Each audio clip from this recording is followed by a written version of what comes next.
Okay, just getting back here.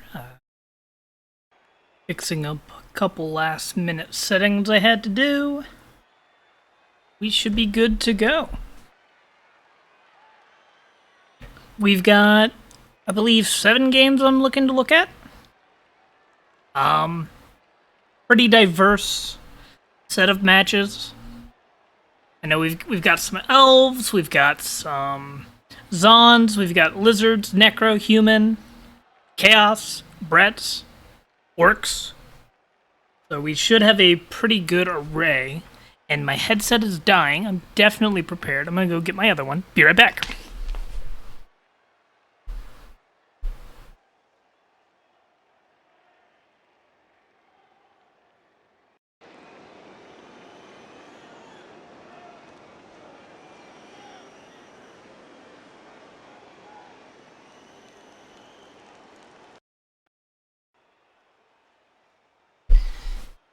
Okay, and just like that, I'm right back. We're going to hop into our first game. We've got... Should be my hotkey. Yeah, that's my hotkey. Okay, we've got ourselves a minors game between Danny and Jeff. La Puria versus Baroque and Roll. And we'll see if we can find anything to point out to either of them. Got my pen tool ready, I think. I had my pen tool ready. Now my pen tool's ready.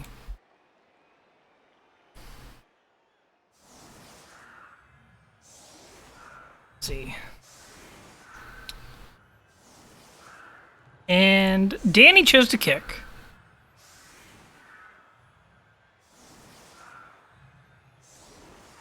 Got a leap blodge step. Really like this catcher.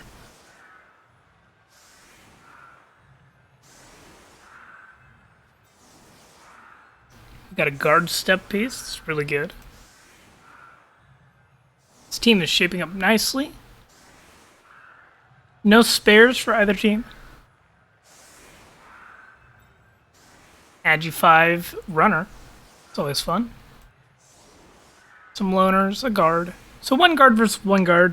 Very good on elves to have just a mobile assist piece. Oh no, 2 guards. I am mistaken. But mobile assist pieces that you can slot in for any important hit. Very nice. No Mighty Blow. I don't think any tackle for Danny. There is a tackle piece for Baroque and Roll.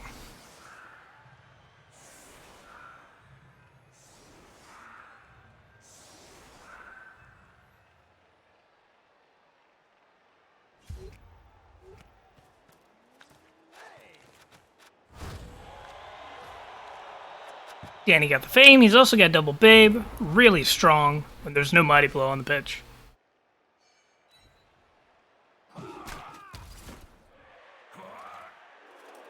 And arguably just as strong with Mighty Blow, but you're also more likely to just get removed for the rest of the game with casualties.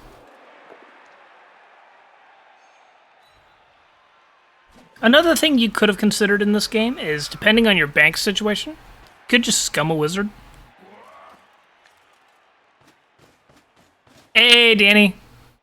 You were the first to request a game last week, so yours is up first. Oh, that's a big removal right out of the gate, wasn't it? You appoed it and got in this next game? Yeah, that was unfortunate. I was just talking about how much I liked that piece. And you know, just basic, I think I would have swapped another piece there, because that spot on the outside is very exposed. Fortunately, you don't get to have to worry about his health for the next game. But no, we've all been there. We've all been there.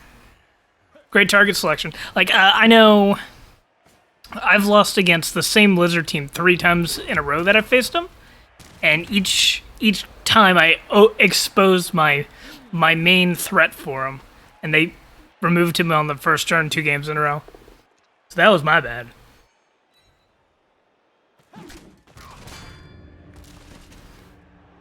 No, I didn't hate the cup setup. I didn't hate the cup setup. I think you just had to maybe put your thrower in one of the inner spots and put one of the lesser players on the outside.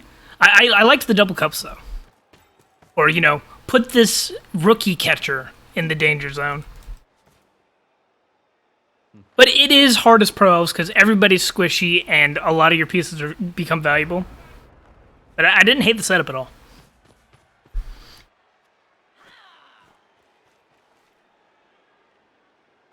Hey, Mighty Crab.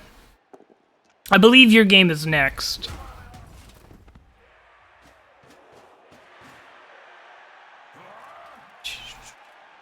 Yeah, running out of expendable players is the main problem for pros, I think.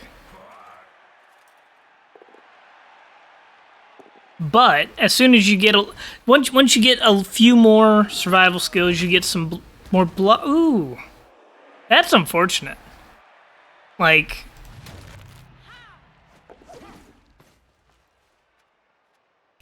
non-mighty blow double cast by turn 2. That's unfortunate.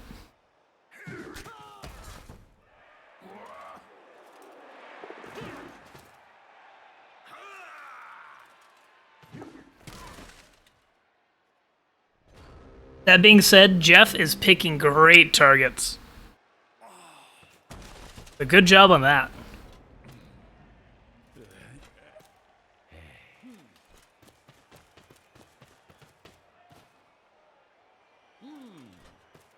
You're gonna come and bully his tackle, I hope? Or are you gonna try and pressure the ball? Pressuring the ball is great. Taking your movements, wonderful. Oh, hey, Jeff. I will try to remember that that's your username. Good target selection so far on your part. Okay, I really like this. Yeah, you got 4 rerolls, you're using them. Very good sack. And I'm pretty sure, Jeff, this loner, you failed to dodge on him. I'm pretty sure you come to screen with him. That's fine.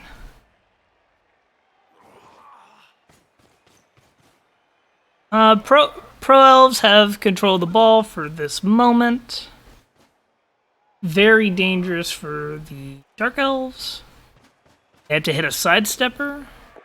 Get rid of a catcher. Tackles all the way down here, away from the ball.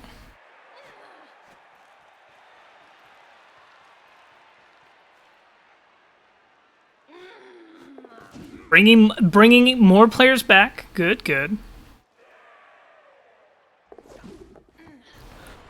Oh yeah, you relied on the game pathing. Yep, that'll happen.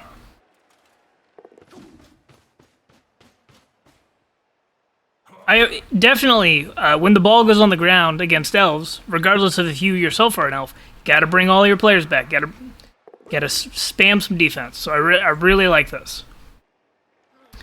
You might lose the ball again, but that would just be unfortunate at this point. But Danny, even if he keeps on the ball, you've applied so much pressure. You've extended the drive by a turn or 2 at the very least. So depending on the game plan, this can be really good.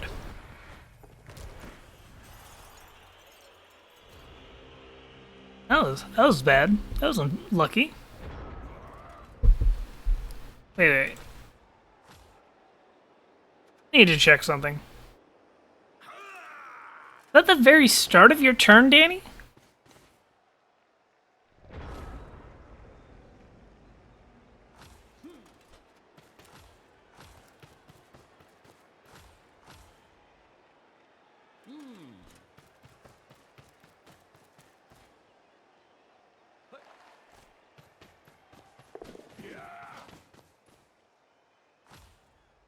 Yeah, so that is a 1 in 36. But figure out what you're doing with your other players. Determine if you need to take this GFI. And if you need to take this GFI, move your other players first. Unless, like, that GFI does something spectacular for you. That is a little unfortunate, but you were trying to set up a chain push. Never mind. Ignore me. Never mind. I see it now. I see it. Is what you were going for. You're trying to get him here, so you can hit here, and hit either your sidestep or your catcher. Get on the ball and go for a side. No, that's actually great. You know, that was good. That was good. Sorry, I've been on the turn ordering spiel for like a week now, even in talking about like main league games. But no, I really like that. But then again, I love chain pushes, so I'm easily impressed.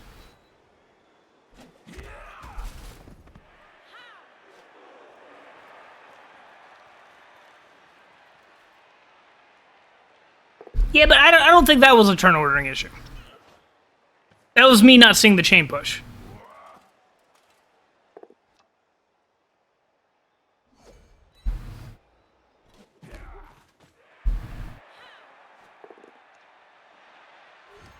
Okay, get all these pro elves tied up. Now this is actually an interesting one, is taking this hit is fine here because you have wrestle. And this blitzer doesn't have dodge. But if this was like a blodge step and you only had block, this could be a really risky hit. Because it could free up the pro elf to go and sack your ball carrier again.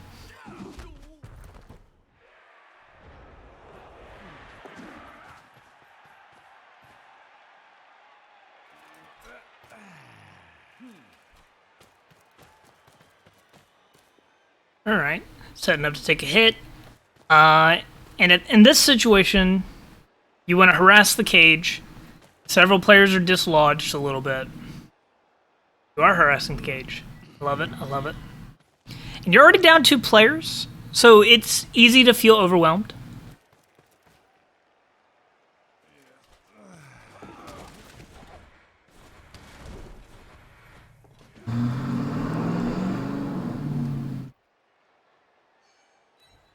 But this is the sort of moment where I'm like, ooh, oh, that's just a letter.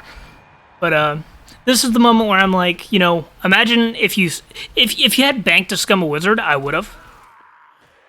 I'm not sure if you had bank for that though, but double babe is fine.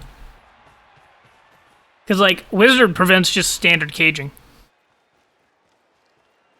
Yeah, you didn't have bank. Yeah, this is the life of pro elves. Constantly having to rebuy positionals. That's fair.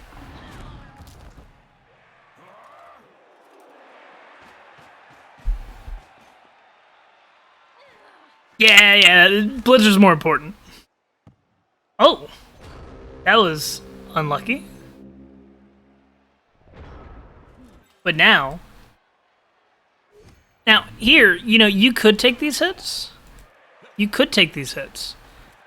But what if you just scored?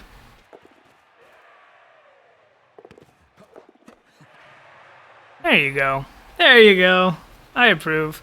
You aren't stalling here, are you?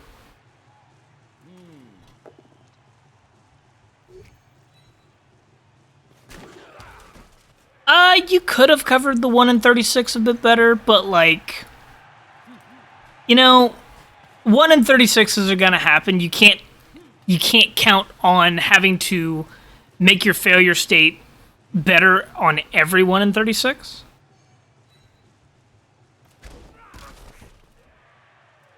I don't actually hate this at all. As long as you realize that you had to bring all these, that this blitz to reposition, very good. Just a loner is in range of getting you. Other players can mark, technically. Witch Elf has jump up. Yeah, the downside was pretty bad, but like the 3% chance that it failed, I don't know. Sometimes you have to prepare for a really bad failure state on 1 in 36s. Oh, wonderful question, Mighty Crab. A 1 in 36 is talking about the failure rate on a 2+ with a reroll. So when you say something is a 1 in 36, you're saying that 35 times out of 36, it works. But one time in 36 you get unlucky and it fails. So like when you got a dodge character, dodged on a 2+ and they fail, that's 1 in 36. Or another 1 in 36 would be if you have the block skill and you roll a 2-die block, double skulls is 1 in 36.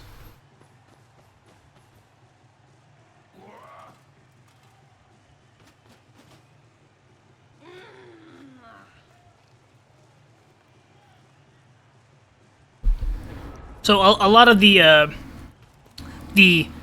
probability math is just you say things in a way that makes sense to you.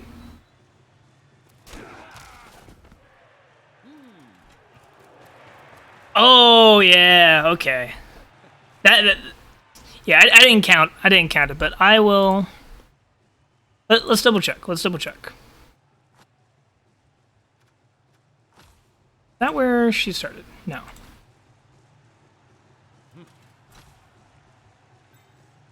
So you have 9 movement if we take both GFIs. 1, 2, 3, 4, 5, 6, 7, 8, 9. No. 1, 2, 3, 4, 5, 6, 7, 8. 1, 2, 3, 4, 5, 6, 7, 8, 9. No, you did not have enough range to surf. I don't think. That's 1, 2. Like, you could have surfed through the end zone, but that's a touchdown. You were 1 square away from a really good surf.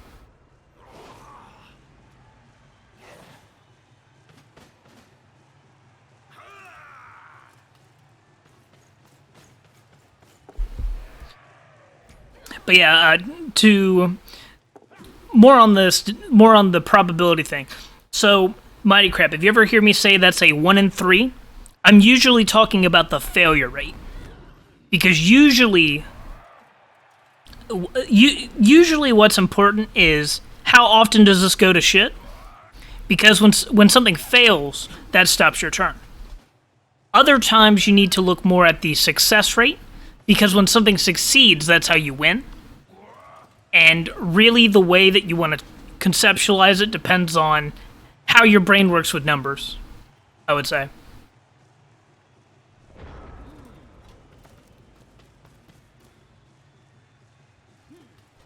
Attacking peripherals before scoring. It's okay. Swimming. Slot the guard in.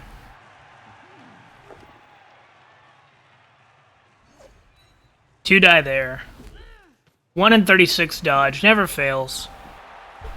Like, you know, really, if your dodges fail on the 1 in 36, you should just get better at the game. You know? Like, Jeff, you should ask for some dice rolling lessons from Danny.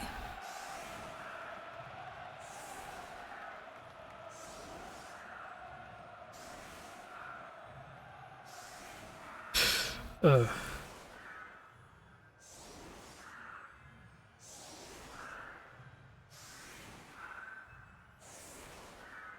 Oh, yes. It is not a fantasy sports game. It's a risk management simulator. I love that. It's very accurate.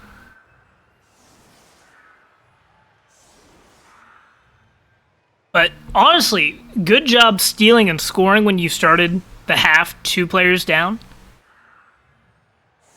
Going into the second drive, 9 to 10, good recovery.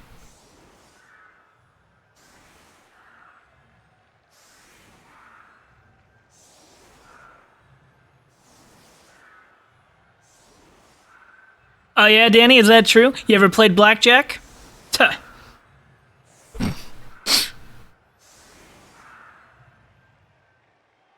I kid.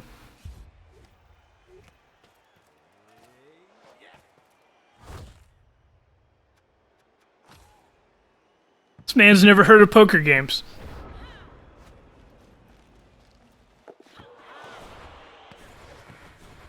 Actually, like, you are a male, aren't you? I've never actually confirmed that.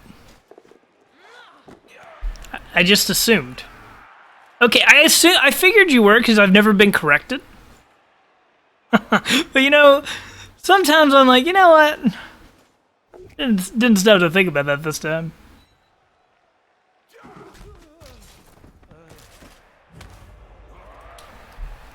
Setting up for a fast score. No, you're good. I've also seen I've had some friends IRL who were named Danielle who also used Danny. Yeah, there you go.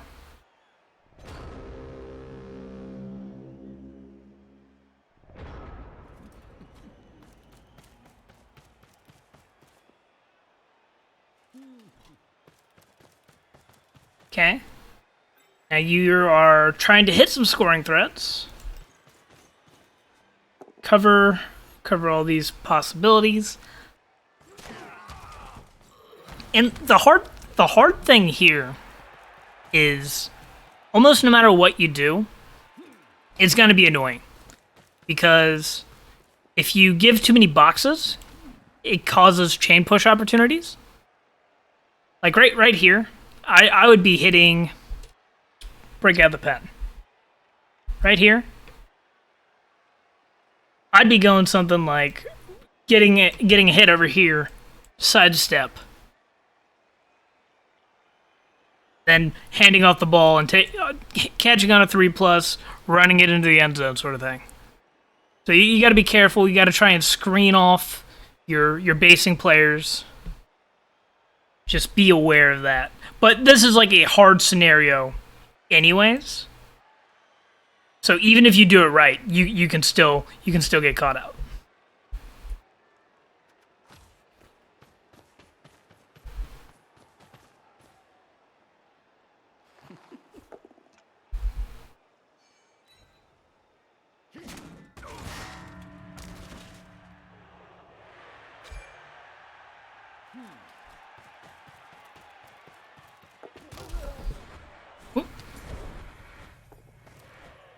It's a good hit.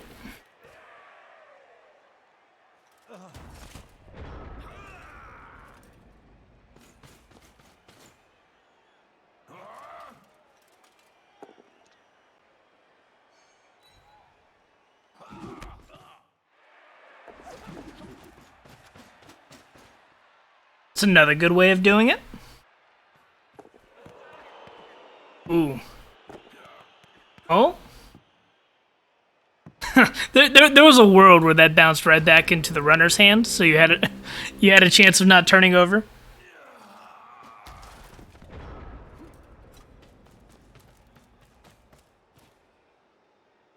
Going for some damage.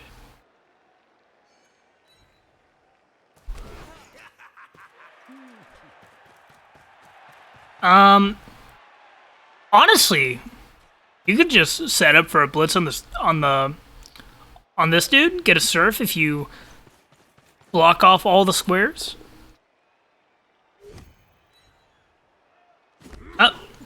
Because of sidestep, you should have blocked off these other 3 squares, and that would have been the surf. Yeah, did you forget about sidestep? That happens.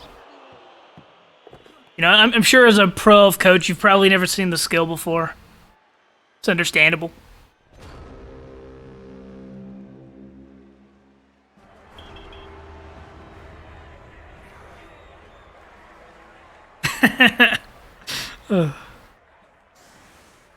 But that was a pretty good half for both of you. Like, Dark Elves got scored on, but Jeff, you fell back, covered the ball, and you got sacked again. What are you gonna do? You almost had a really good fast score, but your runner just let you down. Also, your Witch Elf let you down on the sack last drive, or last half.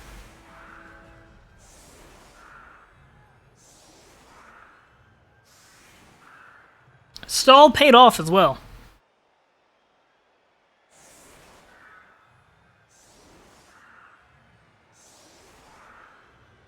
So let's see what we got. I don't think you have enough pieces worth protecting for Rule of 5. I would look to set up a little bit wider. Maybe do cups like Danny did, or just try to... I need to find some more explicit examples of wider defenses for elves that aren't just like cups. But just spreading out more. forces the offense to spread out more and potentially open up better avenues of invading. What are you saying? It was a turn earlier or later. I wouldn't have stopped. Yeah, that makes sense.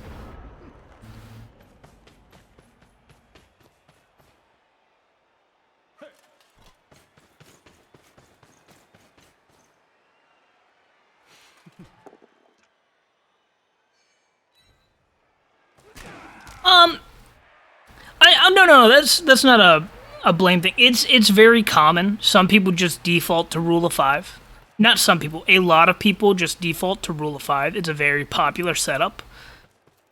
But I don't think that its benefits are winning games. I think its benefits are protecting your valuable players. And so, especially elf teams, when you get higher TVs, rule of 5 is great because your 5 developed players you're protecting make up for the positional disadvantage it gives you. But at low mid TVs, you usually don't have things worth protecting. Like this witch elf, she dies. Like, you know, whatever. Like you have a runner worth protecting, and then you have your blitzers, which their job is kind of to be in danger and hopefully live. You just don't want them getting blitzed in turn 1. So you have like 3, maybe 4 people worth protecting right now. So cups would be better.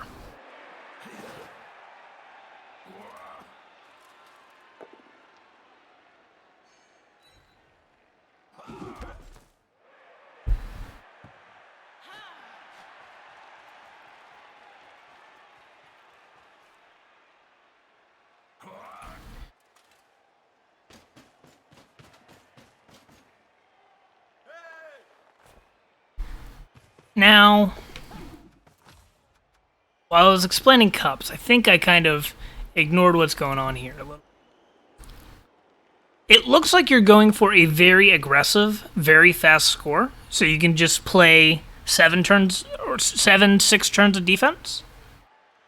I think pro elves are generally better at defense, so I don't hate that idea. I just think that maybe take it a little slower, go for a 3-turn score rather than a 2-turn. You can cage up a little bit more. Having scoring threats on this side is fine, but I think you're just really exposing the ball to danger. But, you know, if you get the quick score, you're up 2-0, and you're defending against 1 touchdown. I think that's great. I think that's wonderful reasoning. I think just take another turn, try to protect the ball a little bit more. You have plenty of time. Plenty of time.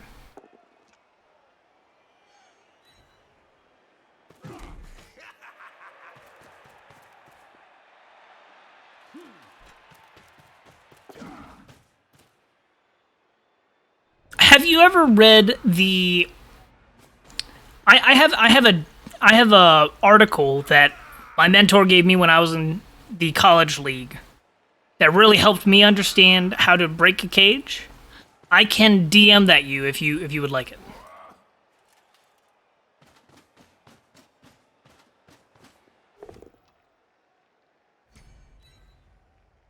Oh no. Not the ads, struggling from success.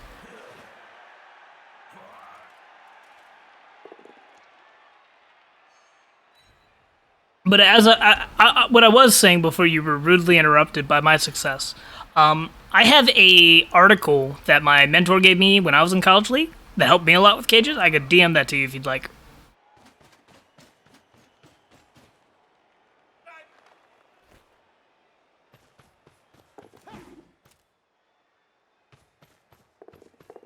Ooh, I like that. Oh!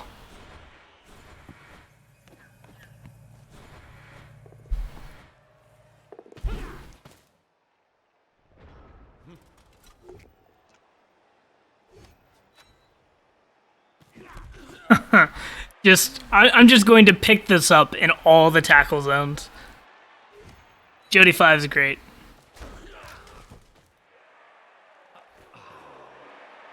Plus he has a blodge, so that makes it really difficult. And the dump off.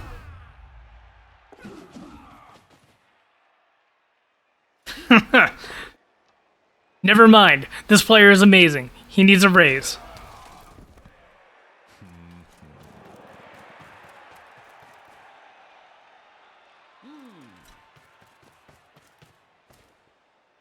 Yeah, and this was just caused because you were going really, really fast.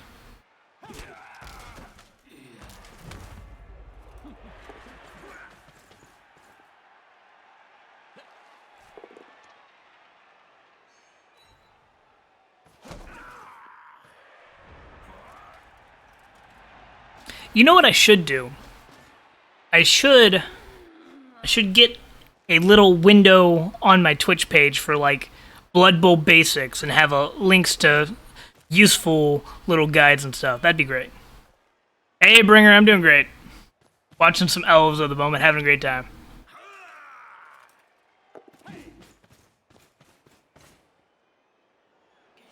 Bring it back into a nice cage.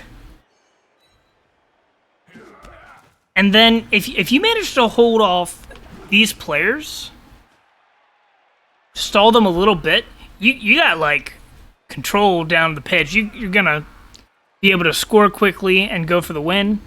And I believe that's what you do, if I am remembering correctly.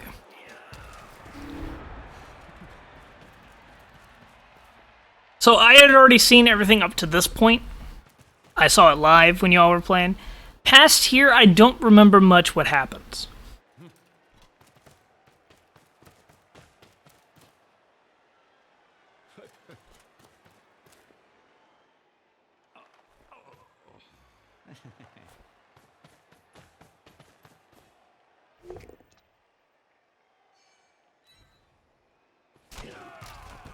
Okay, get the blodge on the witch. Bring it in on the cage. If I had to guess, this is like a...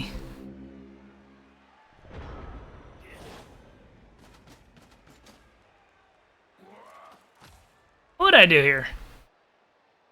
Well, you could try to get further down the pitch, which you have to do if you want to win. So the ball has to come forwards if you want to win.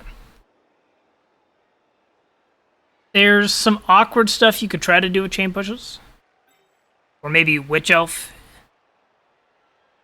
Okay, let's do some chain push thinking. And this is before I see what you actually did, so I'm unbiased in this thought. Chain push some elves off. An option. That frees up the Witch Elf. You can run around this way. Bring some defenders. Blitz the pieces most closest to the play, or something like that. Or you can hand off and try to stay back, protect the ball for a turn before advancing further. But I think canceling some assist and getting this push is what I would have done. That works as well. And you're coming down to try to get in scoring range so you can go for the win.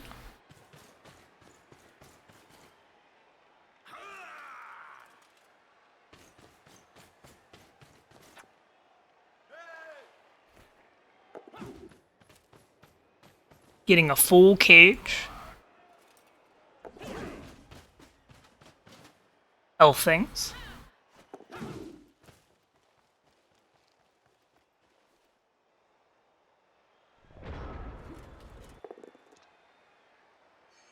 And now, as the pro elves, what you want to be doing is you want to keep forcing this into the sideline. Good removal. Even on players. For the drive, I believe.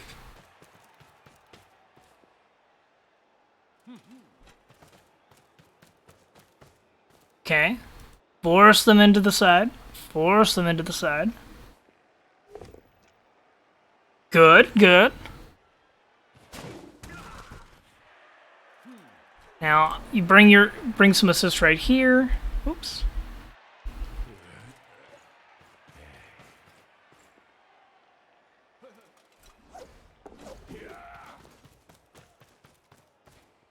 You got a little hole right here you need to cover. So you should be going now. So what should happen here is the Dark Elves should be able to break through this corner. Give the ball to this blitzer who's going to be able to break away, I think.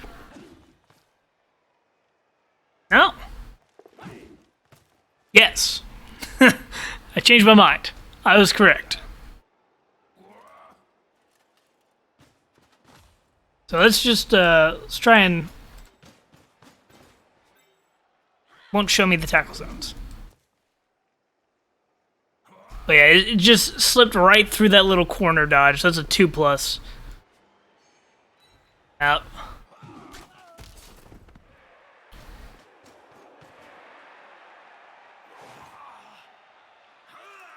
And that happens. You know, you left one hole, and Jeff found it.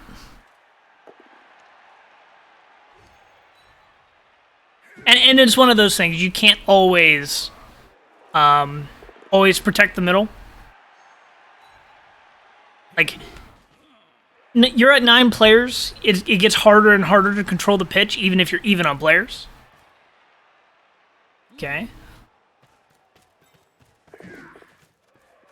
It should be 1, 2, 3, 4, 5, 6, 7, 8, 9, 10. You can base them. Oh, this is so far away. I don't think you can actually hit them without a chain push. Oh? Oh?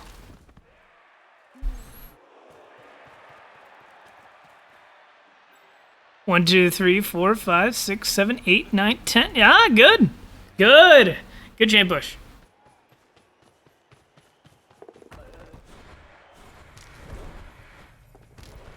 Oh, that's sad. I'm sad. That was well done, though.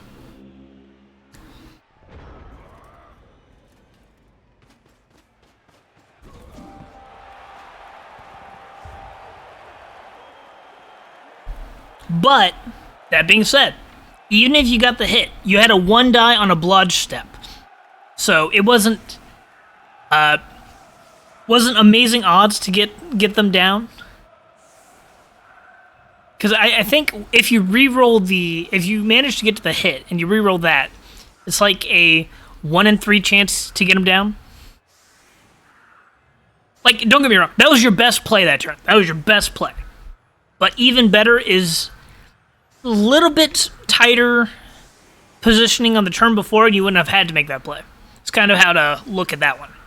But with what you had, not bad. 1 dice is better than no dice.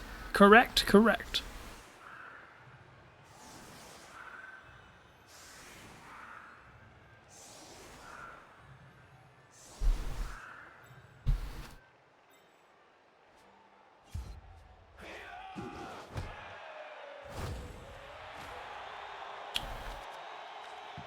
3 turns to score.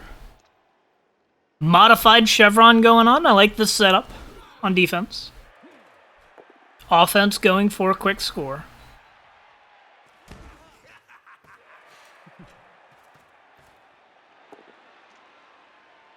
And this is how you break through a chevron. Kind of how you got to do it.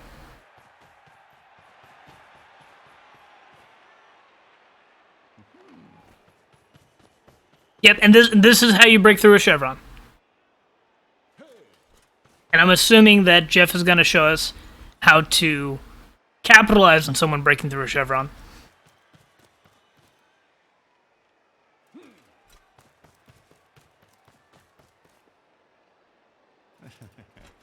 Although,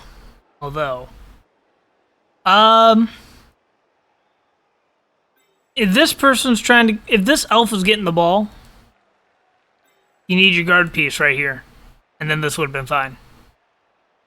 Because where it's at, he's blitzable without a dodge. He isn't. Oh, okay. You're running back to hold on to the ball. You are. Ooh.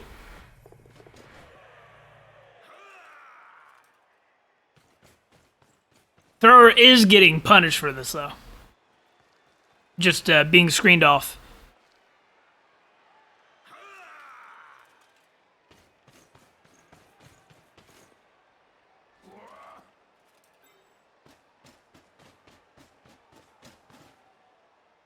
Good. Covering this route, which would have been a weak point. Going for the blitz. I like that.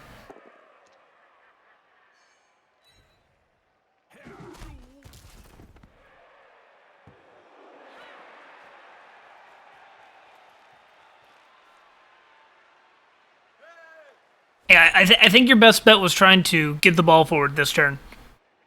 Because otherwise it's... If the ball is further back, if it landed, say, right here, could have came back, gone another square, and been completely safe. Oh, yes, this was a Miners game. This was a Miners game. And... correct me if I'm wrong, both Danny and Jeff were in college playoffs. Both solid coaches.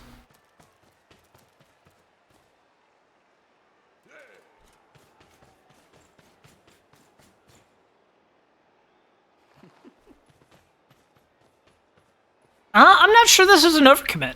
I think this is how you win the game.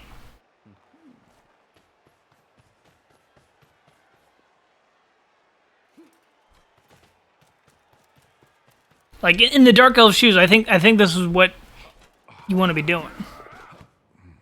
Okay, 3+ dodge, 3+ pickup. Passing to here, safely in a cage.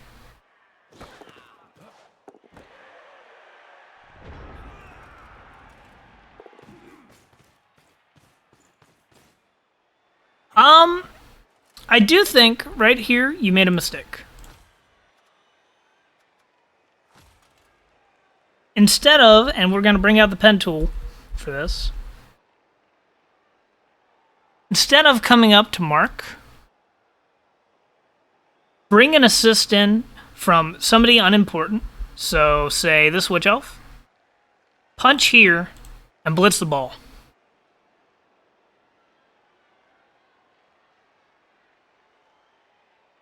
Is what I would have done. Now it is Blodge. Could you get the tackle in there? 1, 2, 3, 4, 5, 6, 7, 8. They have how much movement? 1 GFI. Yeah, I don't know. Covering doesn't do much because of the Nerves of Steel. It forces a 2+ dodge with a reroll. Yeah, I think your best play is trying to mark the ball.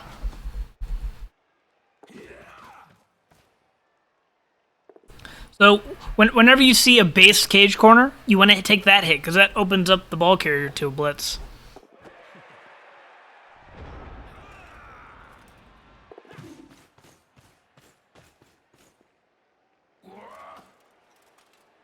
Yeah, and that's what I'm getting too, but it's hard...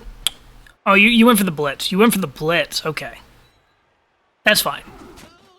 I just thought you were going to go for the ball.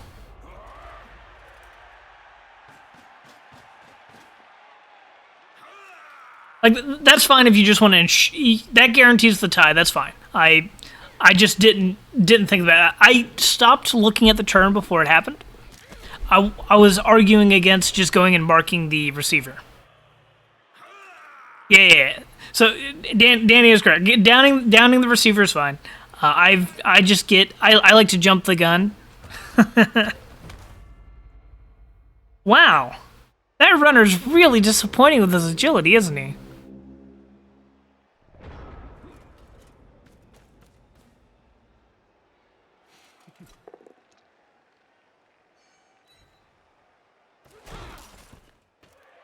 Okay.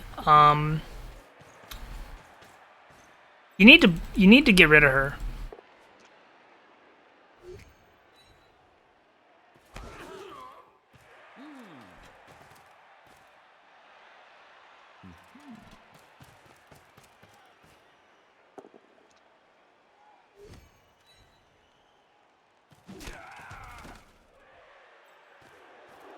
One, 2, 3, 4, 5, 6, 7, 8. She's in scoring range.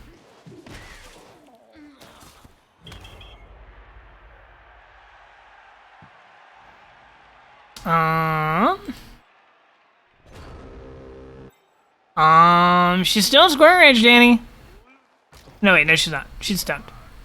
This Blizzard's in scoring range.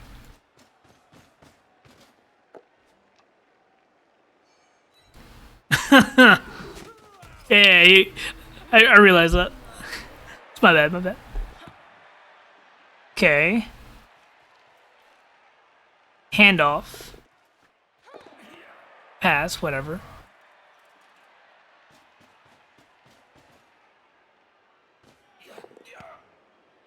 Wait, there's a blitzer here? Hold up, hold up. Wait a minute. Was he here the whole time? He blends into the fucking logo.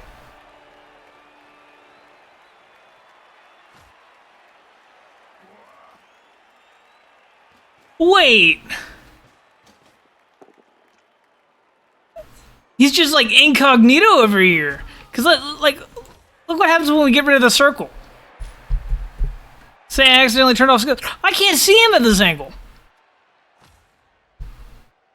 I was so focused on the witch elf, like, oh, we got her out of the way. No way.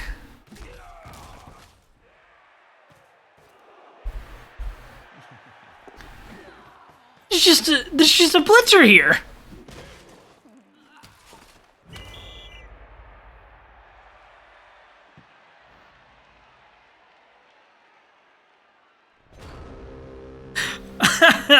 Yeah, you know, pick a logo that matches your opponent's team color. Holy cow. I didn't see him.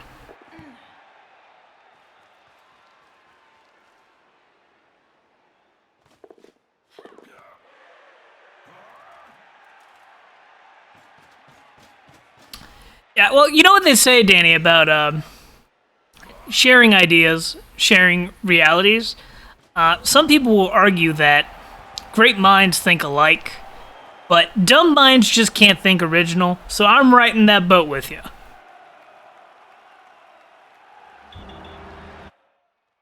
I did not see him.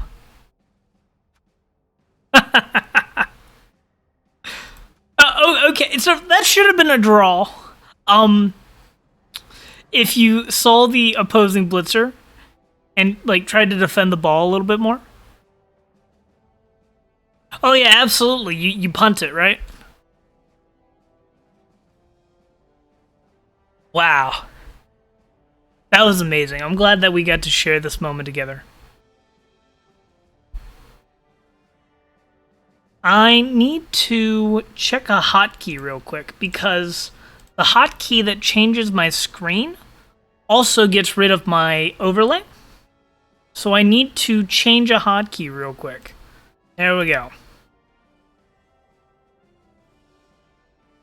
Oh, that was amazing. Okay, and then next we had Mighty Crab, your game. Your game next.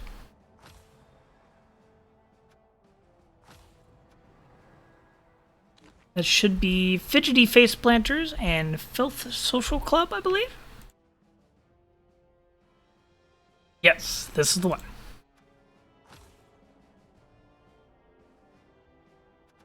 I did not click the game. No problem, Jeff. It's a lot of fun.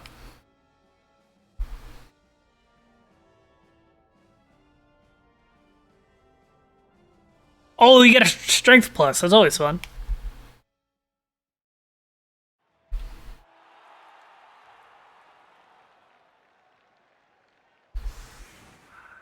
Okay, let's see what we got. We got more pro elves, it looks like.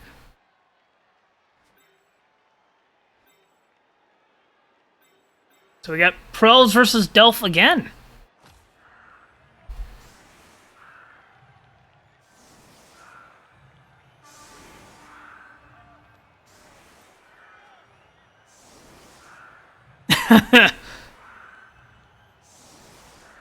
No problem. It's always fun.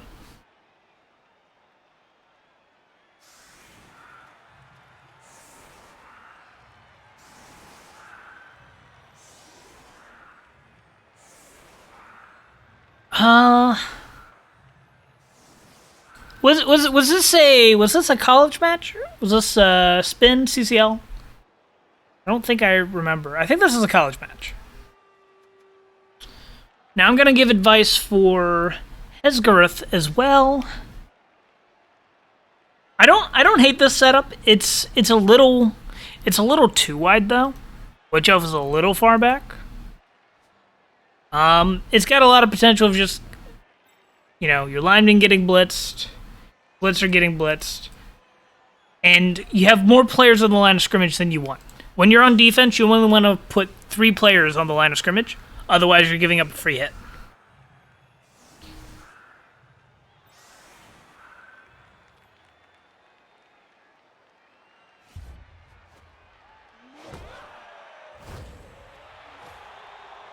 Perfect defense. Okay.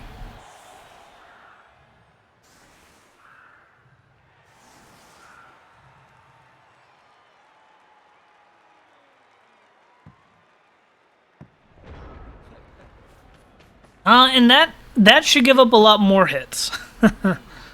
Yeah, you gotta be careful. Yep.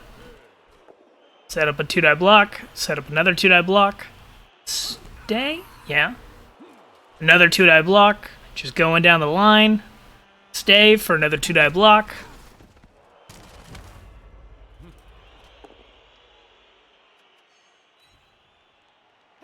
Okay, and if this was a knockdown, I would put the down player right here. But it was a push, so I would have done that as well. 2-die block. Also, Mighty Crab, when you're setting up your line of scrimmage hits on attack, put your block players up here. Or wait, do you have both of them? Skills are being wonky. Okay, yeah, you have both of them. Never mind. You already did that. Another 2-die block.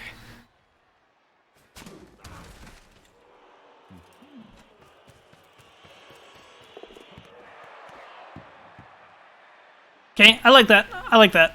Going for the pickup instead of the blockless 2-die block at the very end.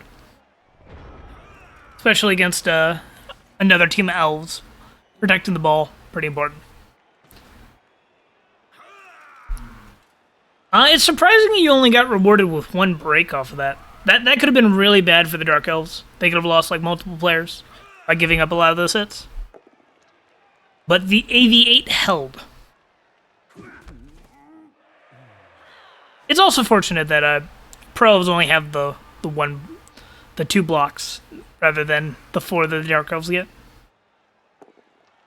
Oh, that's unfortunate.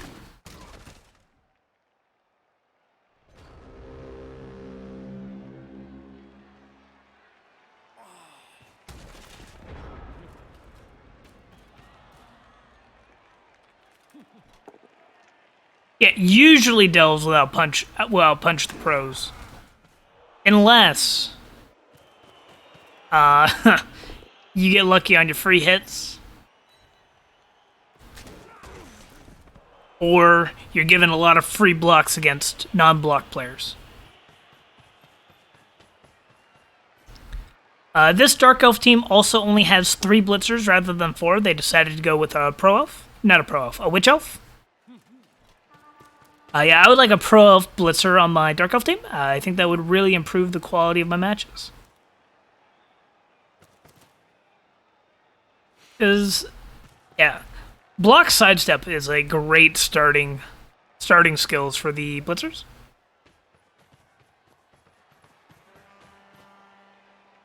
All right. I like this for the most part. I've got no complaints. Wonderful. Now, get this logo out of my way so I can talk. The setup is great. A lot of newer coaches and even some like minor league, main league coaches would try and bring a 4th player back to this corner to complete the cage. But you don't need someone on this corner. Nobody's able to reach you back there.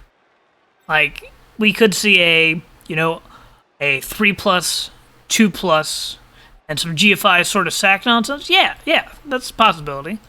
But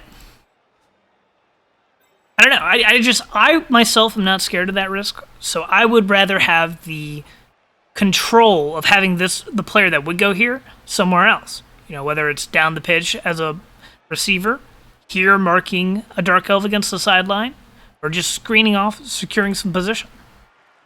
So I very much like how you've set up here.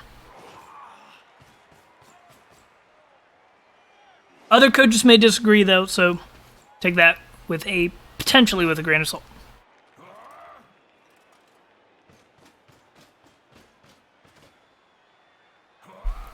But I'm actually even greedier. I think I actually would set up the left side of your cage one square out to secure even more position. Oh yeah, it definitely depends on who you're up against. But in this matchup, there's not leap, there's no stunty, there's not really many skills to worry about. That's unlucky. That's quad skulls. That you can't do anything about.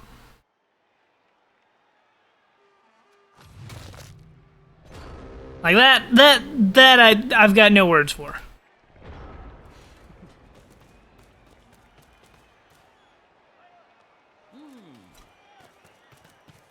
It's one removal to none. It's a very good start. I would look to take a block hit first, rather than a blockless hit. Definitely set up this hit first.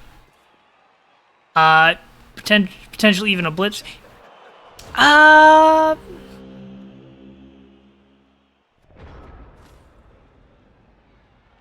That's unfortunate. But I think if you stood in this square, you could make it without an interception. But that's also unlucky, but I just don't think you needed to pass yet. You're actually positionally ahead. The Dark Elves have no rerolls left. You have one. They're down a player. Take this time to farm up some punches. Force them to try to do something silly.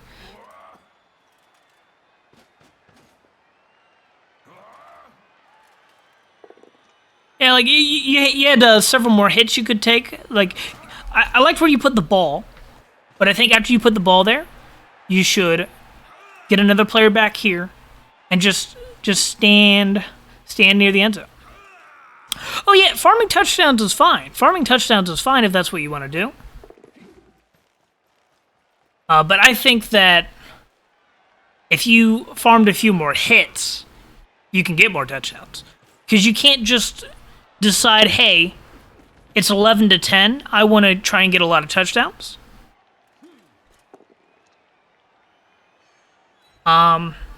But usually I reserve touchdown farming for games where I'm just massively ahead in either agility, which you're not here, bash, which you're not here, attrition, which you're not yet there. So until one of those criteria is met, you kind of just gotta play a regular game. Now, if this was Baby Nurgle, you could probably definitely just farm touchdowns on him.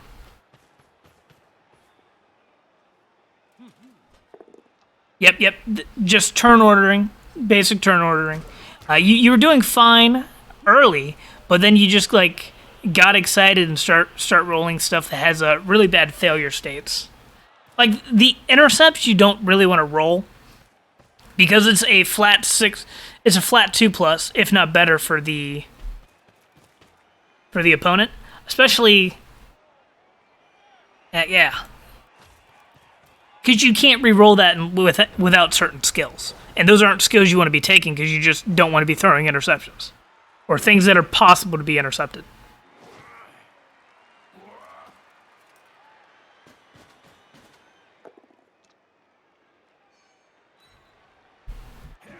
Oh yeah. The lessons that stick the best are learned through excessive pain and disappointment.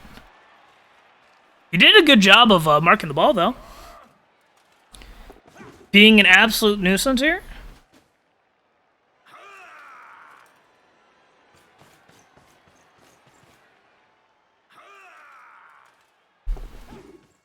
Ah, how you doing? Ratchet likes oats. Or Ratchet likes oat. I know, bantered with you and seen you a lot in the Discord. And is that Ratchet as in Ratchet and Clank?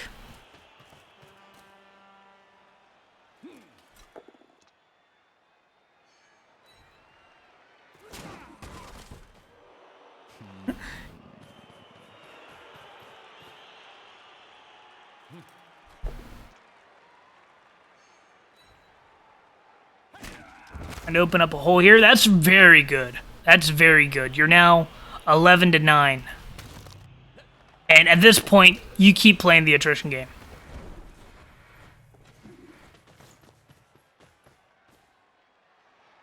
Have you used your blitz already?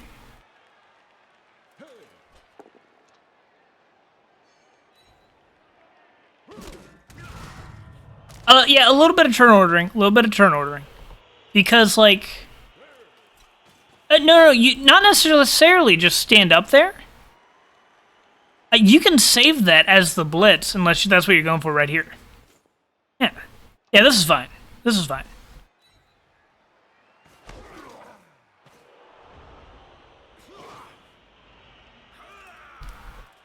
Because it's the order of operations is stand up, they don't have a job later in the turn.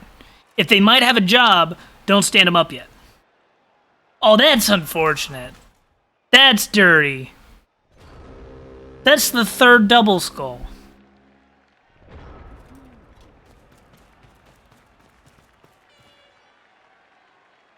I don't even think that was necessarily a bad decision because they were trying to open up a pathway for the ball to get to safety. So I don't think that was even a bad on their part.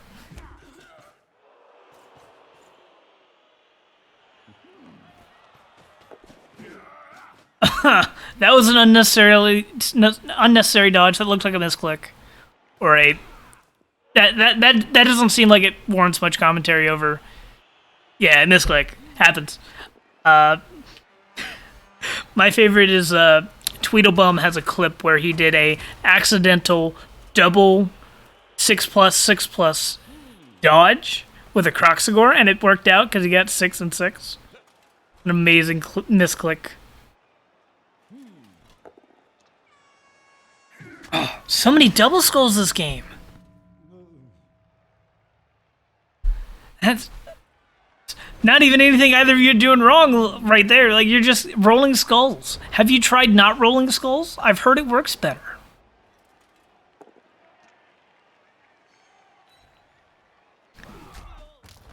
Okay. Blitzing to get out. Ball's still not safe, and it cannot be handed off or passed because of the blitz. When you blitz, you can't hand off or pass. Trying to bring in a cage. Oh, no. Yeah, you are... It should be, what? 7-10? Yeah, you just keep beating them up. Keep basing. Abuse your newfound strength advantage. Blitz this ball first. Blitz from the right angle. Oh yeah, Glava, the the Delph rolls have been horrendously bad. And this is what happens when elves roll poorly. Just in multiple ways, really. Gotta be careful of this piece and this piece. They can break away. But you even have a head start on them. Speed-wise.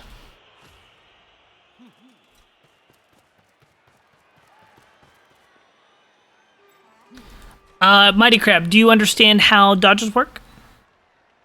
Not because I've seen anything, I'm just curious. Because if not, it's the... Okay. Just to reiterate, it's however many tackle zones you're dodging into. So in this case... this ball carrier has a 2+ dodge to get out. Or, you know, they could just roll both down. Wow. This is a non-mighty blow. This is crazy. But this can happen if you have to start relying on that. It's like, ah.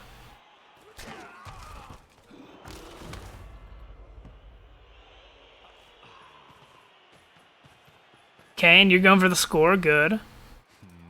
Thrower pickup.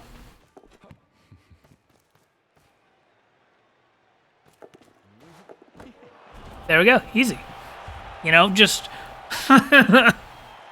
just click ball, click engine. I don't see the problem. Wow. That was... Honestly, I don't have much to say about that because that was just a back and forth of skull, skull, skull.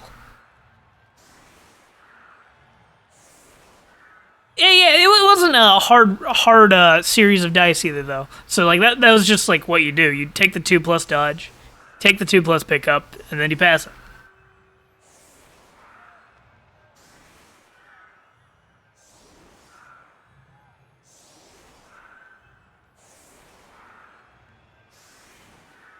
So, now you start farming points. There are no elves to contest you.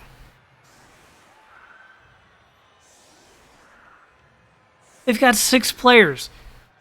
This is when you can decide, I want to farm a lot of touchdowns. Right here.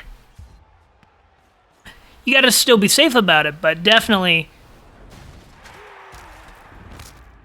Okay. It changes it slightly, but... still stands. Also, I like this wide smiley face you got going on. It pressures the sides, while still controlling the middle a little bit.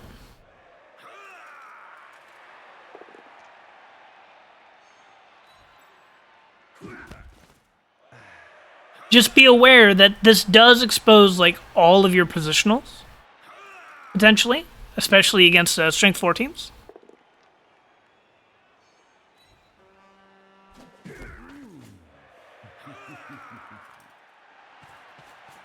But what you give up for in safety, you make up for in positional control. Or pitch control. That's the one I'm looking for.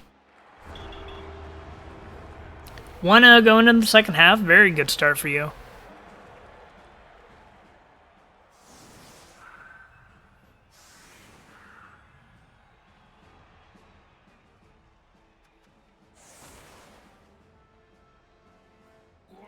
Pitch invasion. Oh, more skulls.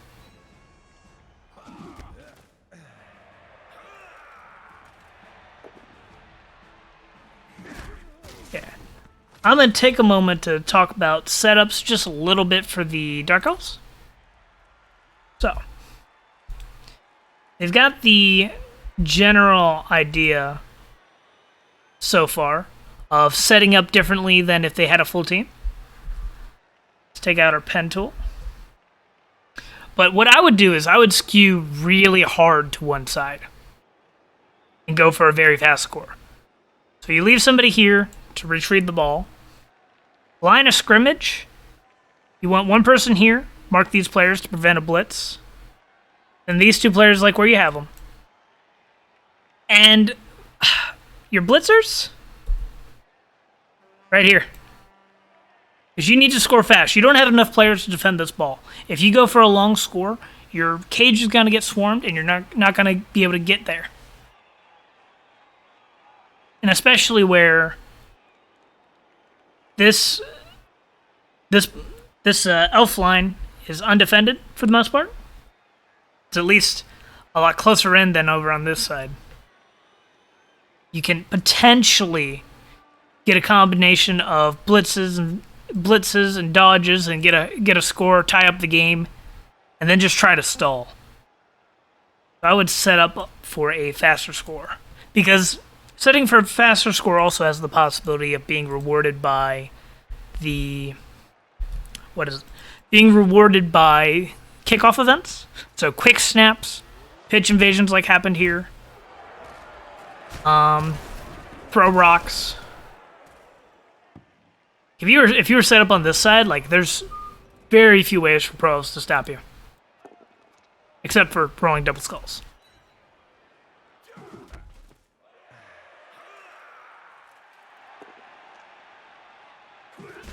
That's unfortunate. And Mighty Crab, you should definitely attack this ball here.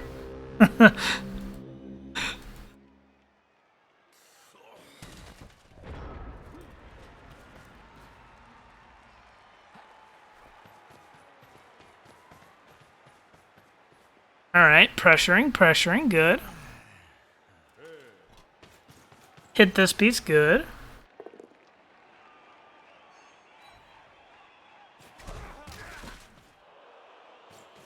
Yeah, there you go. Pressure that ball.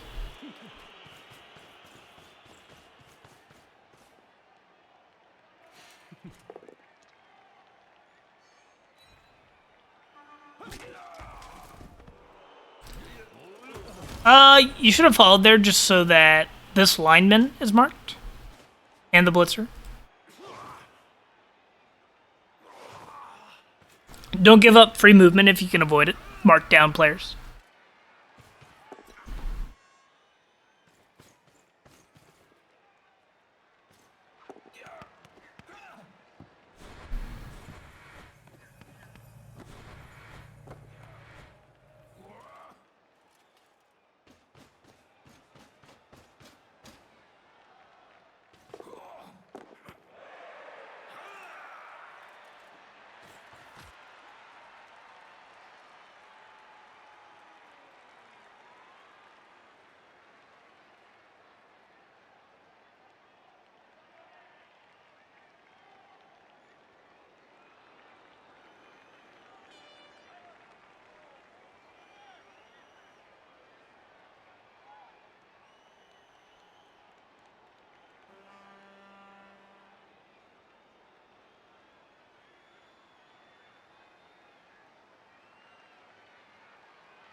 Alright, I am back. Sorry about that. I was talking to my wife about Christmas stuff. Let's see what we got here. Coming up here for very fast score. It's very good.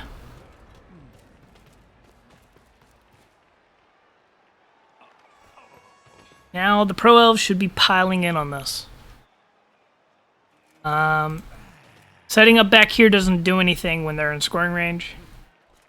Which 1, 2, 3, 4, 5, 6, 7, 8 they are. That's better.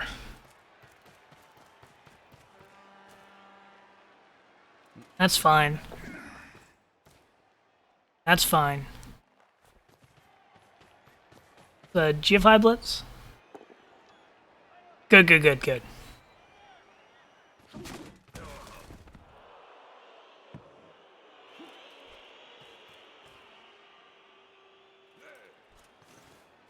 Now, Dark Elf can still do something crazy of picking up the ball, running into the end zone.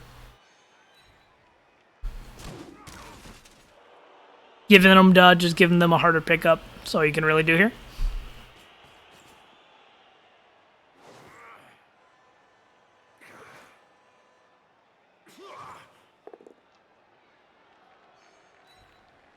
It's a decent one die to take. This is a 2+, 2+. 2+. Yep. So to help defend against us, these two players needed to be, or one of these players needed to try to get a little further to the left. I think, it's it's a hard position to defend. I don't think any of your players have the required movement to fully screen off there.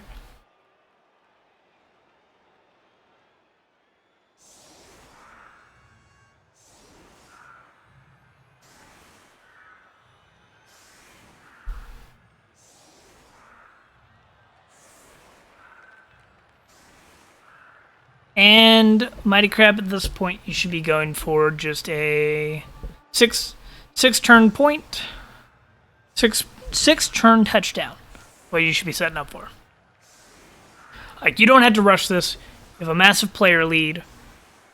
You just get the nice 2-1 victory. Go home happy. But that wasn't bad for either of you, because Dark Elves now have a chance to keep a tie game or steal the ball and win. So they wanted to fast score. And Dark Elves fast scoring gives you a nice long drive to score for the victory.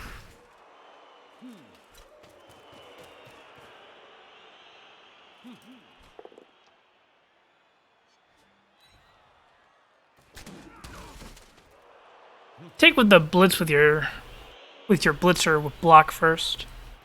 Just a minor note.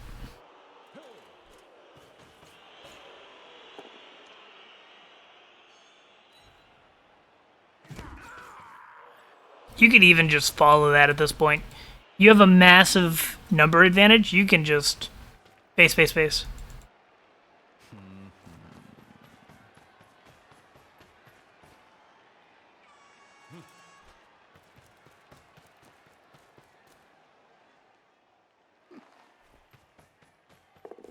And here, instead of marking this blitzer man-to-man, just come and stand behind these elves right here, and they can't leave. They have harder dodges, and they might just fail off that. Or they don't stand up. One of the two. Both are good.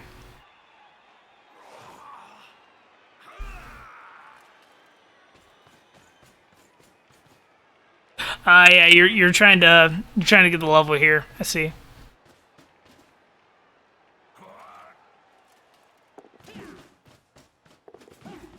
Yeah, this catcher did. Unlucky.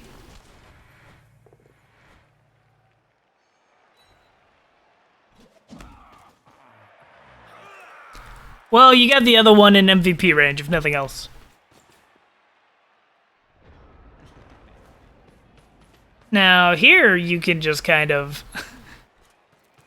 hand off, run down the field.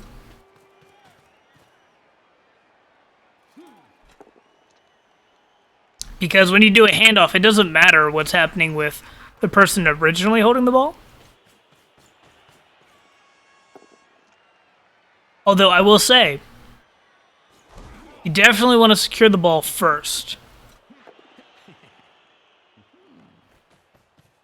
So if you're going to hand off, I would have done the handoff first.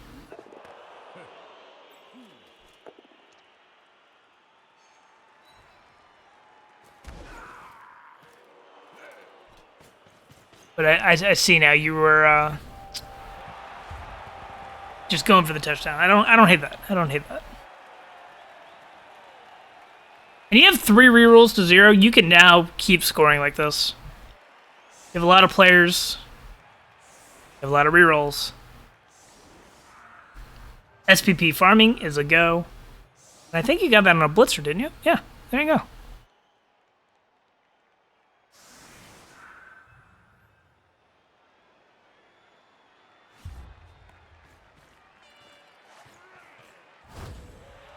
Yeah, 2 blitz with the reroll, 136.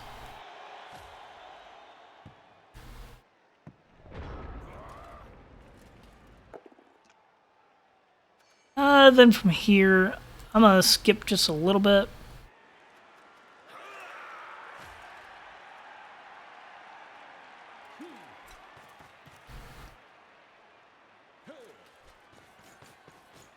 Attack the ball. 1 die, re-roll. That's fine. Follow up with sidestep. Get another sidestepper. Ready. Covering the flanks.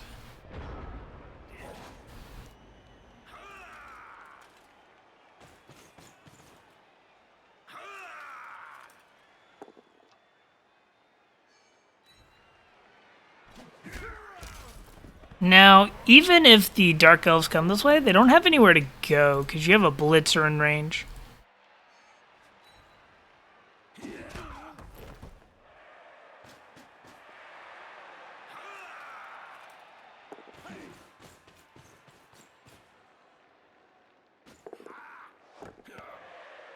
Yeah, and then you just get a 2-die here.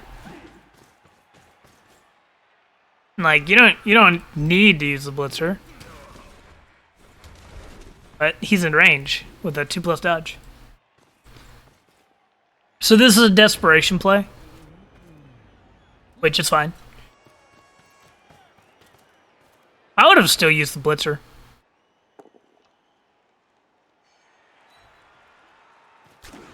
Because if I'm not mistaken... Yeah, let's look at this, right? If you stand up this player, take this blitz, you have another hit chance. So if you get just a push, boom, another hit.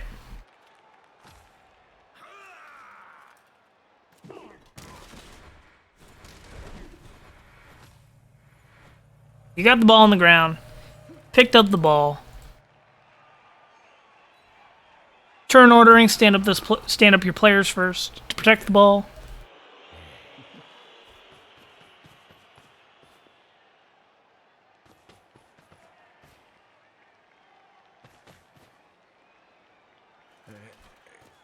And I like this foul because that prevents the red die splits. Foul good.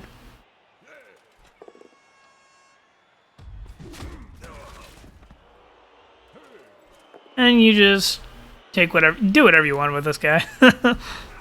1 die with block is 1 in 6 to fail. That's A-okay in my book. And now you try to score on the Splitzer again and get him to level 2. Get him that first skill.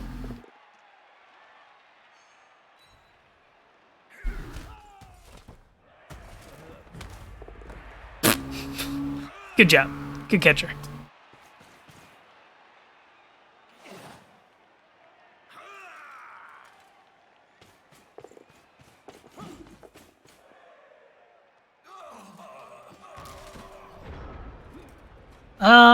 Here you just deal with any scoring threat. 1, 2, 3, 4, 5, 6, 7, 8. Not a scoring threat. Not a scoring threat. Not a scoring threat. No scoring threat, so you just go for the win. Or, well, you go for the extra point.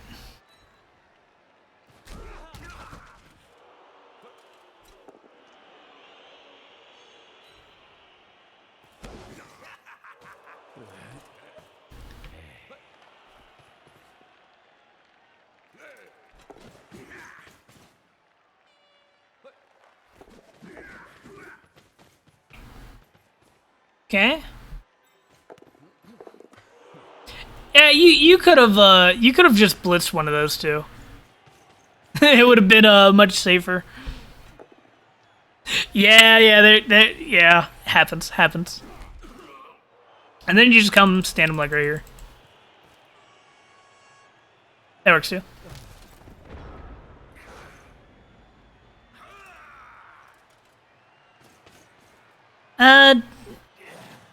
As the Dark Elves here, you don't need to pressure the ball anymore. You've already lost the game. You just go for some SPP on your punches.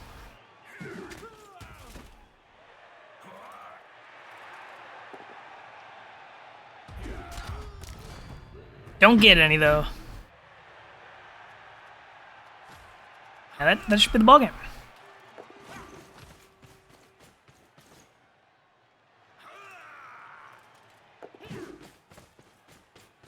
Yep. Oh. Uh-oh. Uh-oh. Ah, it's fine. A lot of removals. Click ball, click end zone. Do not pass go. Do not collect $200. Good job, good job. Let's see what I had next.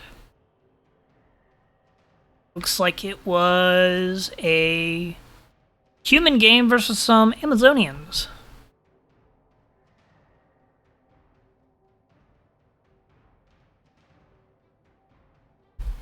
Oh. Okay, so casting, the match got moved up by 30 minutes, it looks like.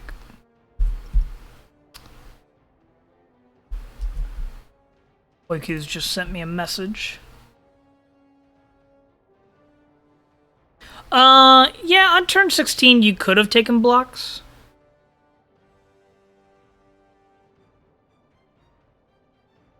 Oh, no, okay. That was because my mentee decided to take blocks over getting a 1-0 victory. And you just want to... No, the thing was, he took all the blocks and then didn't score. It was even worse. Like, it's fine to greed a little bit, but when it's your turn 16 and you have the ball in your hand, take the score. Like, if you can set up a 3-die block with a reroll, do that, fine. But there's the touchdown's just guaranteed SPP. Yeah, so we have United Grass Enjoyers versus the Fluffy Feathers. Check this one out. This is a minors game, and it's played between Taba and Cooney. Taba is last season's college champion, so hopefully have some good stuff to look at here. That's an amazing ogre. I say that every time I see this team. Block Pro? Oh, it's amazing.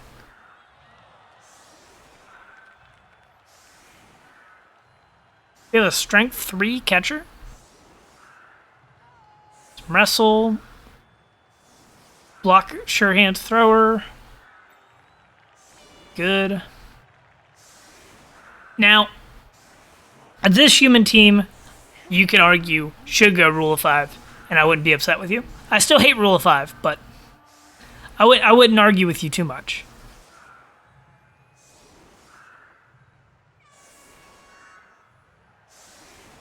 Does have kick, so that does allow you to do Rule of 5s much more safely and really force hard decisions, because the kick skill basically halves the spread the kick can go, get a nice compact area to kick to. And a lot of opponents are uncomfortable going against the one side offset. Yes, getting a double skill or stat increases the player value by a good bit more. So I think that doubles are worth... I think doubles are worth 20k extra. Might be just be 10k extra. But strength is 50k, whereas a normal skill is 20.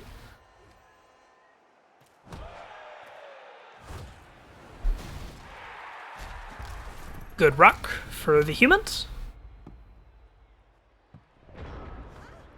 Nice deep kick. And this is a interesting matchup because Amazons are like pretty bashy and survivable with their dodge spam, and humans are the epitome of hybrid team. So humans end up playing either really bashy or really agile based against Amazons, just depending on both teams' skills. I think here 3 Mighty Blow. I think the humans are bashier.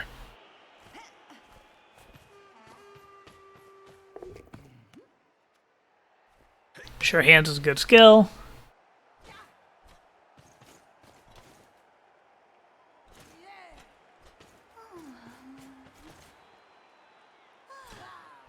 Drop a couple players back. Maintain safety on the ball. It's fine.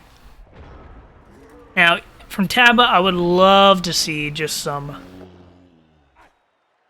Ooh, That's a shame. Pro worked and everything, and it got a double bonehead.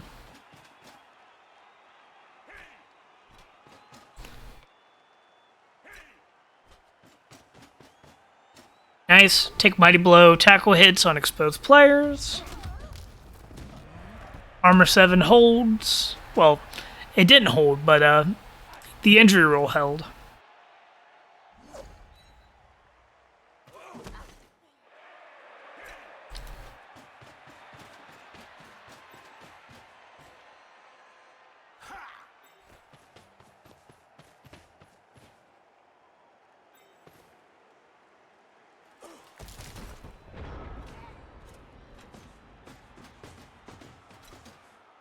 Very nice blitzer here.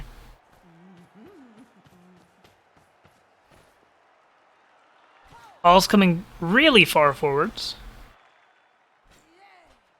And this ball is not very safe because this cage is based. So what happens with a based cage? I'll pause to demonstrate this. What happens with a base cage is your defender gets punched out of the way, then your ball gets blitzed. Do that in a different color. And you lose your ball. So you don't really want to have... You don't want to put your ball into a base cage. Sometimes that's the reality. But this was like an unforced error.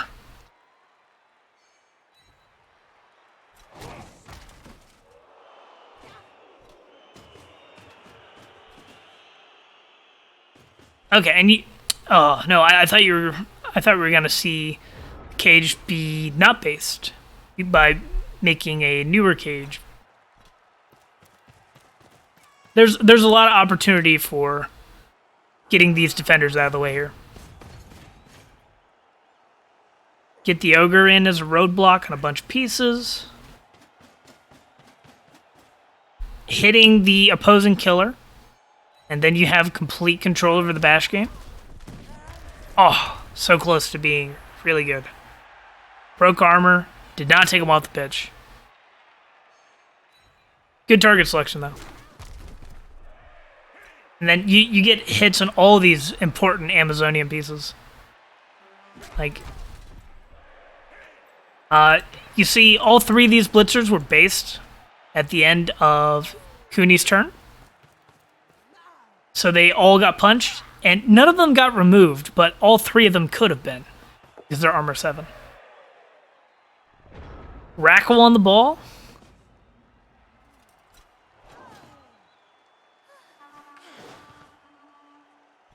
I like this a lot by Taba.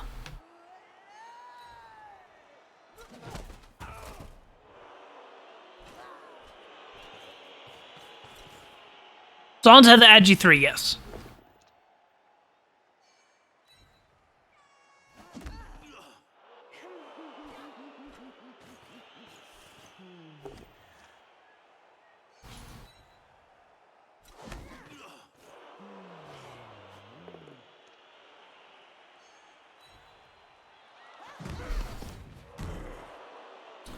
Good 3-die hits. They just didn't result in anything.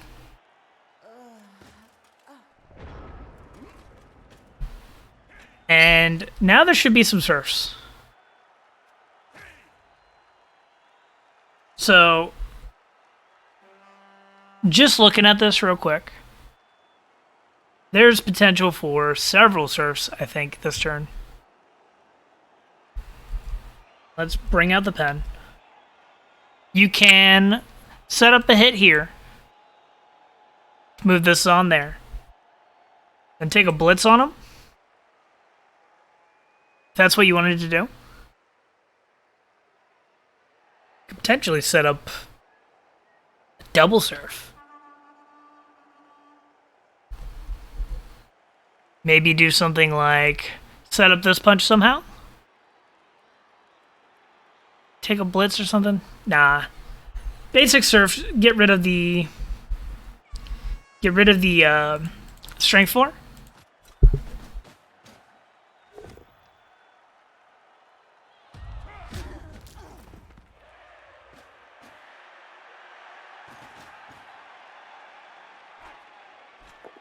Can still serve the strength 4. Surfing players is very valuable. It doesn't make an armor roll, it goes straight to injuries. Good 3 die. Roll fail though. But it's just a push.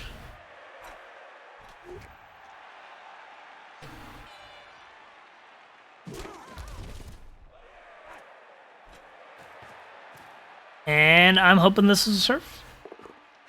No. Freeing up the capture. That's fine.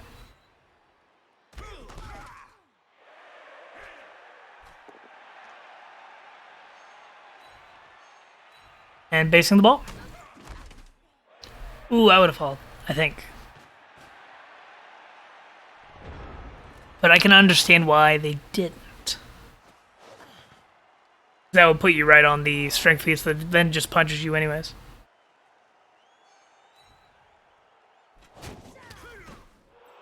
Okay, chooses not to use the dodge skill so they don't get surfed. Good job.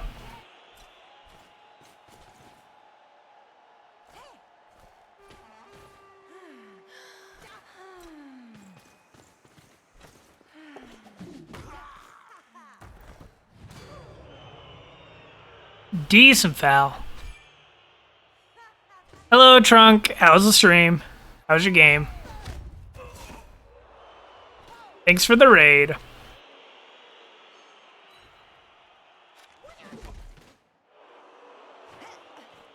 There's a lot of opportunities to abuse this positioning by the Amazons.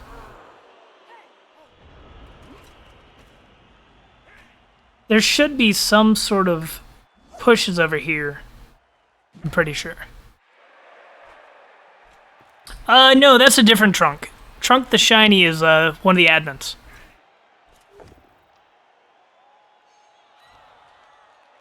Oh, Beer League. What's your team in Beer League? I know there's some pretty funny ones. Like, somebody was talking about their 14 Dauntless Nobblars in the main chat. The main Rebbl chat.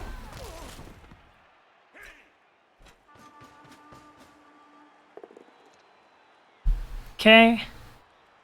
Good. Maximize your hits.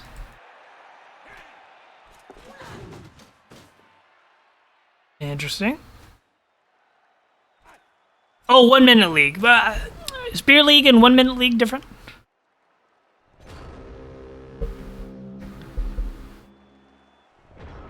Okay. Beer League is mainly lineman.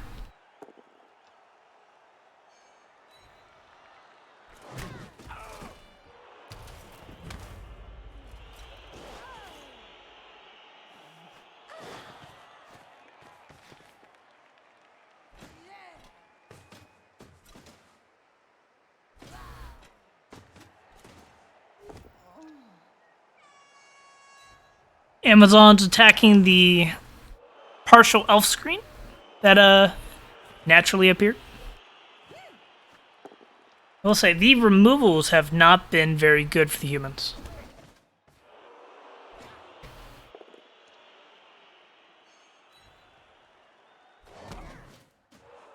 Ah, gotcha.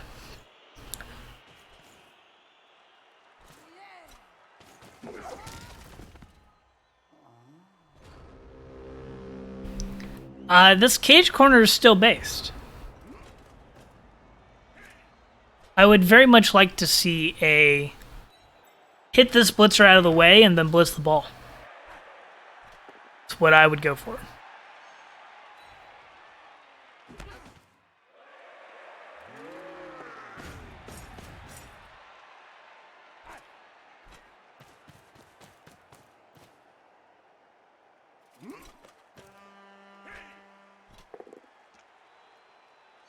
Okay.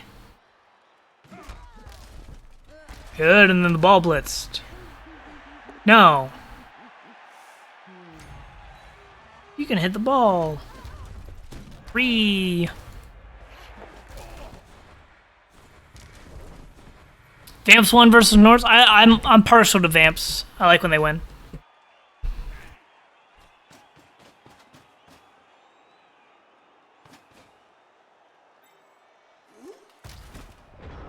I think I would have preferred the 1 dice on the ball here.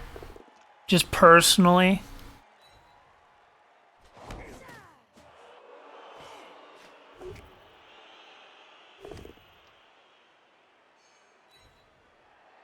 Now, the humans do have to play against the wizard, so they have to be careful of that. And a bribe.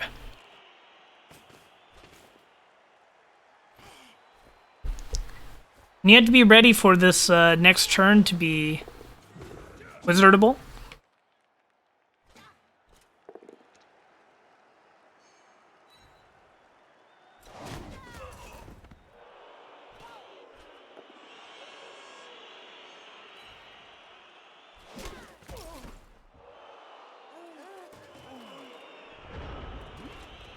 Again, this cage corner is based. I would really like to see this be abused. And this cage corner is based.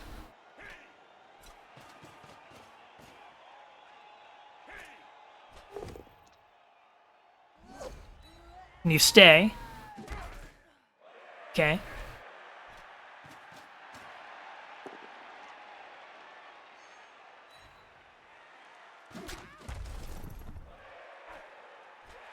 Dirty player foul, that's okay. It's unfortunate.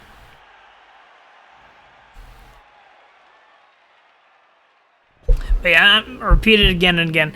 Whenever somebody lets you have a base cage corner, punch their defender and then blitz the ball.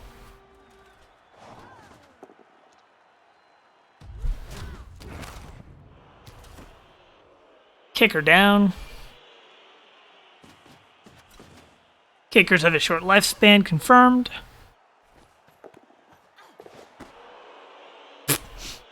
That works.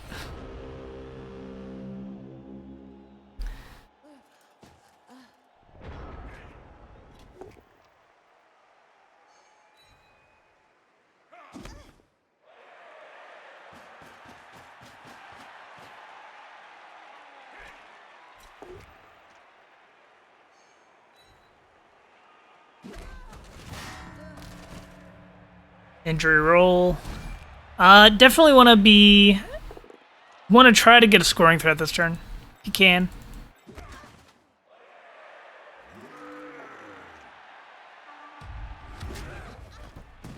Bunch. Rerolls. Yeah, that was gonna be your scoring threat as well. But I think it's difficult for the Amazons to score. 1, 2, 3. You are in range, but you have to get to the ball. And you have to make a dodge, then another dodge. Just get a punch. So you had to make a 1 in 9 dodge into a handoff. 1 in 9, 1 in 9.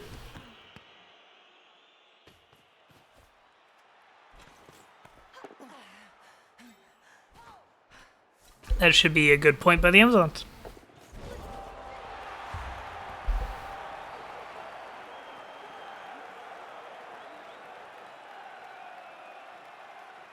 Oh, you're the bye week for Mighty Crab. That's amazing.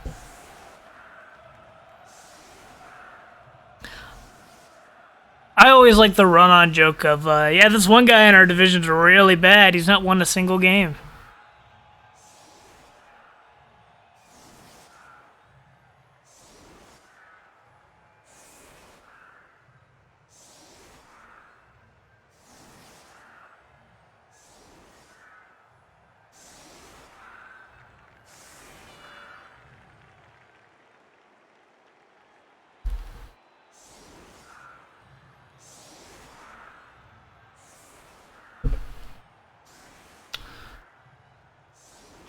Set up for some damage here. It's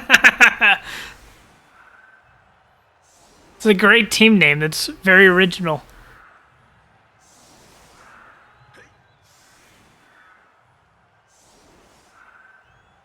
The real thing you got to do with the admin bye week teams is you have to pick a team that you're never going to play.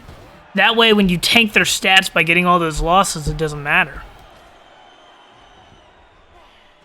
Or you sandbag, do it on the team you play the most and have a good record on. That way you look terrible and you hustle people.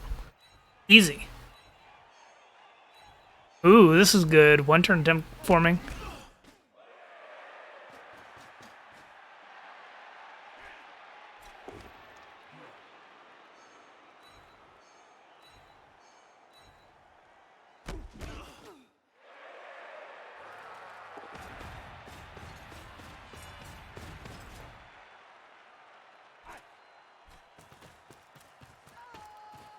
Is this math checking out? I think so.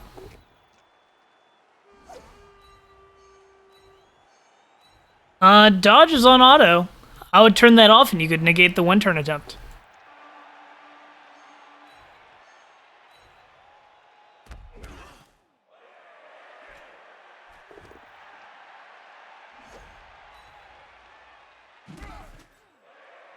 Let's see, you got 10 movement?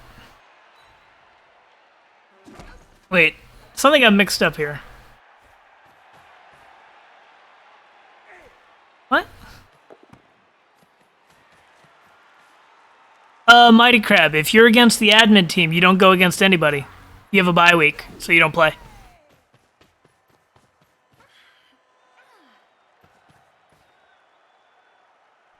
Yeah, what Trunk said, what Trunk said. Oh, wait, that was turn 7. I'm so... Oh, yeah, because of the riot. Because of the riot. I get it now. I get it now.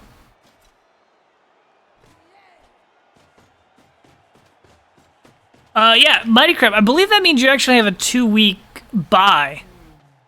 Because I think the College of Miners were extended by a week for the holidays.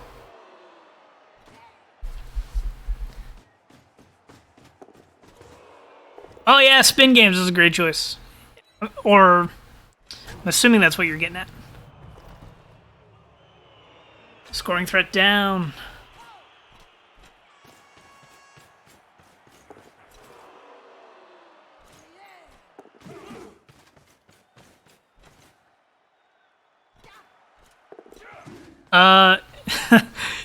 Fun fact, if you push the ogre, he is in scoring range.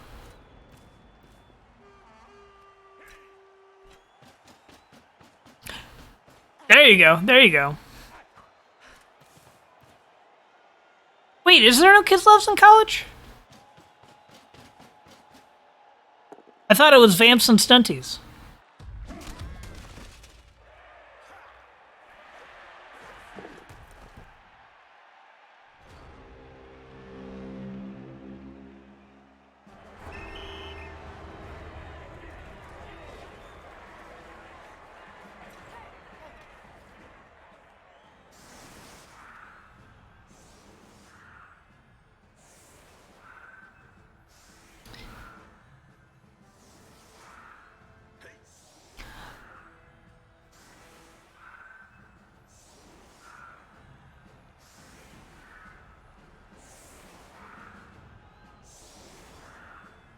Okay. Removal game did not go super well for the humans in the first drive. There are still a lot of Zons on the field.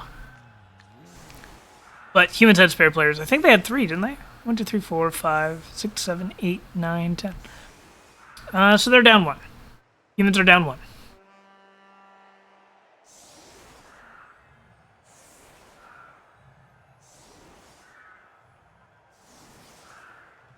Yep. That's a lesson that you won't forget. Yep. Same thing with passing. If you bloodlust and go for a pass and don't have anyone to bite, you don't pass.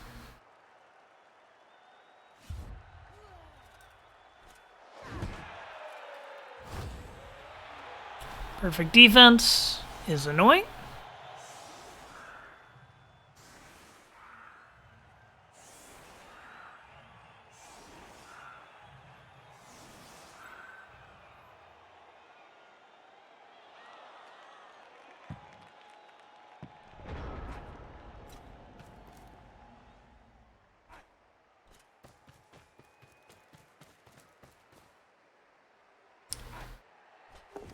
some heavy basing in. Um, a little confused about the placing of extra Amazonians on the line. That just gives up some free punches.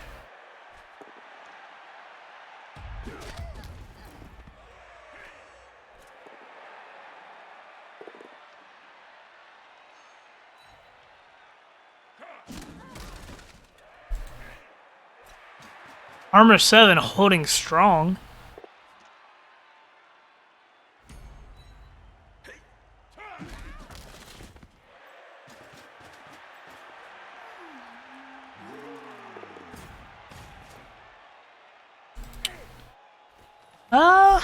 I think I'd have just taken the ogre hit, blitz something else. But that's just a my opinion. I think basing some Zons is great. I think I would have tried to mark at least 2 though. You could afford it. Stand right here.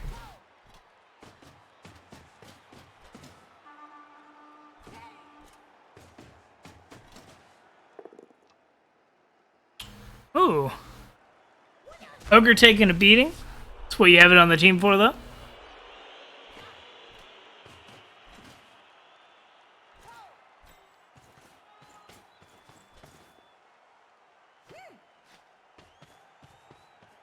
Ogre foul. Interesting.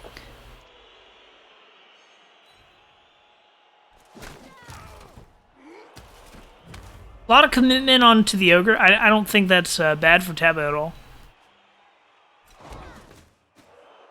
I gotta be careful about the wizard. Have to find a way to break through while protecting the ball.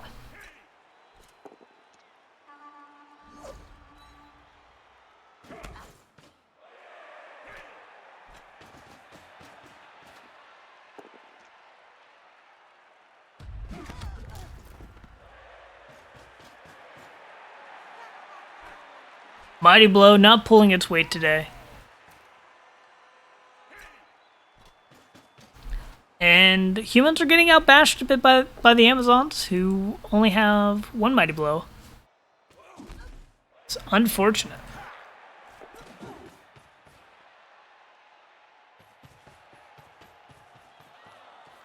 Time to give a little bit of extra defense to the ogre. Zons will probably foul it again.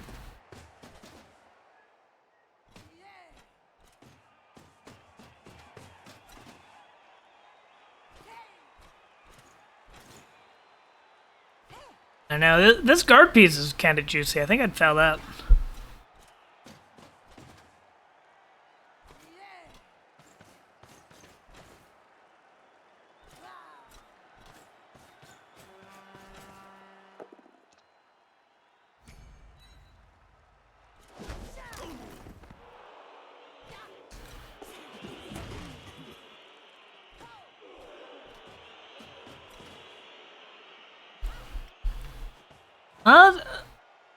The Zons can tend to stay in their own half. They don't have to force the ball, but because they are 1-0, but I think a little bit more pressure is actually in their favor.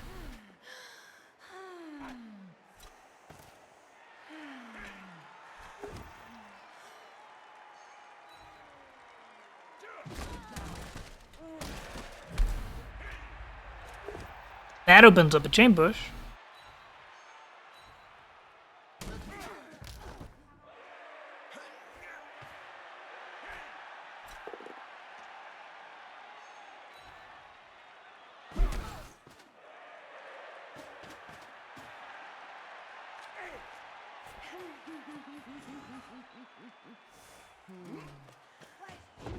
Grass Enjoyers looking for an opening. That's an unfortunate removal off the failed dodge. Ground has removed more players than any Mighty Blow has.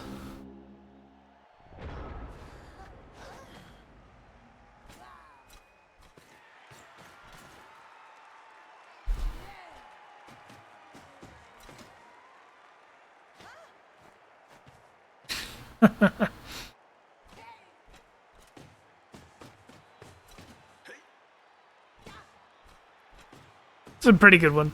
I like that.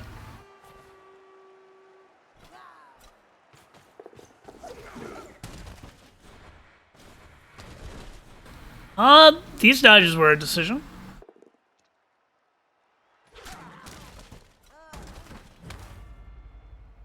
So that's a 4+, 4+, 3+, 1 die blitz. Not sure I agree with that.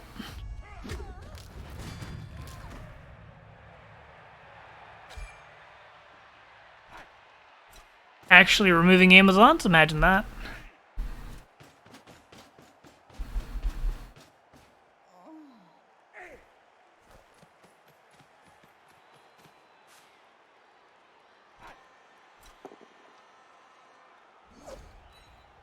And the humans really need to try to get some positioning down the pitch. Their clock is ticking. If they wanted to win, they had to go a little more aggressive. I don't think they can choose to win at this point, though. You know, they started the second half a point down against the Wizard. It's really hard to win in that situation.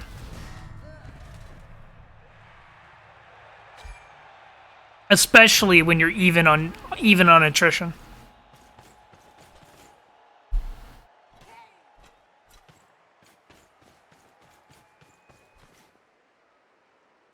But the Zons are playing a little passively. Just content to not put pressure on the ball, really. You don't gotta put a lot. But a little bit of pressure forces mistakes for the attackers.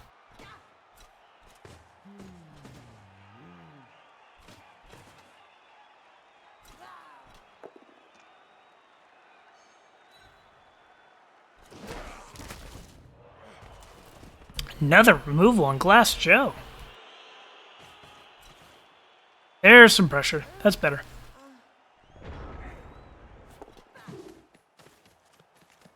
Flat dodge to start off.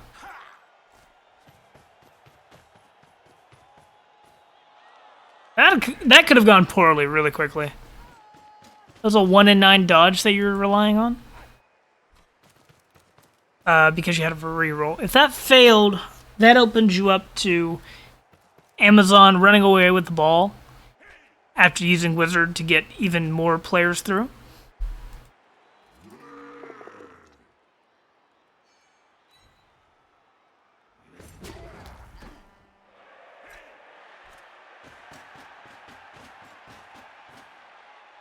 But, that being said,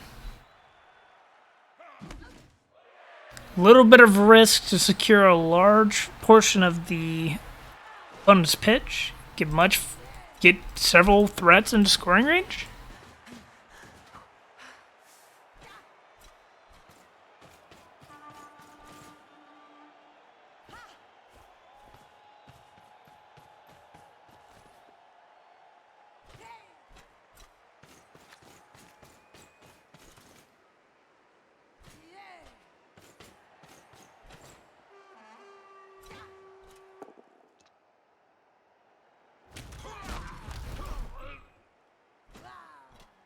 Turns out Wrestle's a decent skill.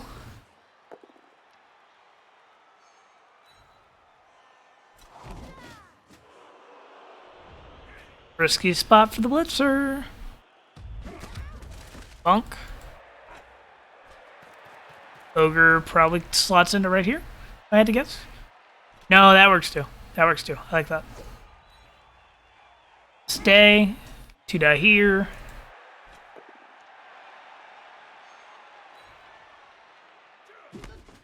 Sad dice there.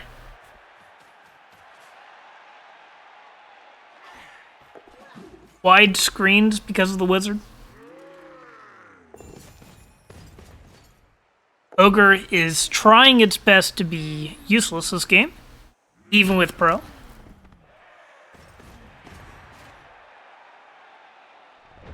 Aggressive marking, I like it. I think the humans are ahead on strength at this point, or just ever so slightly behind. Ogre's making up for a lot of the difference.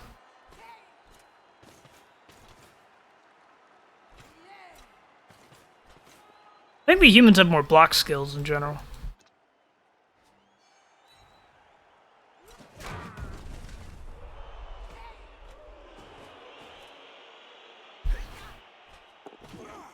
One die blitz.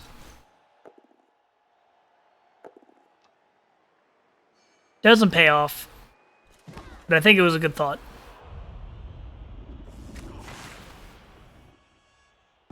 If you're gonna wizard if it fails though, I think you do that first.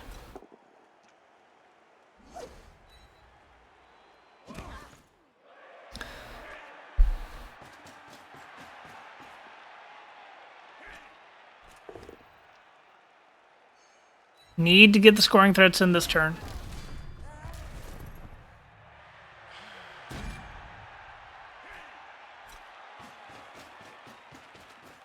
Like this. Don't like that. Oh no! Quad skulls to lose.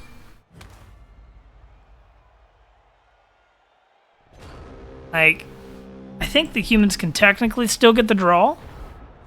But that is like heartbreaking quad skulls.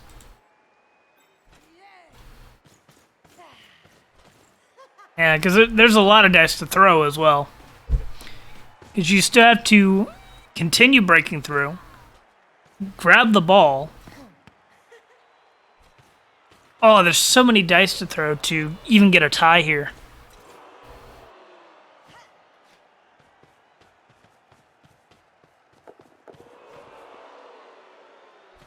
I think that was the right way to go, though. I think it just got punished by the 1 in 36. Not the 1 in 36, the higher than that.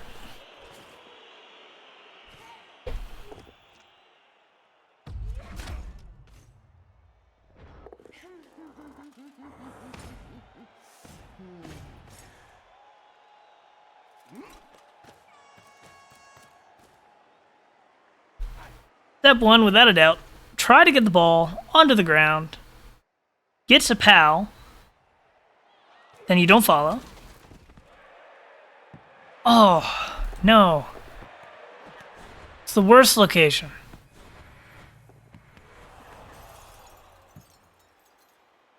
Yeah, that's unfortunate. That's a sad loss. And the last turn doesn't matter.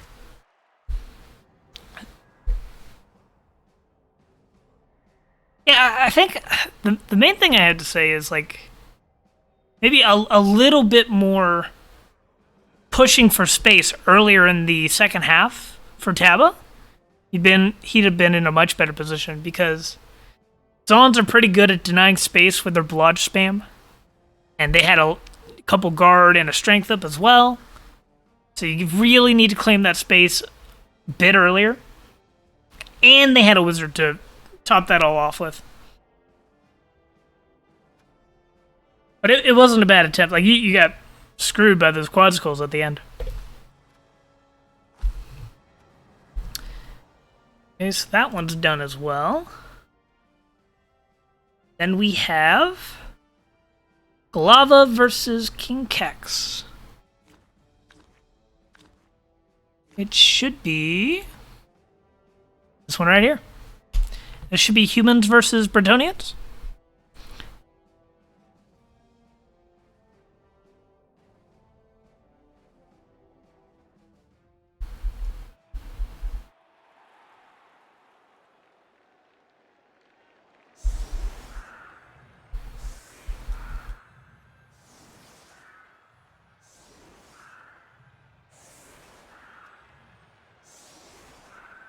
You have a good one, Mighty Crab.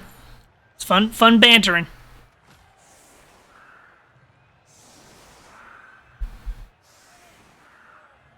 And we got some birds. Looks like fresh birds, I believe. Mostly fresh birds versus mostly fresh humans.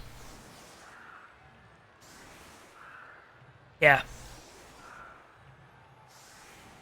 Lodge on a blocker. Ooh, yeah, that's good. Good catch. It's very nice.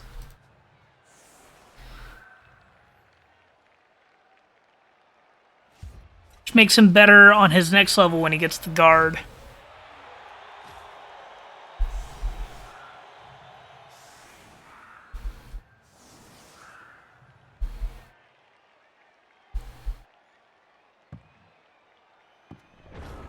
Yeah, not many people play birds. On defense, generally, this isn't like the worst of anything I've ever seen, but I would recommend instead of going this like line of wind spaces, go for chevrons to have some players diagonal. It accomplishes the same thing. That being said, oops. That being said, do it up here where you have these people. And then what chevrons does is it forces your opponent to slow down. They can't really run on the sidelines. And it protects a decent amount of pieces still. Humans are a very flexible team, so it can be hard to set up defense against them. But you could go for either the chevron, you could go for cups, which is a little different. Let me go ahead and draw that one as well. So cups, you have something like this. You have two people here, two people here. You got your middle. And that protects 4 important players while still giving good control over both sides of the pitch. It's pretty good for your faster teams that are still bashy. So your Bretonians, your humans, your lizards. A lot of elves even, I would say. But like this accomplishes similar stuff. It just exposes all your positionals though.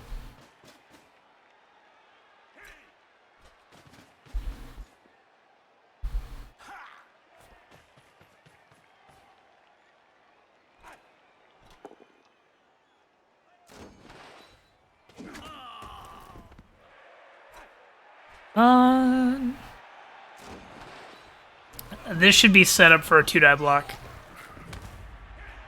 Looking at you, Kex. Should have been a 2-die block. You did better on this one. That is a 2-die block. For those who don't know, Kex is my mentee.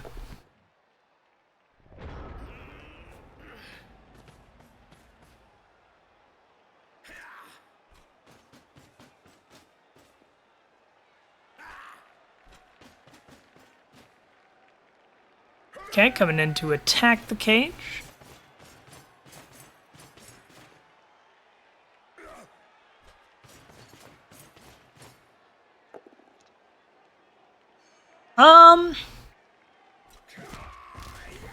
Not sure how I feel about that hit. If you hit this lineman instead, it would have been a 2-die block, because you had the assist there.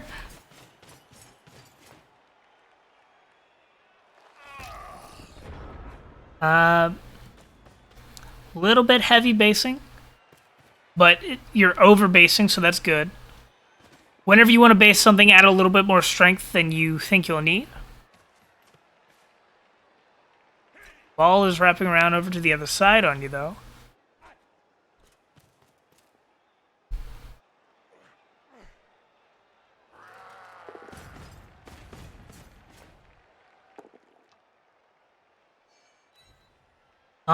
Lucky hit on the blodge. What a hit here. Hey, poor kids, how you doing?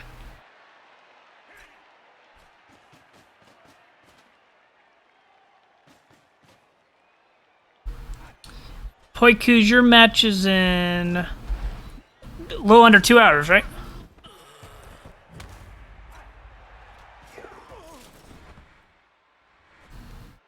Decent turn ordering by Kex there.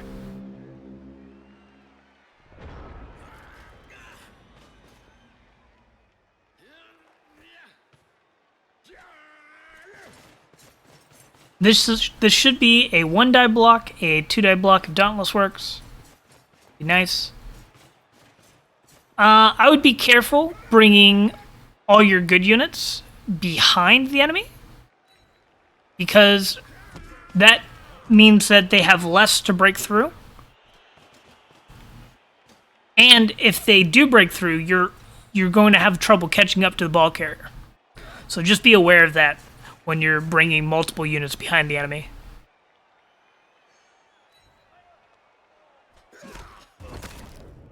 That's a good hit.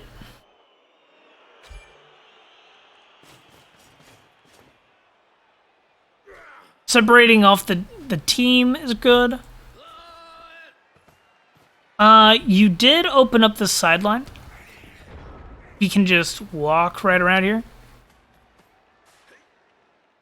But you should be able to stop this still.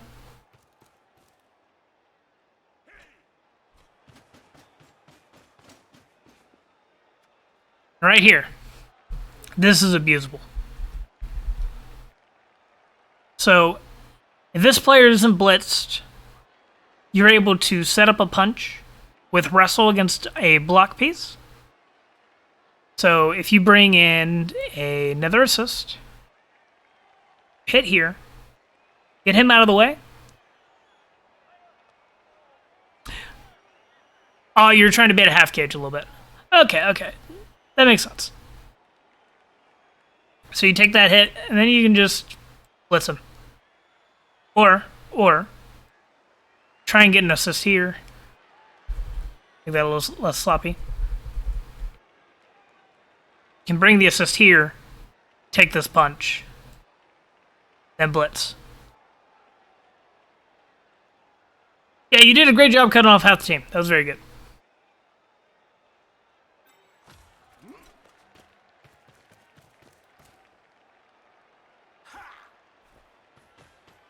If you put this lineman one back, though, they stay cut off a little bit more.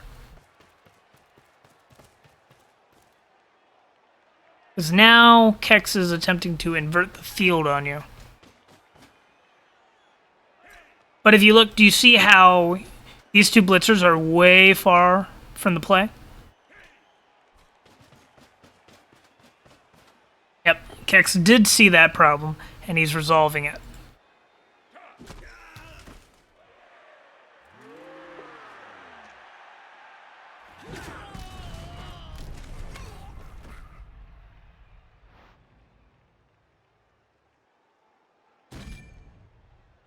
I think the main thing here is if you blocked off this square, it forces the blitz rather than allowing the blitz to come somewhere else.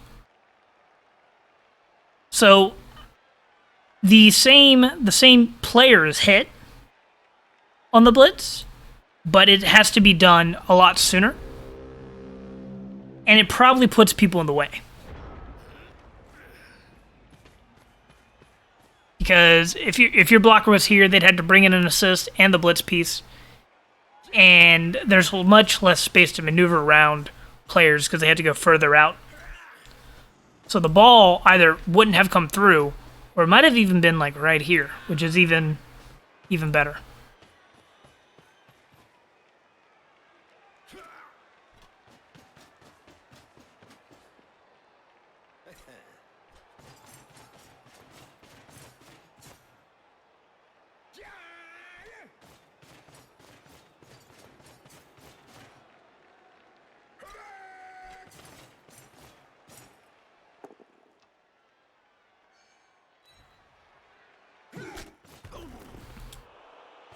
That's okay, but I think that I would have rather taken a hit on this lineman. Try to get his body right here in front of the ball, and then base the ball with your blitzer. But this isn't bad.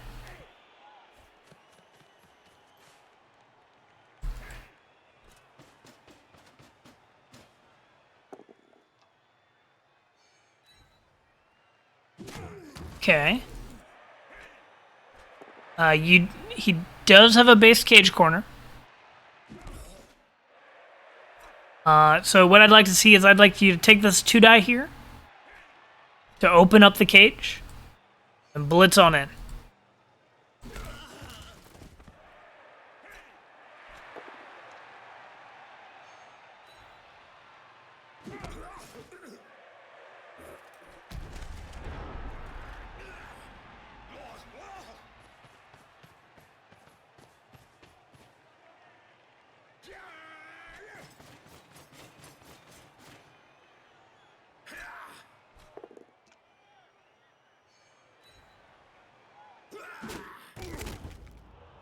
I think I would have followed there.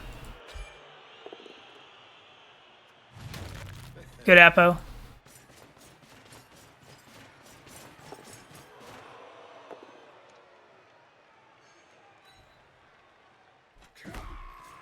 And not rerolling there is fine.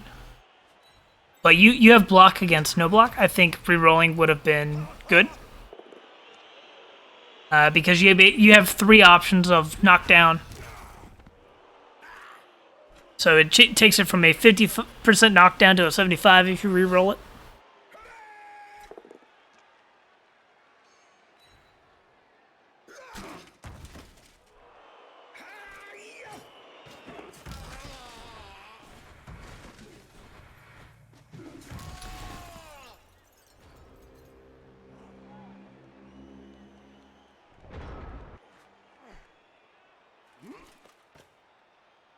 Dodge is okay if you really wanted the square.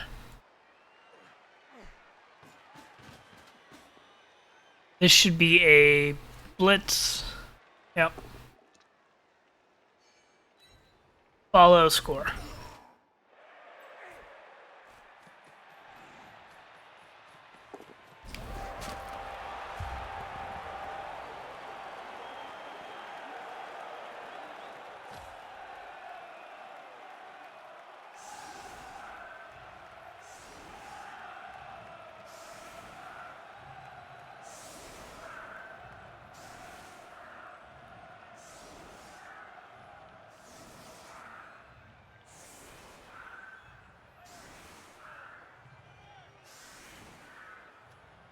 Little column defense, I don't hate that. Gives slide protection to the players in back. Still control the pitch.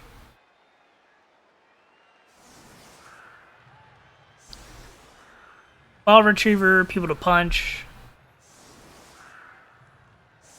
And then, as well as that, I'm hoping you attack this side, which is a little weaker because it's down a player. And away from this guard piece.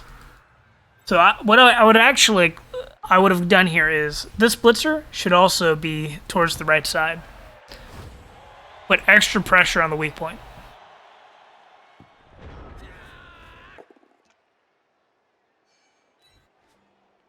Yeah, and that's good if that's what you did. I think that's what I would have done as well.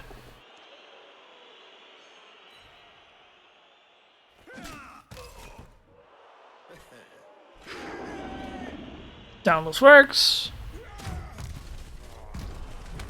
Good stun.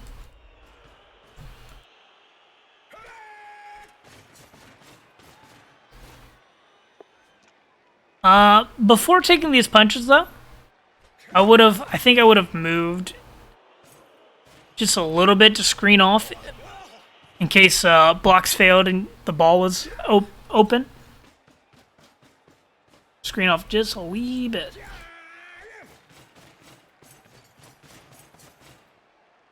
Okay.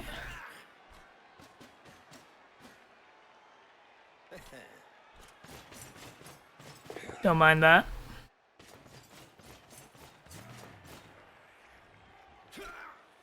Don't mind that.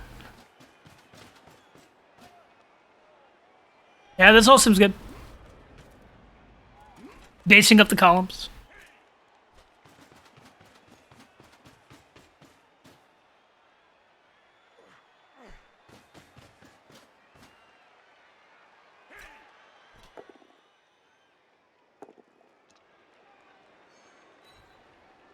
Dub Skull's first block is really good for Glava.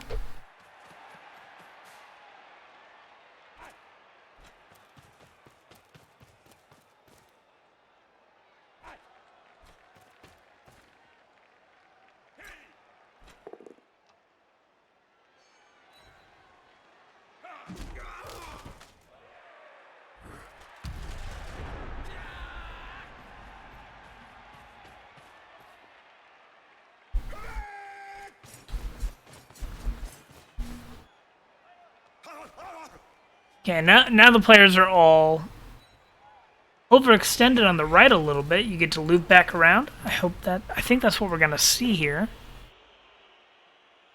Vessel's good skill.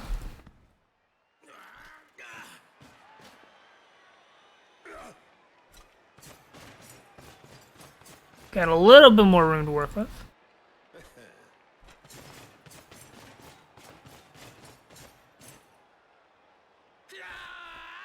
Linemen should go like right here.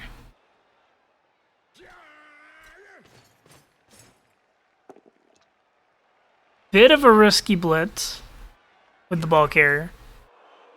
Oh wait, that's not the ball carrier. I've lied. Thought it was for a moment. It's a good removal.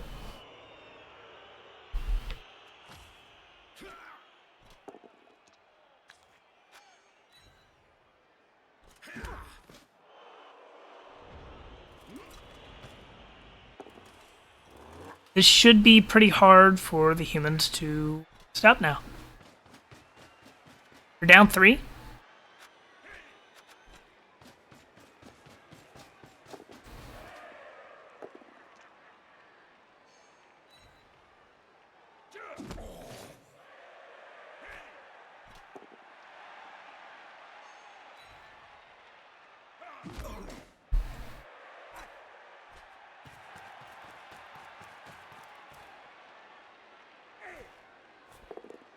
Lava next turn should be focused on getting a scoring threat and securing a position for the ball.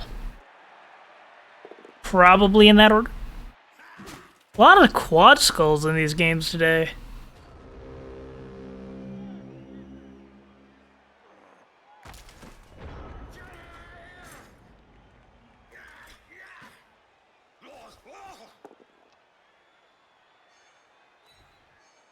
Okay, so little turn ordering note. I would not take this block with the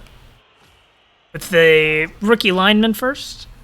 You really want to be looking for a block that's a little safer, I think.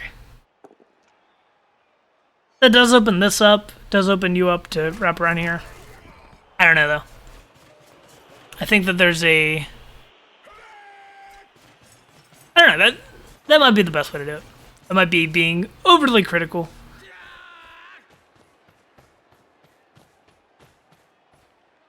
Nice, full cage. There you go.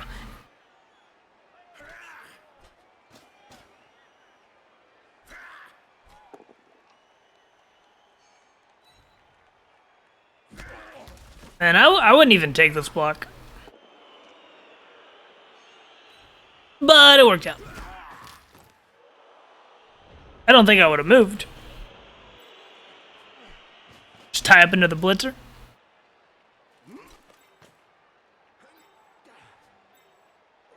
Now, if you're greedy, on your next turn you'd be passing the ball to get 2 levels.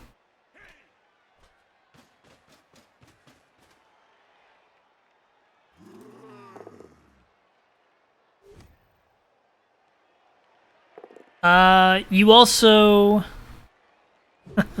no, don't get me wrong. It's very greedy. It's very greedy. But to free up the ball, what I would do is I would bring up my pen tool. Move this player here. Need to change this. So, bring this player to right here without taking dodges, but I'm lazy on drawing. Move this... No. Let's move this player right here. 1, 2, 3, 4, 5. This lineman right here. And what that does is it sets up a T-shape. So you can hit here, and now your ball carrier is free. Off of a push. Or, well, a POW because this is an enemy. But you can potentially remove 2 defenders that way.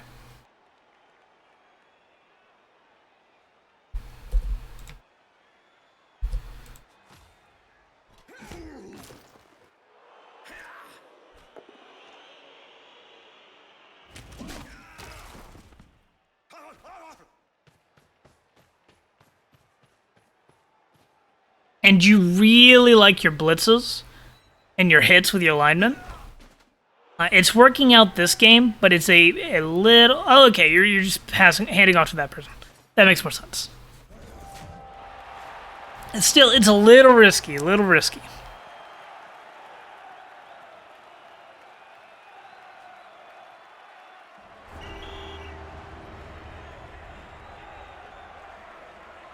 And then this bribe you've got, it's hard to use bribes on offense.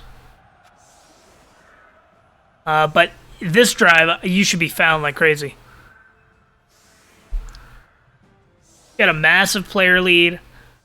I would say the vast majority of the time, this should be a 2-1 victory for you.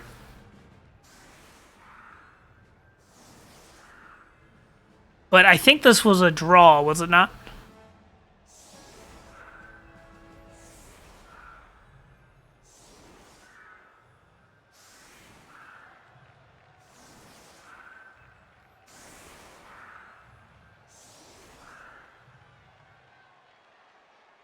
I would replace both these both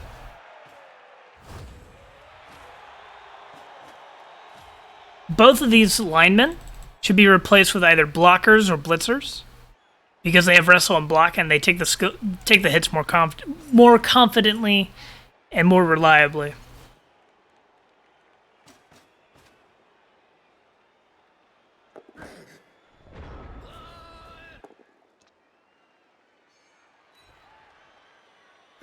Because you're relying on your linos for a lot of hits.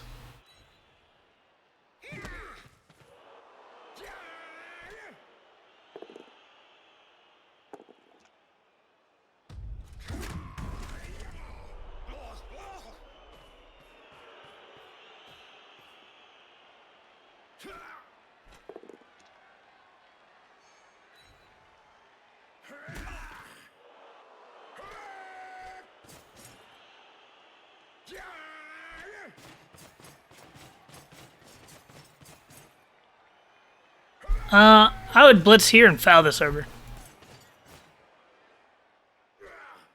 You have a bribe? Use it.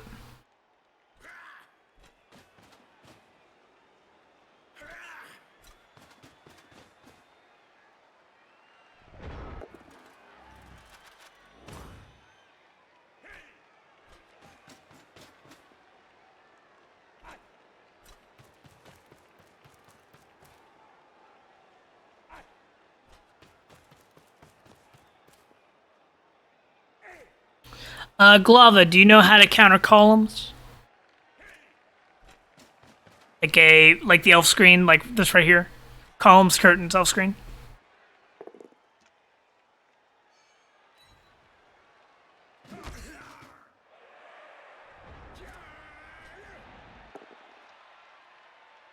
Good hit. Ah, yeah, okay, wonderful. I remember now. I won't go into full detail since I've already given you that spiel of you base it and you punch it.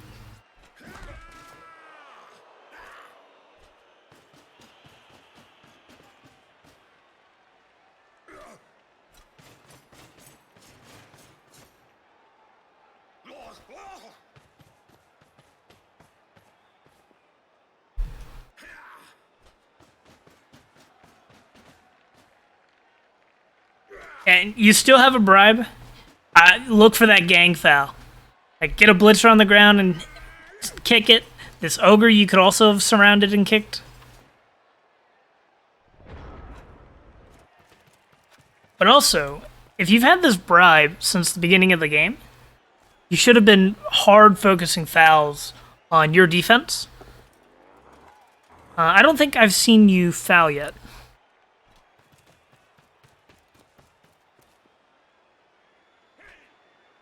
Yep. Exactly what Innovation and Blue Leader is saying. Foul the ogre. But not because like it's the best foul target, just because it's on the ground.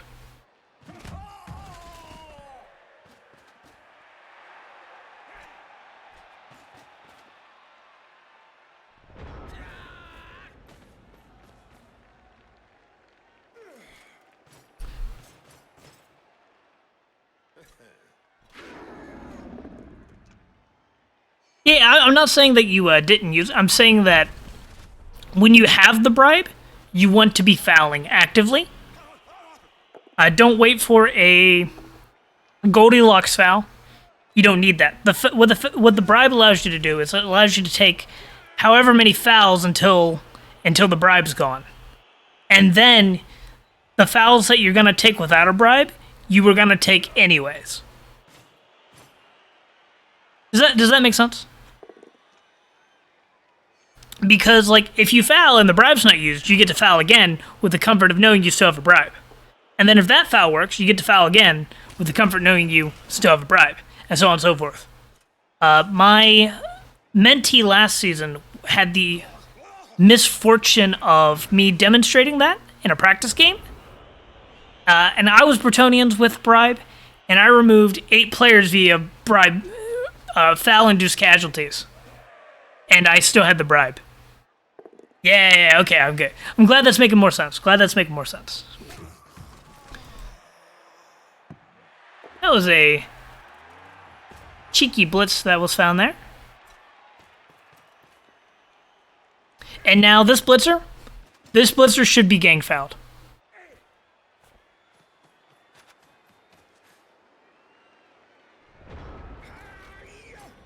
Did that to lizards the other day as Nurgle.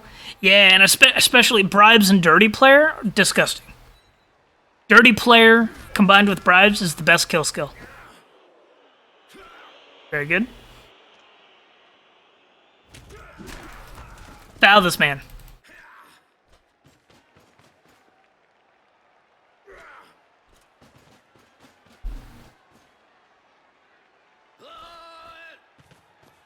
Yeah, mercenary dirty player, I love.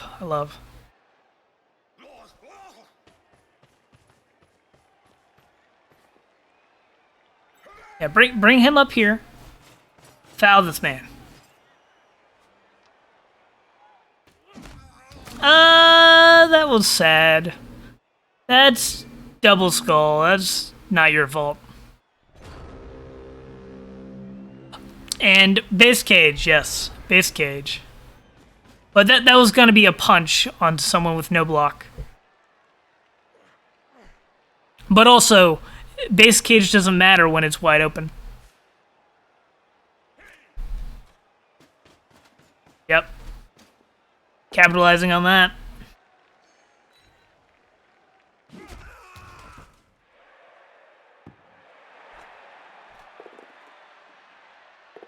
Yeah, that was just an unfortunate 1 in 36. That's not really your fault.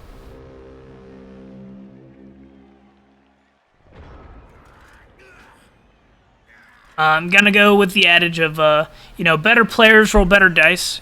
You should try being a better player.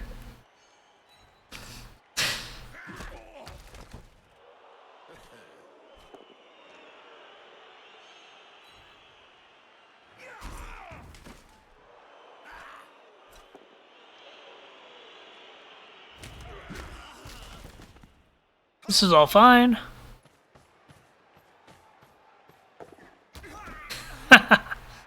That's sad. You're out of rerolls, aren't you? You don't need to take this GFI yet. You just want to bring somebody to try and pick up the ball.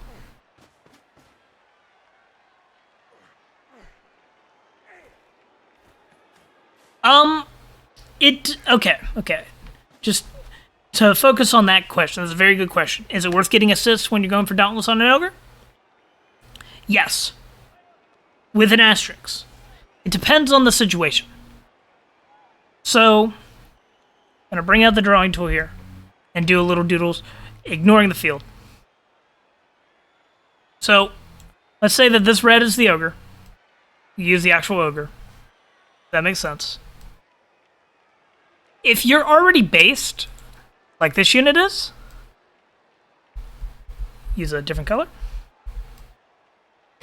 It is worth bringing at least one player over if you need one assist. So it's always worth bringing one. But it really depends how many activations you have to bring. So if you're going for a 3-up Dauntless, I think it's worth making it an 8-1 die if you're going to take the punch.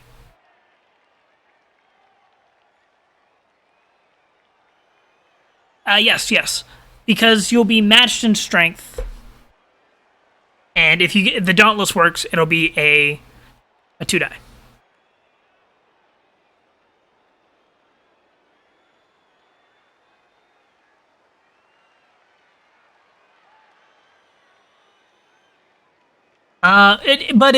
The Dauntless is a 3+ when you have 2 strength difference.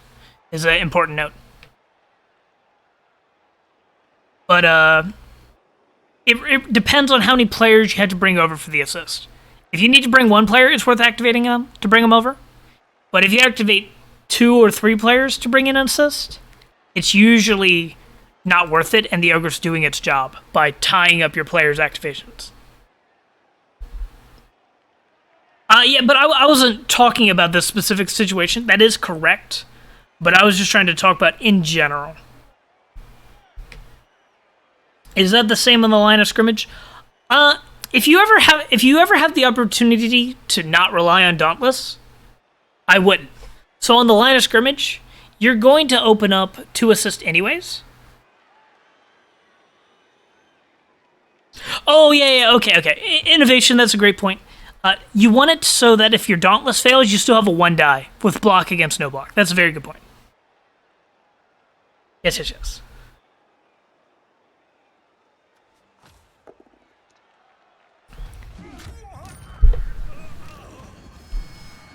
Peasant's back to where he belongs.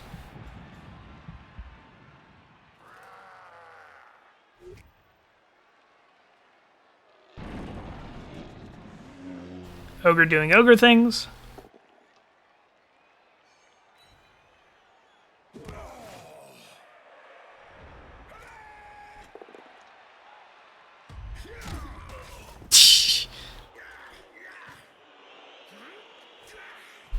Oh, did he steal this MVP too? It's annoying.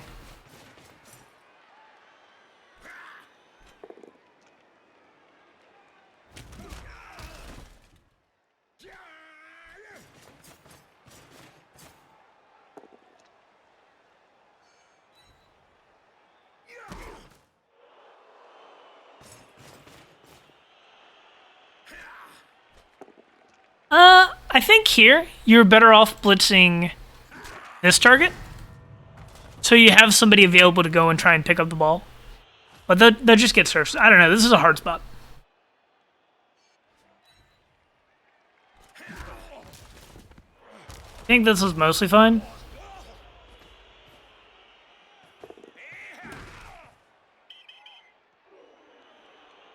I don't hate that foul. That's a good foul. Because you have a bribe and you just want to remove a player. Although, there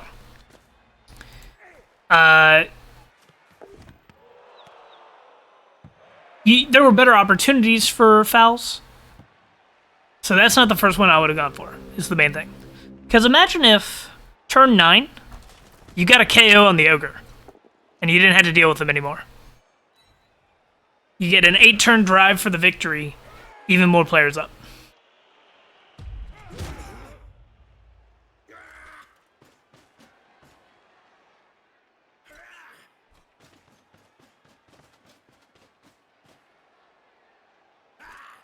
And here you need to get a scoring threat before you're taking these blocks.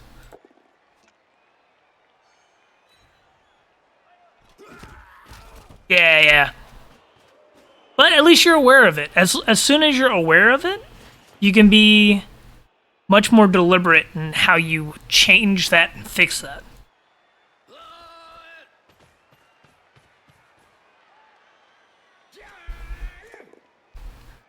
We have another hour and 15 minutes before I cast Poikuz's match. Or at least another hour 15. It might still be at 7:30.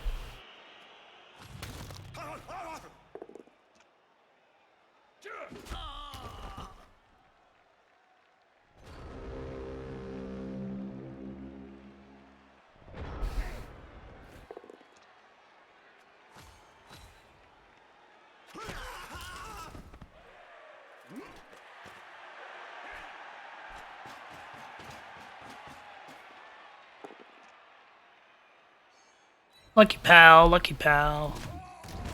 Yeah. A little bit potato. A little bit potato.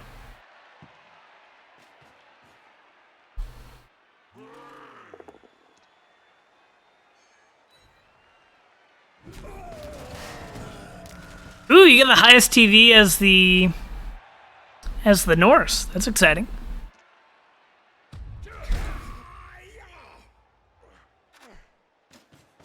And Poikuz, whenever you get into your game, if you could let me know, and you're going to be kicked out of the chat for the duration of the game. Competitive integrity and all that jazz.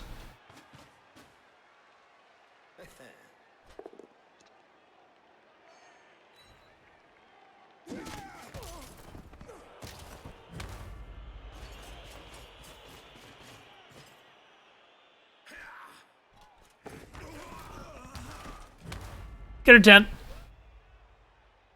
You did what you had to do.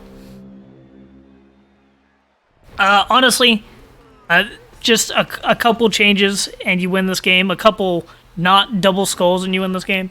Like, this is fine. But you did have a massive lead in players.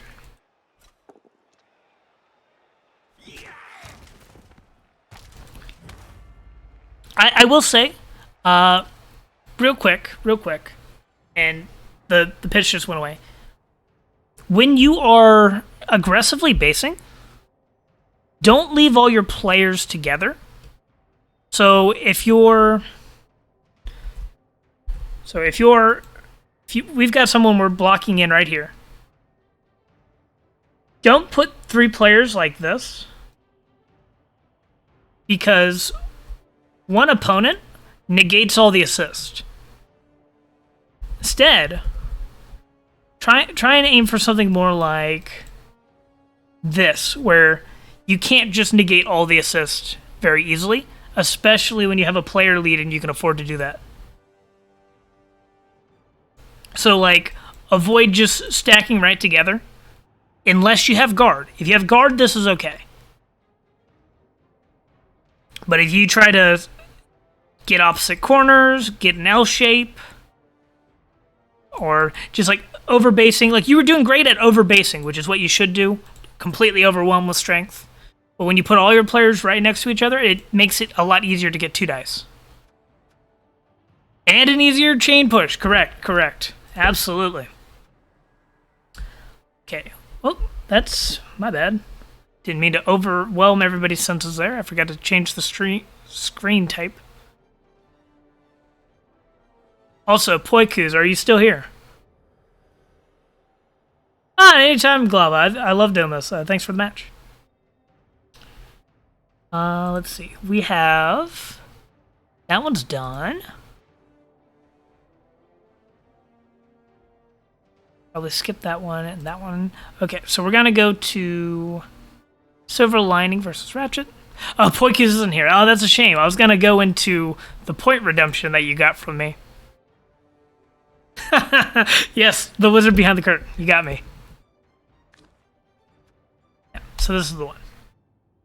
But last stream, I accidentally stole points from Poikuz because he reclaimed points for my thoughts, and he wanted a very in-depth analysis of the sex appeal of the lizard positionals.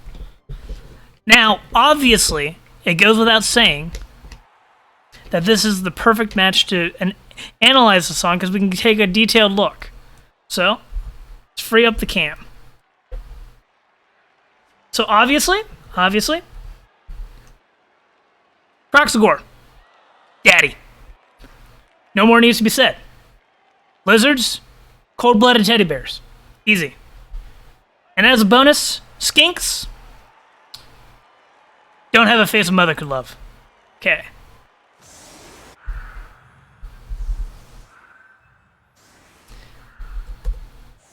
Memes aside. The helmet is a fashion crime. Let's see, do we have anything interesting? We got a babe for the lizards. Okay. No skills. Sixosaurus. some loner skinks. Loner skinks are just as good as actual skinks most of the time. Mighty Blow Werewolf. It's wonderful. It was a present from his mother. We won't pick on it then. As long as he enjoys it, it's fine. If he likes his helmet, that's great. He's allowed to like ugly things.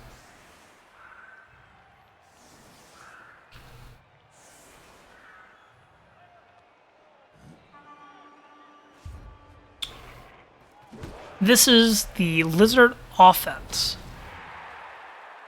Okay. That's unfortunate. That's really unfortunate. I would have apped that as well. I would have apped that as well. Because you don't have much development. If the team dies this game, it dies. I don't hate the Croc score not being based. However, I'll get to that. Wait. Okay.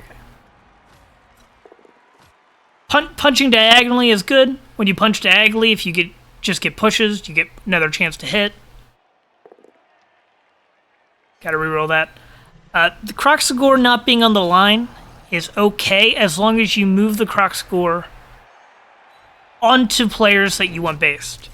Starting them not based is fine, but I think typically Lizard players put him on the line on offense. Just so that you can like punch players onto him and then he doesn't have to activate.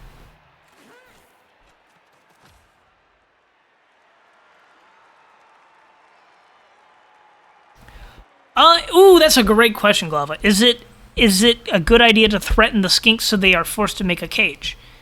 Yes. Because it's sort of like if you have a wizard, your opponent is forced to position as if the wizard's going to be used or they lose the ball. It's the same with the skinks. If you position to threaten the skinks, they have to position their Saurus differently and have much less pressure on your own players. So yes, it's a very good idea. Yes, try to set up 3 dies, which is 2 strength, 2 times strength plus 1. So it's 5 strength. That's all you need.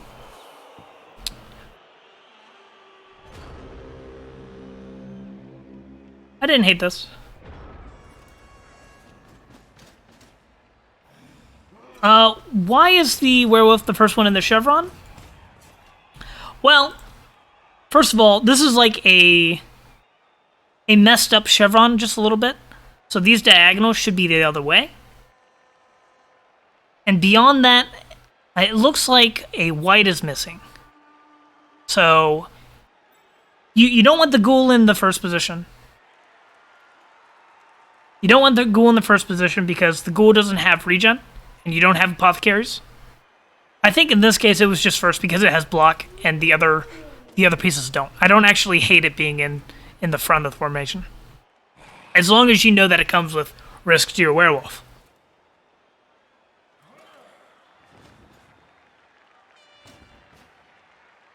Yeah, and it's not bad. I don't hate it at all.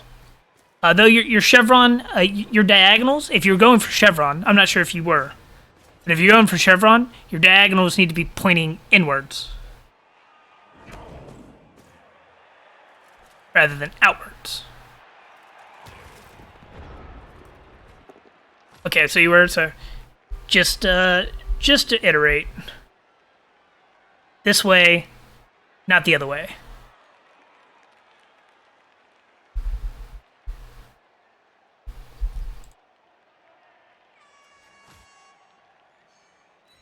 Good.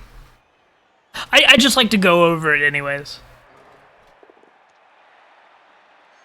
Especially common mistakes like that. It's just a nice refresher, and it's great for newer coaches in general.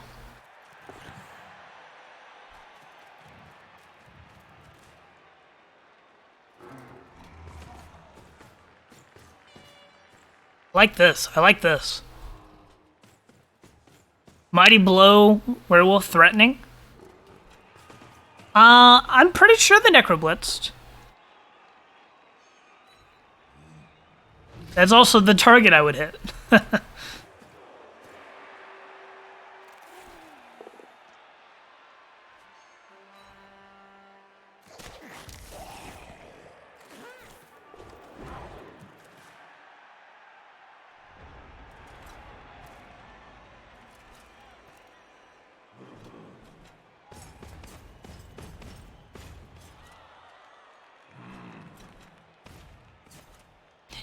Oh yeah, it was a good blitz, just didn't result in anything. But could you imagine if the Mighty Blow werewolf got removed this early? Mighty Blow werewolves are a crime against humanity.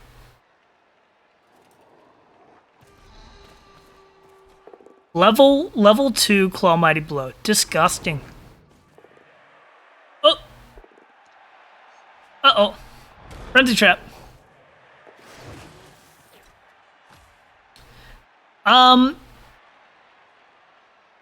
So, here, just make sure you just wanted to have one more assist, like right here, just to ensure this doesn't get frenzy trapped. Yeah, you definitely got away with that somehow. This skink, I wouldn't... You could blitz, but you'd have to bring an assist just so you don't frenzy trap yourself anyways. But you could go for a skink there and be pretty happy. But if you're going to go for a skink, it's best to make it a 3-die. Because this werewolf can only injure a skink on a POW.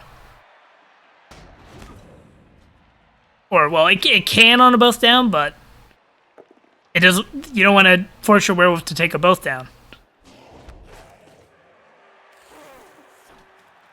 Yeah, what Blue Leader said. Sidestep's also important to look at. Sidestep can really misposition you.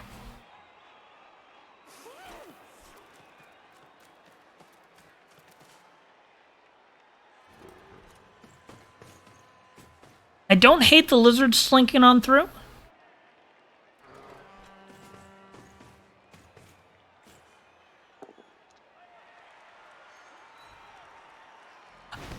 A lot of people miss blind spot, don't worry. You know, some people, when they're playing games, they just completely miss enemy players that are standing on team logos and cause the game to be lost. We saw one of those earlier where both the person, when they were playing, they missed it. They just overlooked a player existence. And I also couldn't see them because they were the same color as the logo on the ground. It was honestly amazing when I saw the player. I was surprised. Like, they were not there. I refuse to believe it. Good double GFI into dice. Very good. Good spot. The white is surfable. The white is very much surfable. Push, push, surf. But I don't think that's the best thing to do at this moment. I think you gotta hit the other werewolf.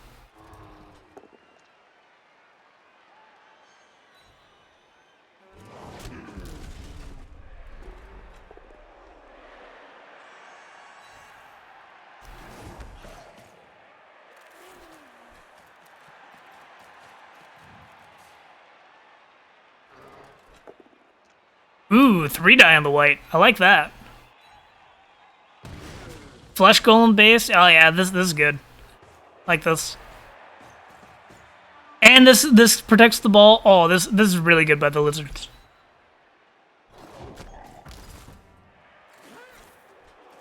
Sidestepper. Yep. Loner Skink fell. Okay. On the werewolf. Yeah, I've not played against Scrubbin or seen any of their games, but they're playing really solid.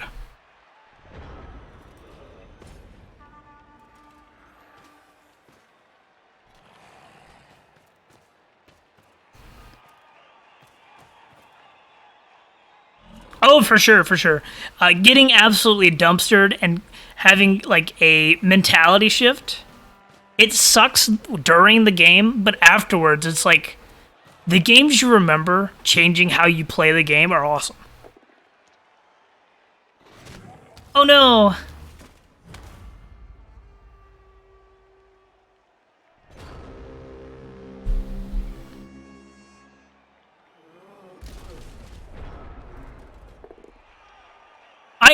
So here's the thing, right? If you don't want the follow-up hit on your frenzy, try and take a hit with your white instead. Regen work though.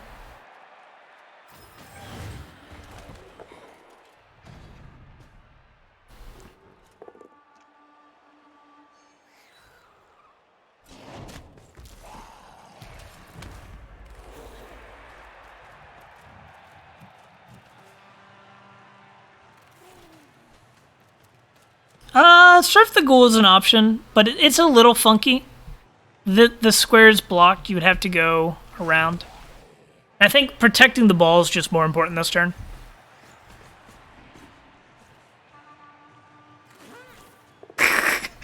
Yeah, Kawagir, you should take some tips. But I do like just hitting the Ghoul, because the Ghoul doesn't have regen.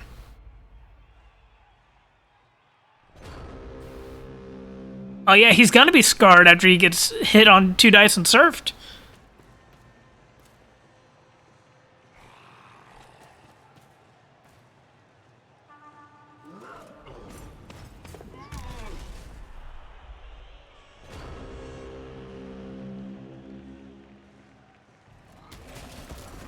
Is that a 3+ away? I don't think it is.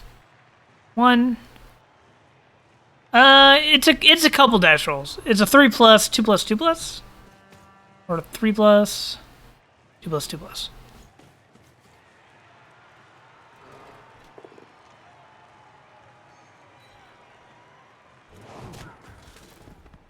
Yeah, removing ghouls early is key against Necro and Undead. Yeah, I think the White Blitz was the best option. Or only option. For preventing the score. But then again, just skinks will come. It's still going to happen, but it pressures the score if nothing else.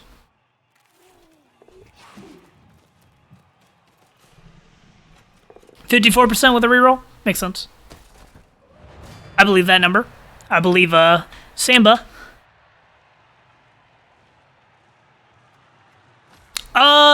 Early on, werewolves carried the ball. But as the team develops, you really want to develop a ghoul ball carrier so the werewolves can do what they do best of being intimidating and hitting other units. So yes, early on, werewolves carry the ball. Best piece on your team for it. Later on, developing ghouls to carry the ball makes it so your werewolf doesn't have to.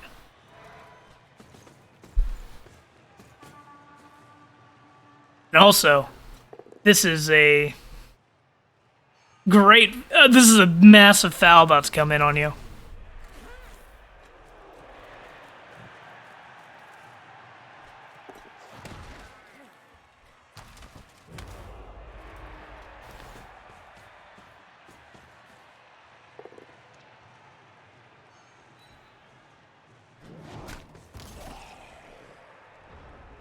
Yeah, a werewolf can carry the ball.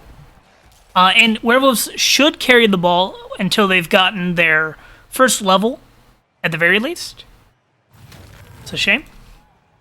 So, like, early Necro, werewolves carry the ball because you want the werewolves to score with it and get their level. It's similar to Pro Elf Blitzers, you want them to score early, or Dark Elf Blitzers, you want them to score early in a team's development. Even Lizards. If you're playing Lizards and you can have a Saurus score, you do that.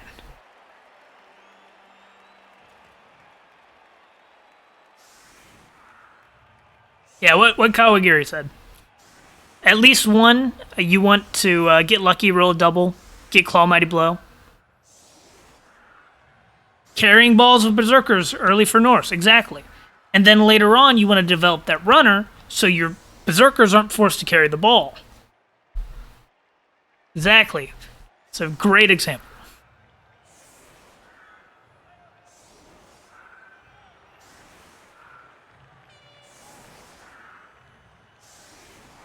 Defending a one-turn touchdown. Okay. We can go through defending a one-turn touchdown a little bit. It's a great question. So let's break out the pen a little bit. There are a couple ways to do it, depending on the enemy's skills, the enemy's stat lines, team specifics, yada yada yada. If you're going, let's go against the things you have the most control over versus the things you have least control over. So, if you're going against someone that struggles to move your players around, or they have low mobility, that sort of thing, if you had the strength advantage, if you're these lizards, bring them forwards, I would say, and offset to the side. So I would do something like, if I were in these lizard shoes, I would go like this.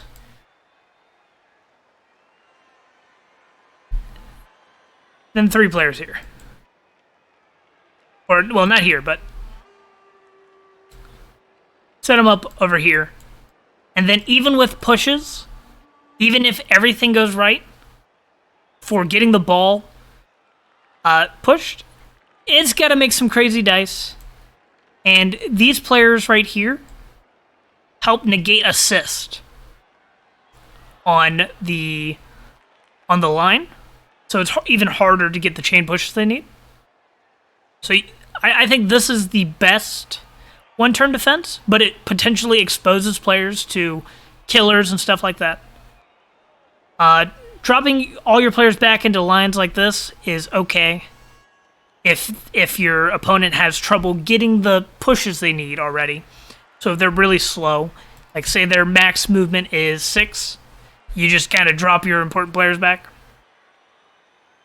Against throw teammate, I believe you want to set up on the 16 against third teammate. Let me think, because Ogre comes here and it throws short pass or a quick pass, short pass, and then the actual player scatters between here. So I think you want to set up on the 16.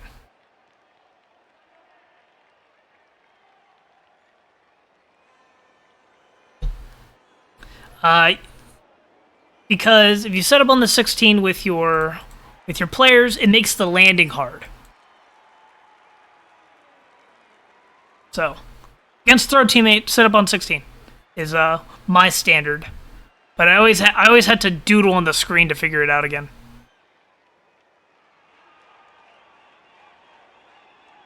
But and then if you're against a gutter runner that has movement 10 and sprint, 1 tiles apart and just pray. That's what you do against a natural one-turner. 1 tile apart and pray.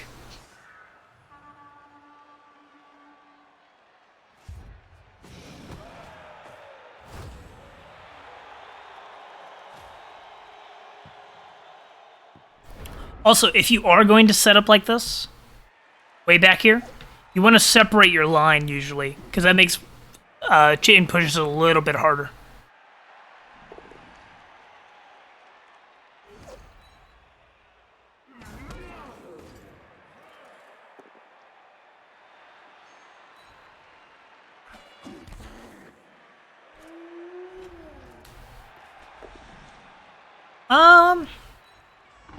I don't hate just having the skinks on the line, but I think that's a little risky. But what I'm thinking happened is that Scrubbin didn't want a gang foul on a Saurus.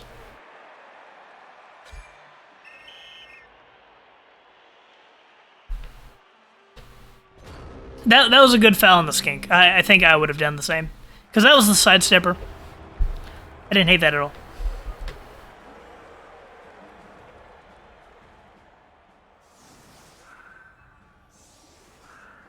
Yeah, and just like a lot of things in Blood Bowl, that's a risk reward. So it's like it's one of those things that I may disagree, but that doesn't make him wrong on what he did.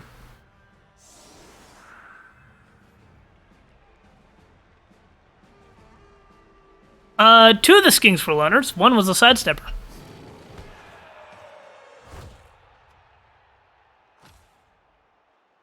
Let's see, what time is it? Okay. Still got plenty of time to Poikis' match.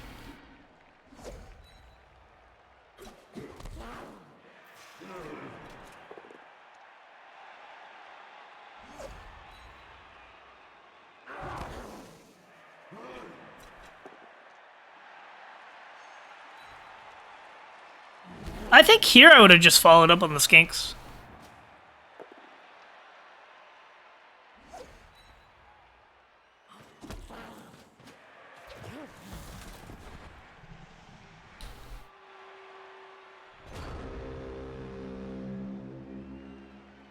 No, your team is very good at one-turn touchdowns. You have movement 8 pieces.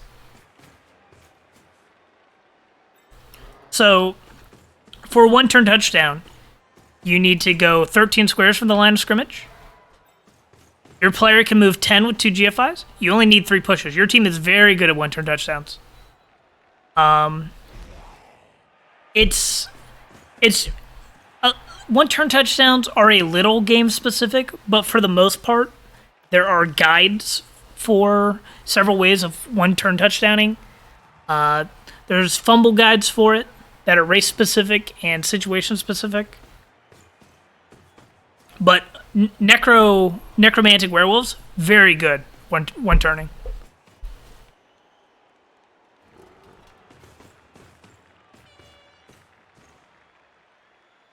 Level tactics have good ones as well?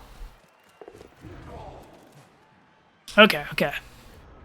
But to put it in perspective, you're as good at one-turning as High Elves. You're better at one-turning than Pro Elves. You're better at one-turning than, I believe... No, I think Dark Elves, it's a toss-up with Dark Elves. And then the Lizards, you're better than one-turning because you have Frenzy Pieces.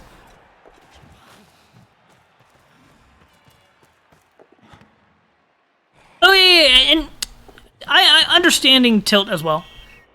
Not as good as Skaven. Nobody's as good as Skaven.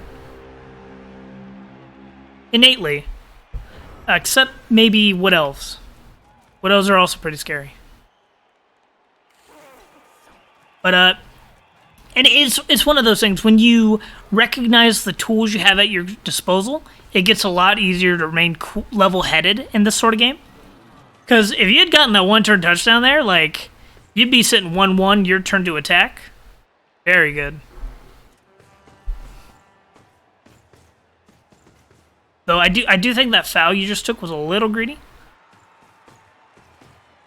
Just because you don't have any spare players left.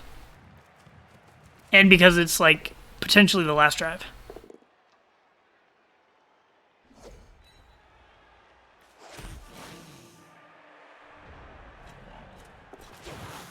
Fool's got to get out of there.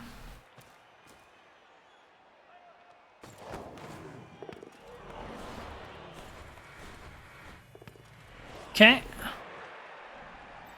Now you run. Run! And the Lizards committed hard, and it has not paid off. Before you take the splits, just protect from this Lizard.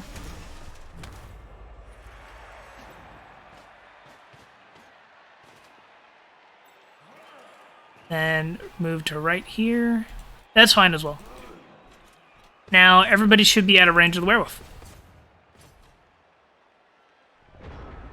Yeah. I agree. Blitzing the ghoul towards the sideline was better. Desperation pass worked out.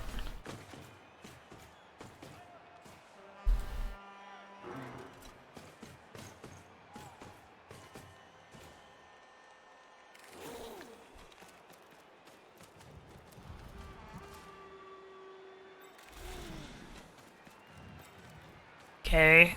13, 12, 11. You're 1 square away from scoring range. But there's only one person to stop you.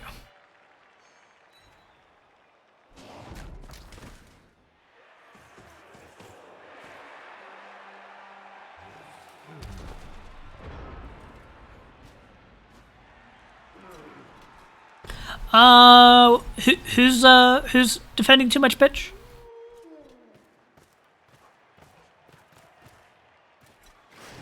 Oh, you meant down here. Should have been a diagonal screen.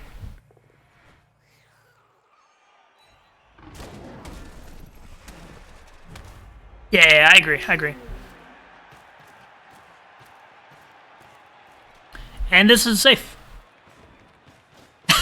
Okay. That's fair. You just accidentally set up against it. That happens.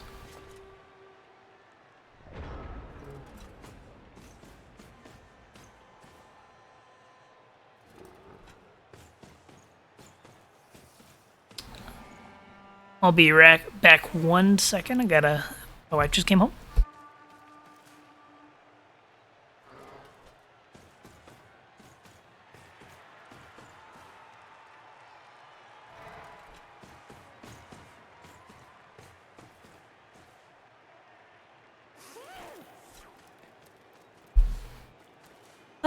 Anything crazy going on? I don't think so. Oh, okay. I'll be right back. I'm gonna go help my wife with some groceries. So I'll be right back.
All right. What have I missed?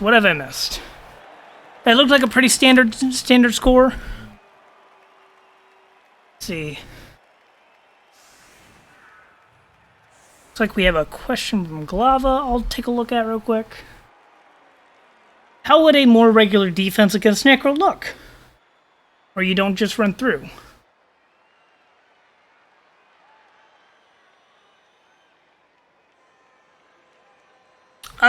You actually mostly hit it on the head.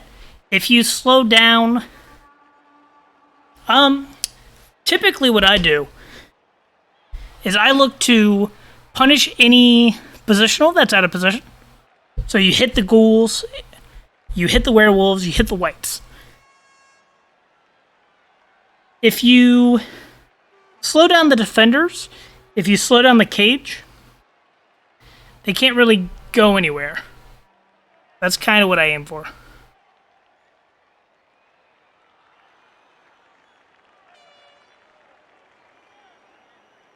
Yeah, and what Innovation said as well. Try not to overcommit to a sideline. Try to take control of the center. Take control of the center. Because if you have a strong center for your defense, then it's harder for the enemy team to flip-flop on you on sidelines. Because that's how a lot of faster teams get around you on defense. Or on their offense.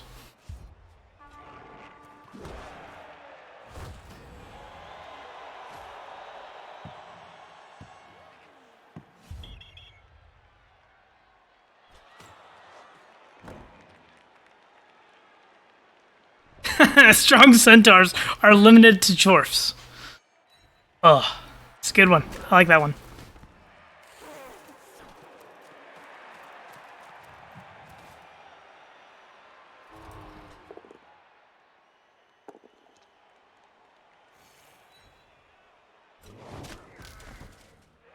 I should have like a something below my channel description called the penalty box, and anytime somebody gets me to chuckle at a bad pun, their name goes on the list.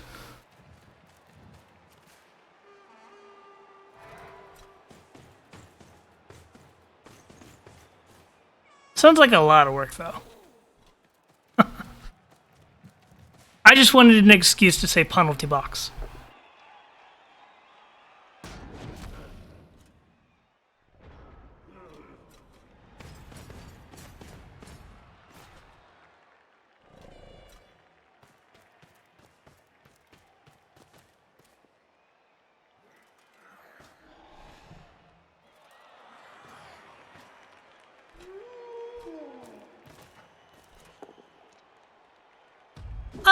Well, if you think about it, it's actually just encouraging people to think outside of the box.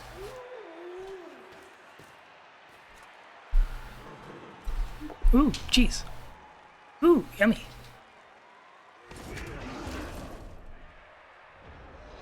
Ooh, yummy.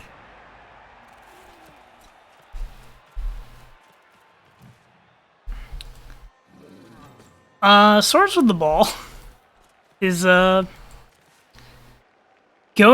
choosing development over going for the win, which is something that I don't endorse in League play, but I think this is a spin game, so it's A-okay.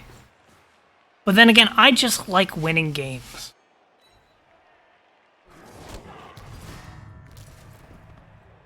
It's very good. And lizards are so fast.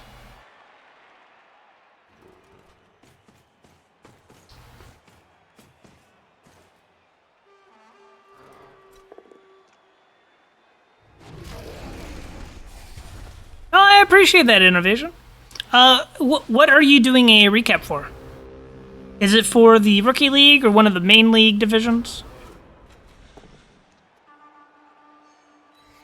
G-Man 3C. Nice, nice. Oh, yeah, I've been really enjoying this. I feel like I really enjoyed casting games for my minors playoffs. And I enjoyed casting games so much I wanted to do something that I would not only help me, but like, because I want to get better at casting and I want to get better at Blood Bowl. So this is kind of combining both of those. And I really enjoyed mentoring last season. So I've got this and mentoring, and it's been really nice. I've been really enjoying it. It's been a lot easier since I've gotten a new inhaler and been able to breathe during it. Got energy to go on. Gotten some great feedback. I've had some great guests on. But yeah, that being said, if anybody ever wants to host with me, you're welcome to. If you've got some experience and want to provide some insight.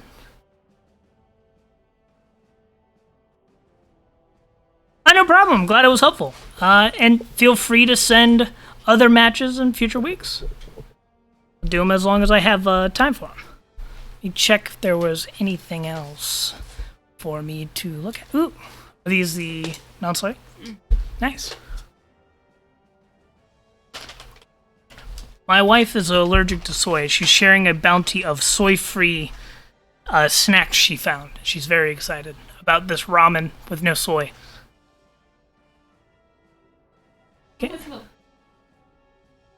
I know. I've looked for sweets for you before. Okay, and then I think I had a Wood Elf versus Orcs that I wanted to check out real quick. before Poikuza's match. Yeah, no soy ramen. Isn't that crazy?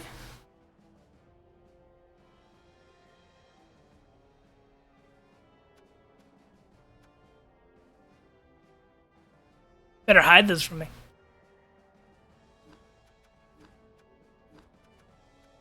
Yeah, okay. So I think I've gone through all the games that I was requested to cast. And now there's just a match that I picked out because I thought it would be interesting to look at. So we'll go through that until Poikuz gets in his match, and then I'll be casting a game. Now, when I cast Poikuz's game, if anybody would like to join me for casting that, you're welcome to. Anybody wants to get their hands in on casting, especially some of the newer coaches that haven't done it? Shut up, Poikuz. Not you. Nobody loves you. Where is the game?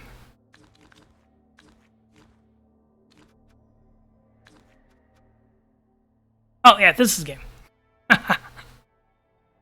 He's the one I'm casting the game for. I'm not being mean.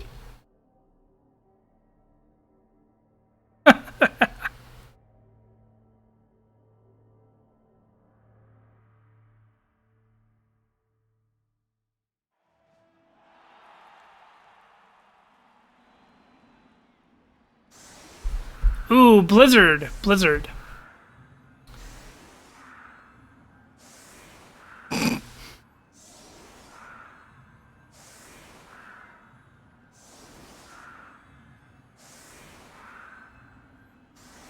Unstable Slav with throat issues. Fair.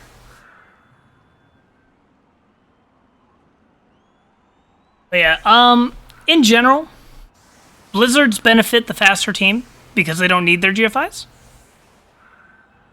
Actually, Blue Leader's right. Blizzard GFIs, free movement. No difference from the regular free movement.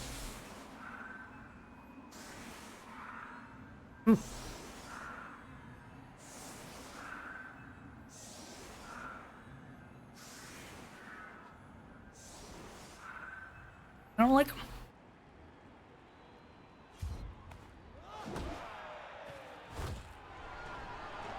No promises. Security gate doing work. Oh yeah, the Blizzard can be hard to see stuff in, I agree.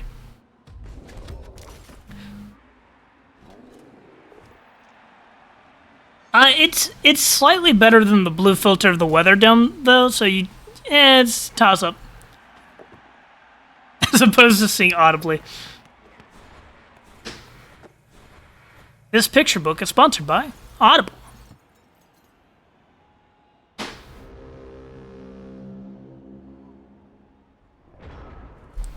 Why are the elves starting in a screen? You have Glava. You've been having wonderful questions. I just gotta say, your questions have been great. And they don't have kick. Why they're starting offset? Because it forces the slower, bashier team to position differently than they went to. Bloodable. Hey, we're all bloodable here. Is that for a level? That's for a level. That's understandable greed. I have no problems with it.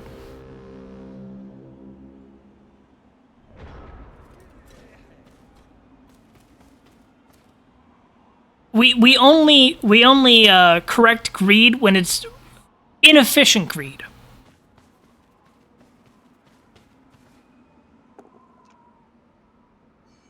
You'll pop on for half? For when I'm casting Poiku's game, or for this one?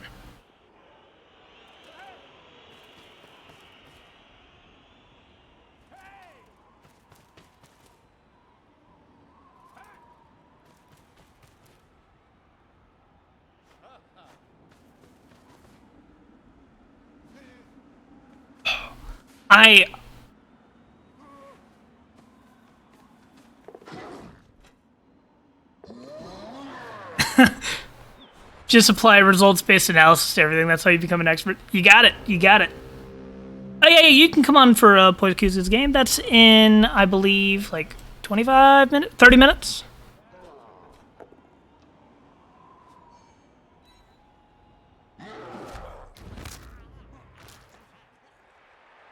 No, I remember one time I picked on my mentee for. I picked on him for going for 3 vanity passes on his Chaos team, rather than scoring the touchdown and then scoring 2 more touchdowns against the team that only had 4 loner elves. So it wasn't like, hey, I want you to not take these vanities. I want you to not throw them at the wood elves who can still score if you throw them the ball. Instead, score and get more punches on them, get the casualty SPP, and score more touchdowns. Vanity passes on a Chaos team sounds like a pro elf coach. No, it was so funny. He, like, ran a player up and threw from the safe position. So, like, really, he just did the vanity passes backwards. Because you want to move your receiver and then go move your thrower and take the vanity. But he was, like, throwing backwards at the wood elves. It made me sad. But he did level up 2 Chaos Warriors that game, so who am I to say?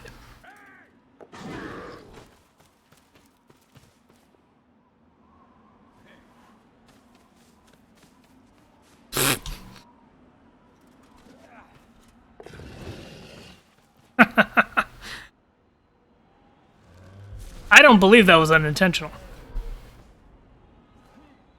Blodge with no tackle nearby.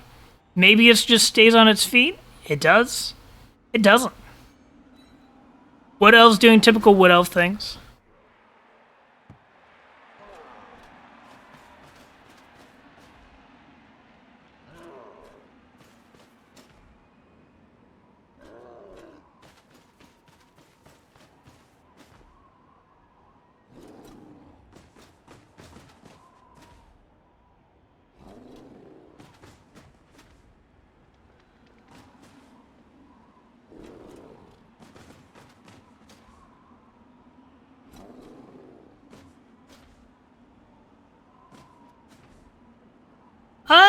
This is a hard situation to recover from. Like, your orcs in the blizzard, ball on ground. Wood elves being wood elves. Like, this is not an enviable position. Okay. So, magic number for fouls is a 7+ on an armor roll. So, for a ward answer, you want at least 1 assist if they're AV7. And so, AV7 you want 1 assist, AV8 you want 2 assists, AV9 you want 3 assists, AV6 you don't need an assist, and just like that's sort of the guideline. Any assist you have on top of that makes it exponentially more likely that your foul works. Because I think that a foul on a 7+ is a 58% chance to break armor. And then a 6+ foul is even better. No, Poikus. No. 7+ with 30 players still, because that just makes it even better. I should specify.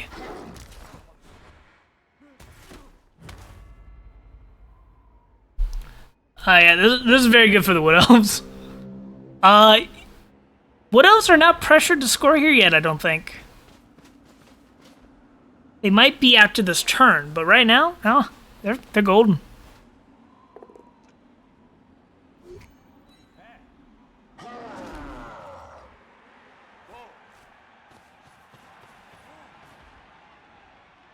Yeah, and what I'm seeing right now, leap to this square, 3, 4, 5, 6, 7, 8, yeah. Punch this dude.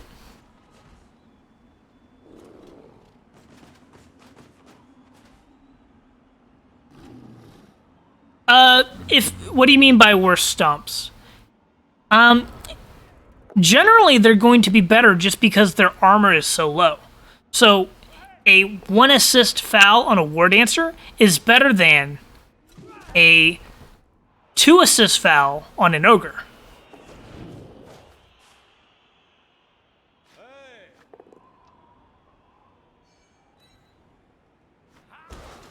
Like, by the nature, like, I wouldn't take a no assist foul against a War Dancer, if that's what you're asking. But, like, in theory, if I were forced to take a no assist foul on a valuable War Dancer over over no foul at all, very situationally, if I need to take that foul, but like if I'm at the point where I have to take a no assist foul on a War Dancer, it's probably not a good foul to be taking. I think there's probably better ways of getting around that. Oh no.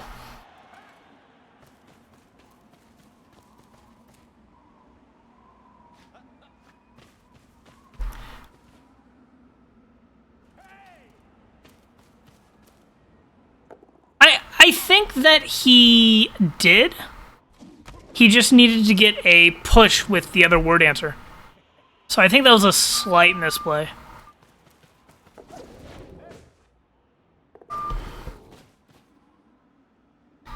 And what the elves are doing here is something called... They're attempting to invert the field, or invert the pitch, is the way I've heard it best described. So what you want to do is you want to get behind the bash of your team and set up your own little screen in their own half away from their ball. He's going to try and... Oh, he almost caught the ball as well. But yeah, blitzes and blizzards. This is a very good game for Wood Elves. Orcs are doing the best they can. I don't think they've done anything super egregious. The main egregious thing they've done is they didn't pick up the ball in their thrower against the strip ball.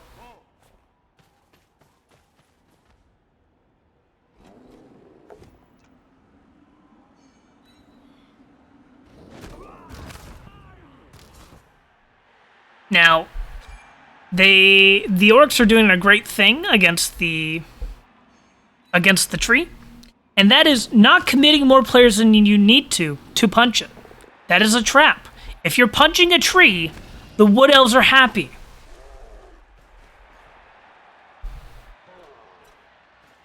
The tree's job is to look annoying and punchable, but it's not punchable, even if you have Claw Mighty Blow. If you're Claw Mighty Blowing the tree, you're committing too many players to the tree.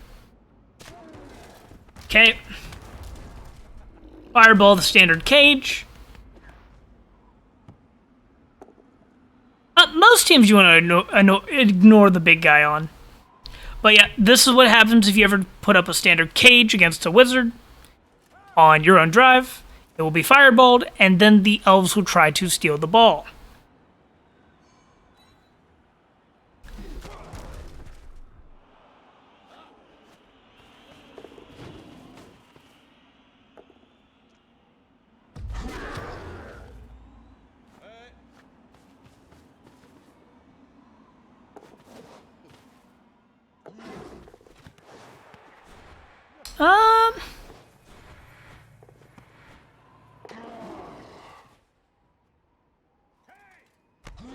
I think there was a slightly better way of doing that, but Welsh do have the ball. So who's to complain?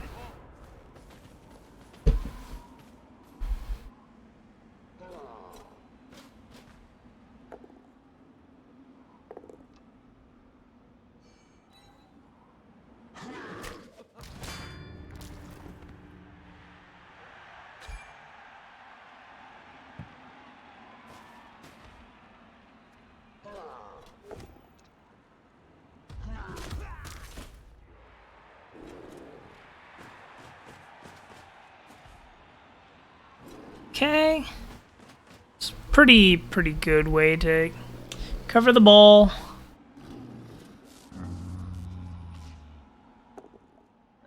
Really stupid being annoying. Okay, now, I don't think that the orcs are able to score, or at least not very easily. But they have to defend the ball for 3 more turns to have any shot of winning this game.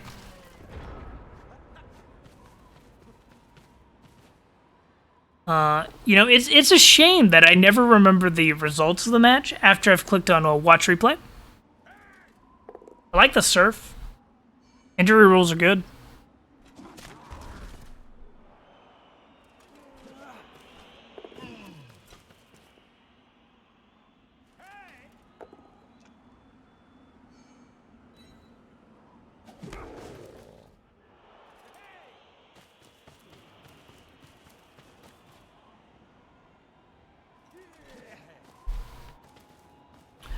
That's great to point out.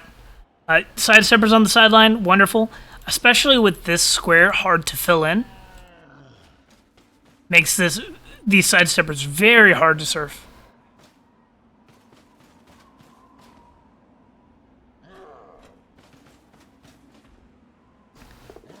Tree foul, tree foul.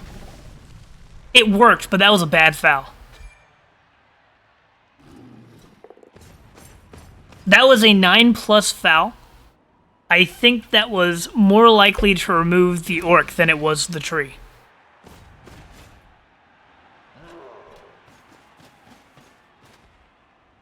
So just because it worked, doesn't make it good.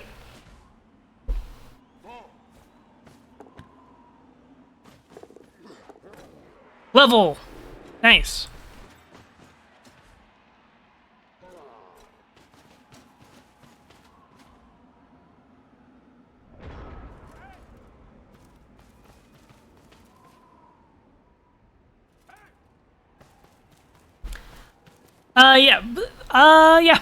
Yeah, basically that. Blitzing with the blitzer was more likely to work. But again, this is a miners game that I picked out because it seemed interesting from some of the stats I saw. So this is like unsolicited advice I'm giving. As long as we're all aware of that.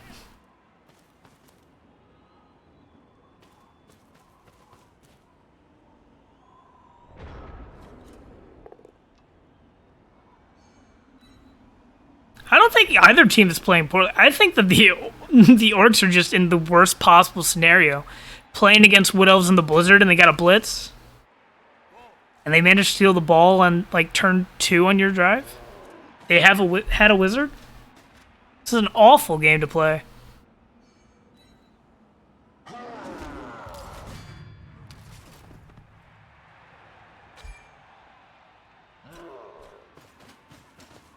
Also, you gotta love the honorary black orcs.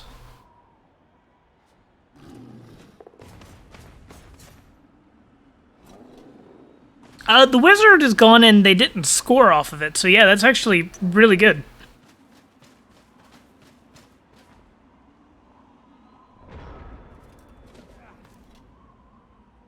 Okay, yeah, exactly what Innovation said.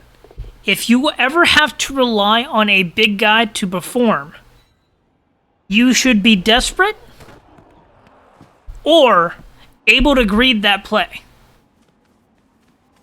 If you're in a position where you have to rely on a big guy, you got pretty boned.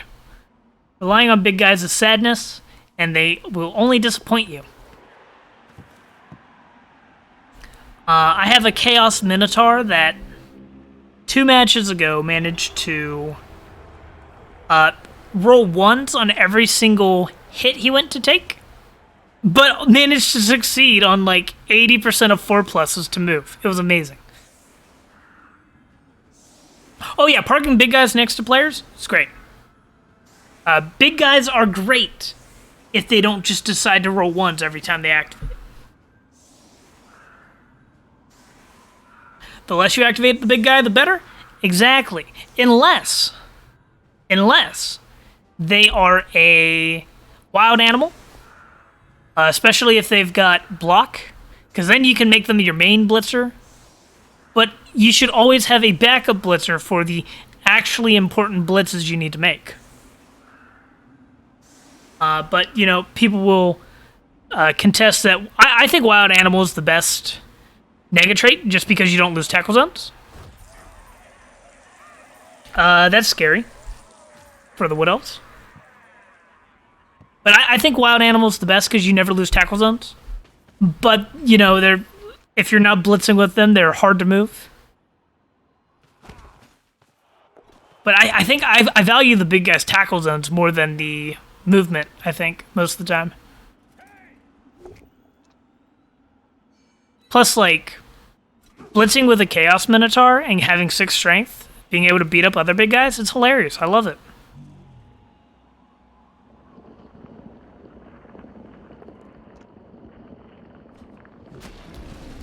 Actually, like, the tree is the best. The Take Root is the best Nega trait. I'll admit it. I'll be honest. Tree is the best big guy.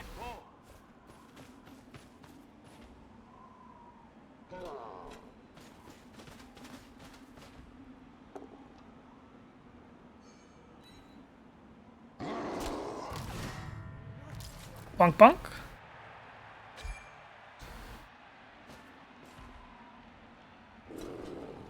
Going against a tree is awful. I hate it. I agree. Tomb Guardian superiority. They aren't big guys. They're strong, but they're not big guys.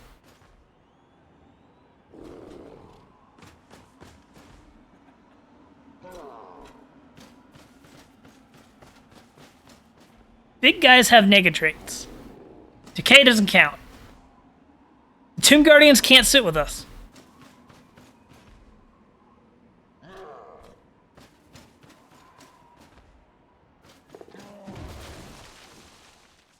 The tree's job, unless you're on flings, is to draw aggro.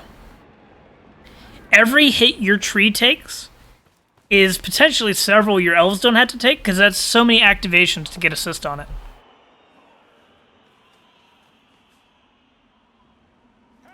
No one likes mummies. Can't sit with us, boy coos.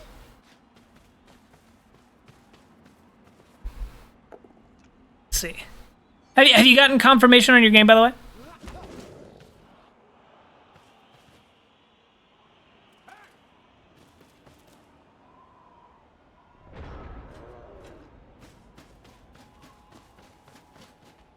So is it actually at 7?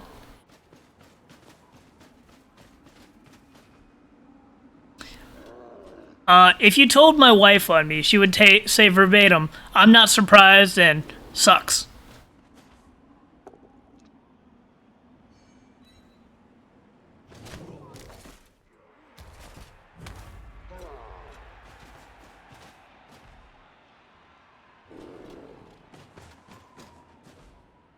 Gotcha.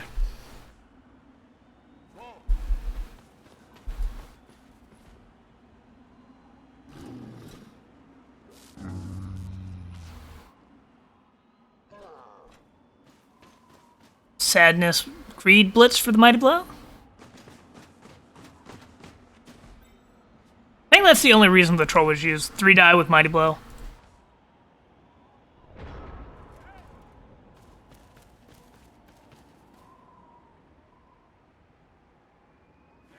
Widows have lost all their players.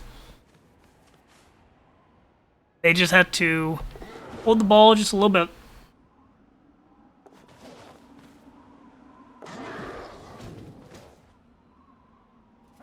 Okay. Screening pieces go.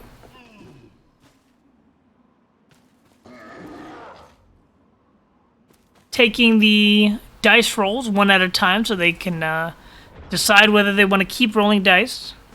Good habit. Get into it.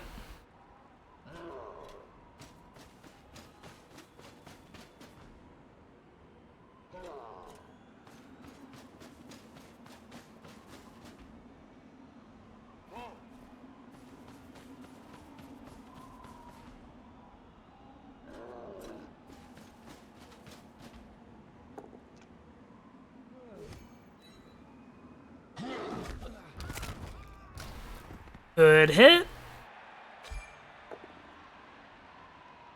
Ooh, saved from the minus agility. Would have been a sad perm.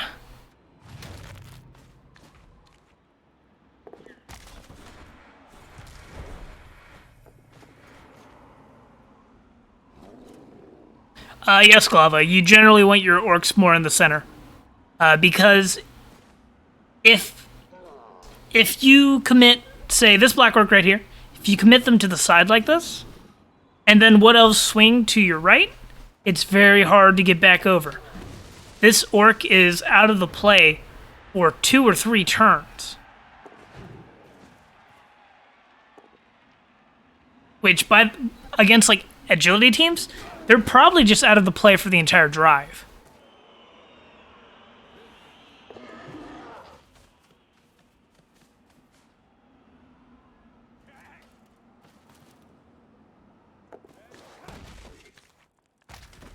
They have a bribe, so that's fine. And rewarded. And rewarded. Appa saves the movement on the Blitzer.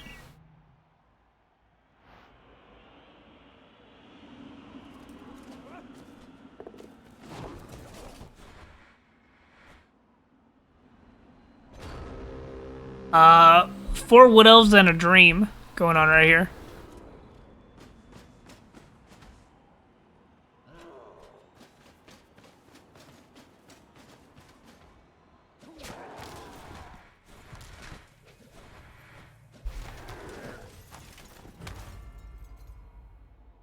Four Wood Elves and a Dream working out very well.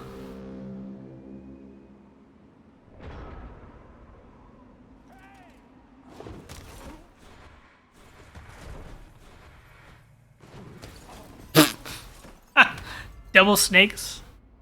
Back to back.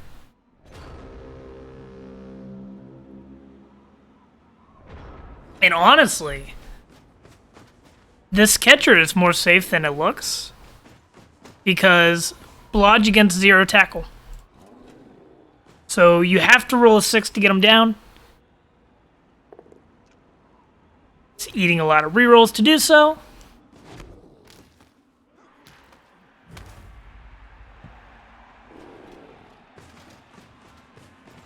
Now the no reroll orcs have to try to score.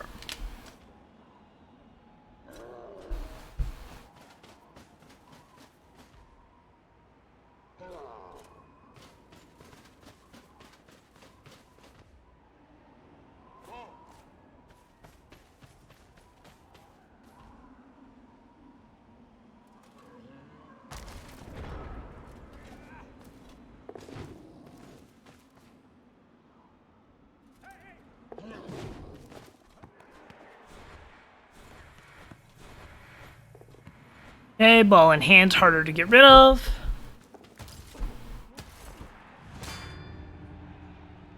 Yeah, trained trollers hanging out at this point. Ah, the one loner elf defense. Let's go. I'm excited.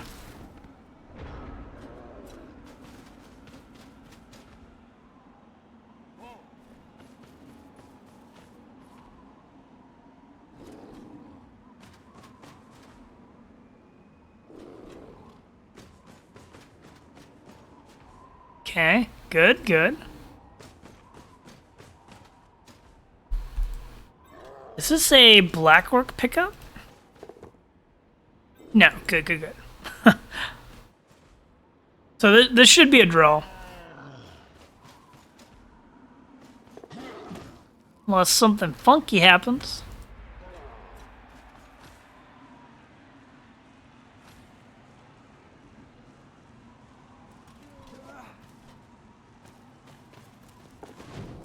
Ooh. Oh no! The 6+ dodge into winning the game on red dice without block. Oh wow!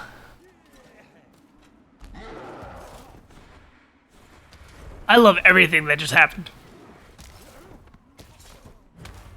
Goddamn, elves is right. Them dagger ears. Well, like, to be fair, it didn't even matter that they were an elf. That was just a 6+ into red dice.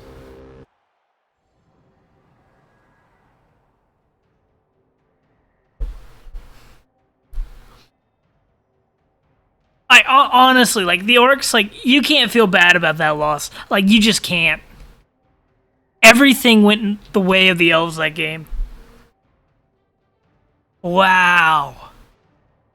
Like, it's surprising the orcs ended that game 0-1. Because that felt like it should have been 0-2 or 0-3. Like, I feel like the fireball was good. It's just the dice didn't cooperate for the Wood Elves to get a second score. So the fact that the orcs got a tie ripped from their hands, that's disappointing. That's very disappointing. But we'll have a couple minutes before Poikuz's match. Let me double check a couple things. Okay.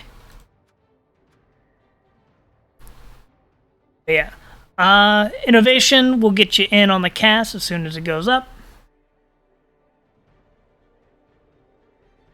Poikuz is gonna take a couple minutes helping his dad out the door and getting some food. Wonderful. So just kind of hang around, chat for a couple minutes. We find a game. You know what we should do? What we should do is we should look up the matchup. That's what we'll do. I'm gonna pull up the matchup.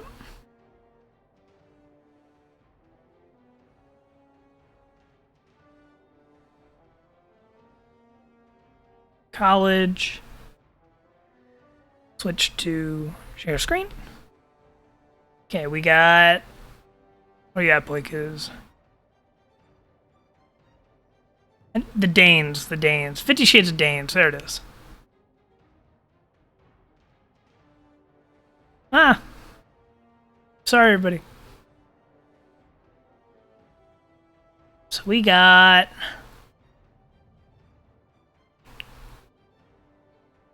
The Danes. Franklinstein Raiders versus 50 Shades of Dane. Norse linemen are good. Runner is good. The Qin Dynasty, good. I'm not sure if this is updated. Yeah, so we're going to have one lineman level to look out for.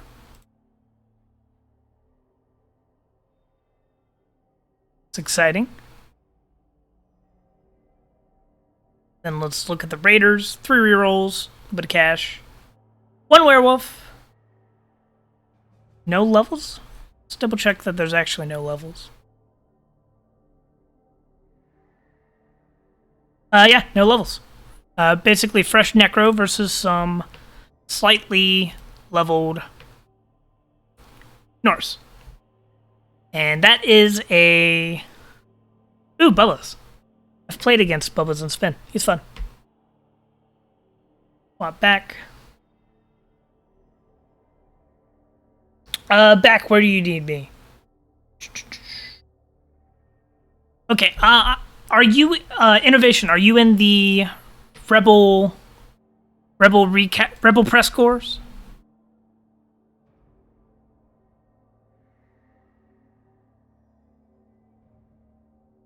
Yeah, okay, I'll hop into a chat there. Get set up real quick.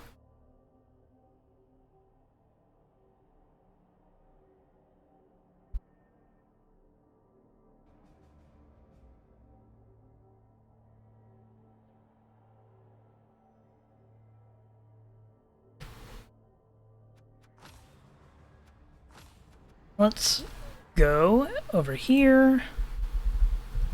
Hey dude, how you doing? Good, how you doing? Not bad at all. That was it. That was an interesting orc game, wasn't it? that was a standard Wood Elves abusing weather situation for sure. Wood Elves abusing stuff, yeah. I'm a part of that therapy group.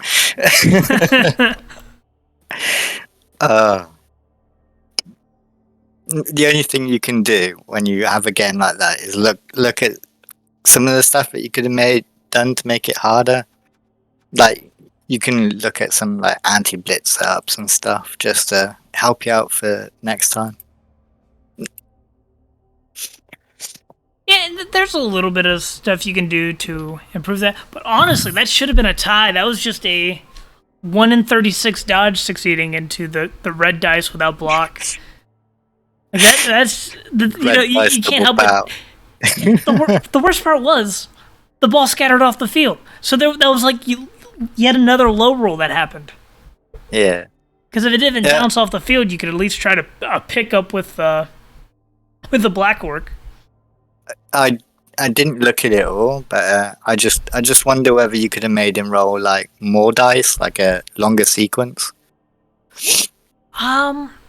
To like just to decrease the odds, like make him run through like a double screen and stuff like that, like a staggered one. Happened, I think with the players that were there, I think that the only thing that could have been done different is an orc could have been moved up onto the player on the ground, and it would have been a 2+ into a 5+ into red dice. But it was honestly just. It's one of those, it's one of those that Nuffle had it out for him. Yeah, it just feels bad, doesn't it? Like, but that's the only positive you can really take from games like that is just to go, like, dice are dice. They're gonna be what they're gonna be. So the thing that you look for is what could I have done better? Could I have ordered that turn differently? Could I have set this up differently so he had to roll more dice or harder dice? Like, it's the age-old elves are gonna elf. Yeah. That's the kind of stuff that helped me. Because I know I come out of Rebbl. I done the 2 seasons there. I done it on Chorfs, and then I switched over to Nurgle, and I lost like 40 games. No, wait there. 24 games out of the first 2 seasons. You learn a lot. it did eventually go to me going into Division 2 with Nurgle, so I got there eventually. So no matter how bad you start, you can always learn. It's definitely that you learned, and not the fact that you're playing Nurgle and finally reach high TV. Hey, I took Rookie Nurgle to a 702 record in another league. I'm quite proud of that. That's good. Yeah, Rookie Nurgle. Showing up. What league do I need to search for? Is it Rebbl? I don't think the game is live yet. It should be Rebbl, yeah. Okay. But, the match just still isn't live. I think Poikuz is still getting food. Can't deny a man his food. You know how it is. If you ever try to cast a match live, it's always going to be delayed and then late and then delayed again. The nature of it. It's just how it Or they'll message you like, hey, we decided to start early. Can you start now? 2 hours before you originally planned on doing it? I've listened to people do that in playoffs and stuff. Oh yeah, we just decided we had a free 5 minutes now instead of in 2 days. They get so infuriated. They're like, can anybody cast this? And everybody's like, oh, no, not really. It's kind of the beautiful part about because with the Rookie Spotlight, I mainly do replays rather than live games. Yeah. It's much easier to know generally how long things are going to take and what time I'm going to be done. Oh, it's an awful lot better, isn't it? Like, like I said in chat, I do 3Cs recaps, and I tend to do it when I'm free because I'm doing it on my own. I just do it when I've got a spare half an hour to do one part of it, and then half an hour to do the other part of it, and just edit it and chuck it up and give people something to watch. And for this match, I'm gonna just be watching from Poikuz's perspective for the whole game. That's the North, right? Yes, so it'll be the Yeah. Norse, and he's saying that they should be starting up here in just a moment.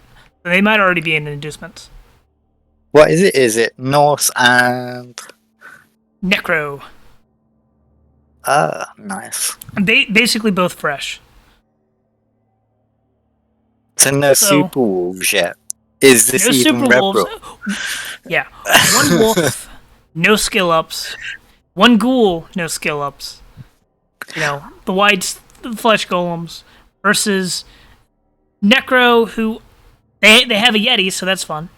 But I think it's going to be very Norse favored unless they get unlucky. Just because of all the extra block, you know. Norse linemen are like Yeah. the best linemen in the game, almost. They're also like 87, so it can just like blow up in their Yeah, face they really quick. can really implode, but they all start with block and they're pretty cheap. Got Didn't good he say he was movement. the highest TV? Yeah, I think he's got one level, and that's why he's the highest TV in the division so far. Can the Necro take a bribe? That might be a big one. No, I don't think it's that big of a difference. Well, they could scum one, I think. Depends No, how- actually, they how can't. They can't important- afford bribe. Difference isn't great enough. No. Right, officially in inducements. So just Officially. Well, a maximum of 4 minutes longer before we get in this match. I once had a guy pick all his inducements and then go and get a drink or something. I think the most infuriating part was you just sat there, right, and you're kind of like, what else are you gonna do with these inducements? Are you getting rid of something? Are you adding something? You're trying to work it out as it goes along. The most important thing for me anytime I get into inducements is I always double check my own team and the enemy team. Because if I don't do that, I'll forget whether I wanted to attack or defend if I win the coin flip. Oh, important thing that people will do to you, will do it, is cut something and then send you an invite. Always decline it and check their team. Always decline the first invite and just check their team. A lot of people will do that That's a good tip. because it doesn't update on the client straight away. Yeah. And that's like, I don't know, I think that's like pseudo a little scummy, but it's like also, you know, that could just be genuine. Hey, I didn't know I was going to cut this player until right before I was going to play the game, sort of thing. Matches live Yeah, now. I think it's a bit scummy. I'm not gonna lie. It's, like, if you're holding, like, your opponent should have time to look at and respond. Yeah, It's kind of my thing. I mean, like, if you do it right before, like, you haven't decided on what skill you're taking until right before the match, that's one thing. But, you know, it's hard to differentiate the two, so you just kind of go with it. Yeah. Assume the best out of people, sort of thing. Unless somebody has a habit of doing it. Yeah, I just decline the first invite, check somebody's team to see what they're doing, and then I'll go and send them one straight after. It takes maybe 15 seconds, and it just saves you getting annoyed about something that's Especially infinitely for, avoidable. Especially for more inducement-oriented teams or teams that get a lot of free players from, like Necro, Undead, things that you like get extra players, or if you're against things that get extra players. I'm pretty sure I've had elves do that to me quite a bit.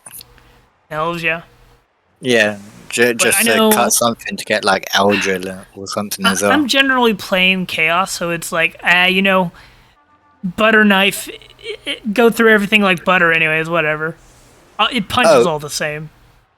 You play Fatty Chaos though with the Minotaur, right? I'm not...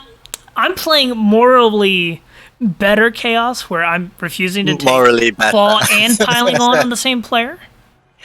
That's fair enough. Because I don't think claw mighty blow is the problem. I don't think mighty blow piling on is the problem. I think it's all the trifecta.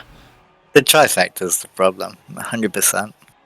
Because, like, you know, Norse, you know, they get mighty blow piling on a berserker. That doesn't make them the best team. No, I think getting rid of piling on or changing it the way they have is actually quite a big problem. Doing it like Fumble does, making it so piling on uses a team reroll, Yeah. I think is a great method as well. But that's like not Uh, supported in I, global I, client. I don't like it because I think it makes Norse and stuff objectively worse. Yes, and the only thing it does do is help limit the power of the claw palm altogether. But it does make everybody else that needs the piling on worse. When your first level on a Norse team is Dirty Player, I'm kind of rooting for you. And a nice changing weather. They bounce the ball off the pitch. Nope. He set up both these berserkers to take blocks, but unless he kind of protects them afterwards, he's gonna give up an easy punch back on them, which might become a problem.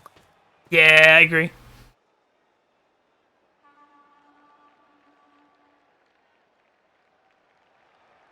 Now, what would you be targeting on the enemy team?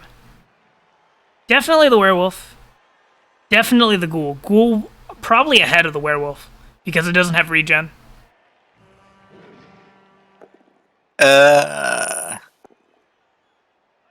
What would I target?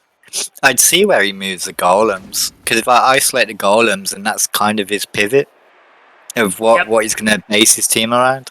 So if you isolate these kind of two pivots and make him rely on the wights and the wolf and the ghoul to try and get up, and then you start beating up on his zombies and you can kind of bully them quite a bit. My main problem with this turn so far is, well, the ball's protected, so we got that going for us.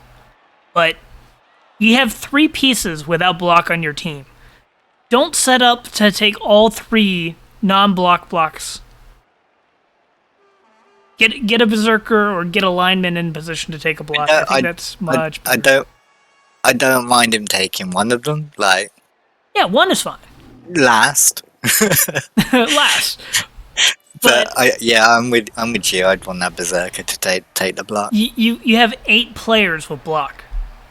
Yeah, a 1 in 27 is quite impactful, isn't it? Because he hasn't got any kind of double screen, and it's quite an easy one to come through here and take the GFI with the golem, and even a push is good to blitz Danist, the lineman. Is one to the right of the middle hash mark on the ball. He's the front screen. If you GFI blitz with the golem, you can kind of come through here and put a lot of pressure on. I might have moved. You see the players on the left hand side. I think it's a little deep to try to pressure with your golem. You can get really out positioned. But I think coming forwards into it is a good play. My idea is to pressure with the golem to come through. So a push and move him directly left for the Norse. And then you can kind of put pressure on with the wight and the zombie on the lineman more towards the sideline, and then you can kind of put quite a lot of pressure on him and make him defend it. Yeah, that makes sense. And you can kind of cave in the left hand side of the Norse with your other pieces.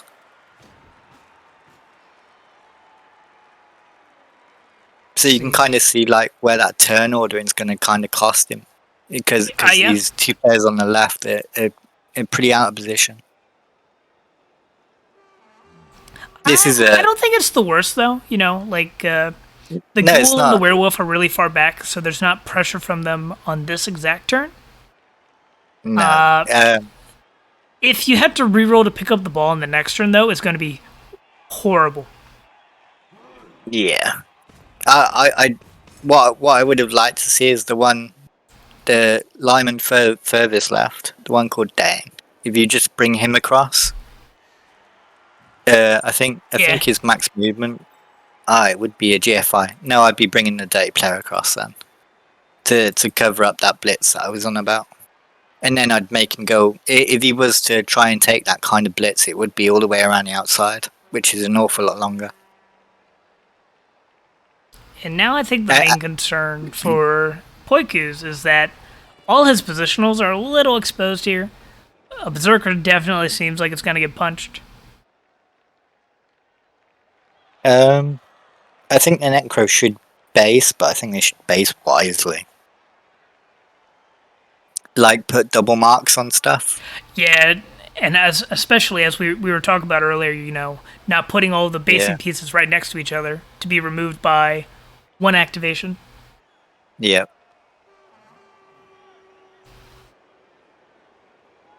No, I this think can't be a surf. This is a stand firm. Unless you mean with the werewolf. If you mean with the werewolf, yeah, that's a good surf. yeah, they got the werewolf can surf. 1, 2, I 3, think 4, 5, 6, think it's 7, almost all 8, of the werewolves movement now. And you're already asking him to do a 3+, so you might not find an awful lot of value there.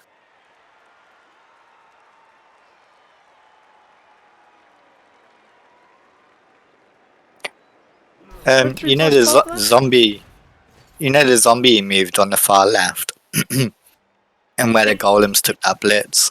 I think I would have just based up there and moved the golem down to mark the dirty player and the other one on the left, because then all he's got is a 1 dice there, and it's against stand firm.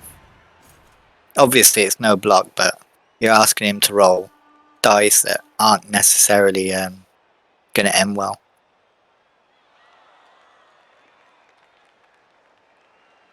Yeah, this is gonna be a hard turn, and especially like if the Norse had 3 rerolls, I think greeting more hits with non-block players is fine. But when you start with the Yeti, you only get 2. Yeah, I think you have to start with the Yeti though. And then whether you keep him or get rid of him depends on his development and your personal playstyle with Norse. I think he's a good piece. I think Claw is great. I've talked a bit with one of my friends who plays Norse quite a bit, and he said the Yeti's just really critical for those bash games, especially early on when you have like no guard at all. It'd be interesting to see how he goes about solving this a little bit, and how much he's willing to commit to that golem on the sideline. Bob the Blob.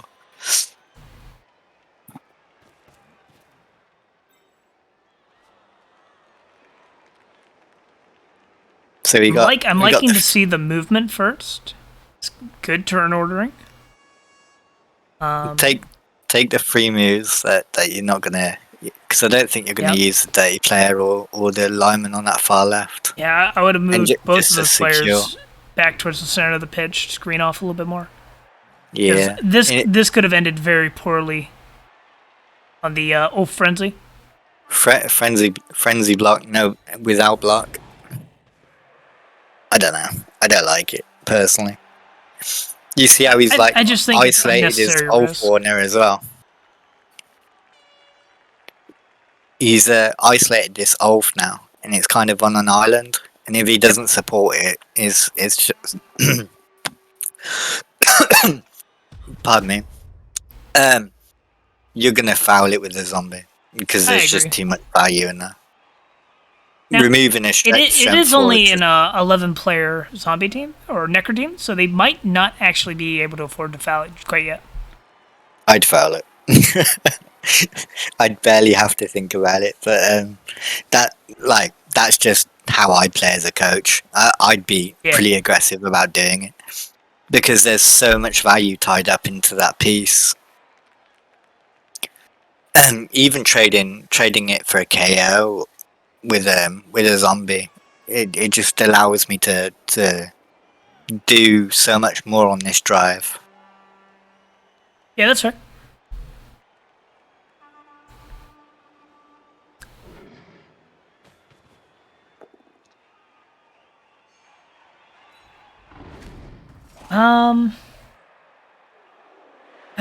I don't like the reliance on the non-block blocks. Yeah. You could have moved the Ulf over as well and took the hit with the Berserker.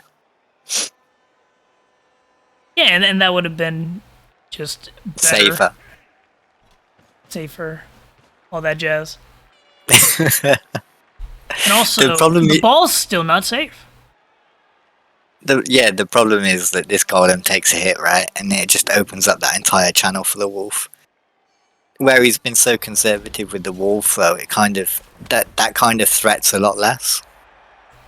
Yeah, if the wolf was up a square or two, it'd be immense pressure. Yeah.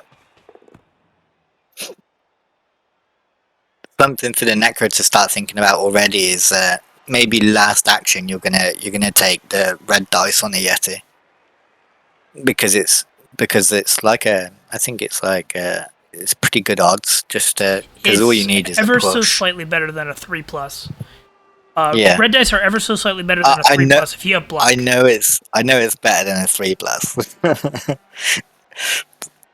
But that could be a consideration. It depends kind of how the rest of this turn kind of pans out, where he's going to put this ball and what else you could get from taking maybe the 3+ over taking that red dice. But yeah, I think it's like, the dodge is a 12 and 36, whereas a red dice with block is a 11 and 36 to be a attacker down. Yeah. It's way too late for me to work stuff out. I can put it. There's actually like an app straight on my phone that I could just put it in. Yeah, I just know ones that I encounter frequently.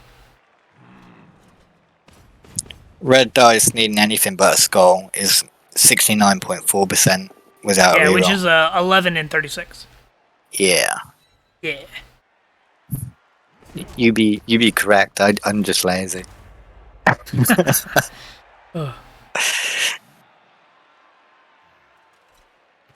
Which is bad. Because I'm actually studying at uni, doing mathematics and statistics. So this kind of plays into what I actually do. Well, it's one of those things. You could always look up a You can always look up a fact, but the methodology is the important thing to learn. I could do it, but like I'd rather work out my positioning for the rest of the turn. So I just kind of pull it straight through the app.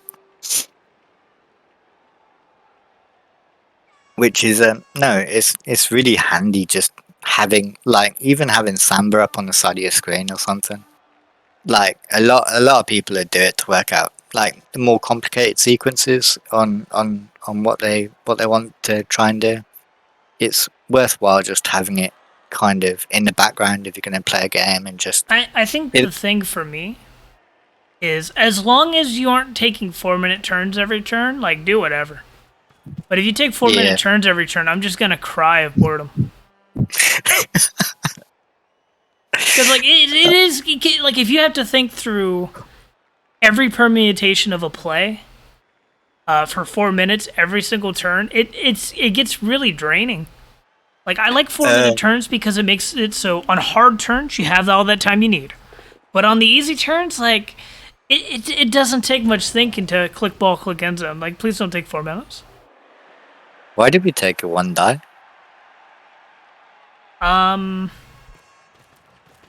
Did we not realize the zombie?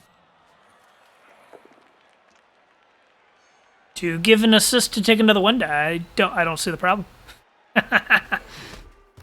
I'm so confused. This does put pressure on the Norse.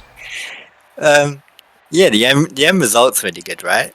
Yeah, I'm not sure if this was the way you wanted to get here. I don't think the werewolf is exposed because the Norse have a difficult time protecting the ball. So I don't think they can afford to blitz the werewolf. No, I agree with you. The berserker's got jump up, so that's a consideration, isn't it? Yes.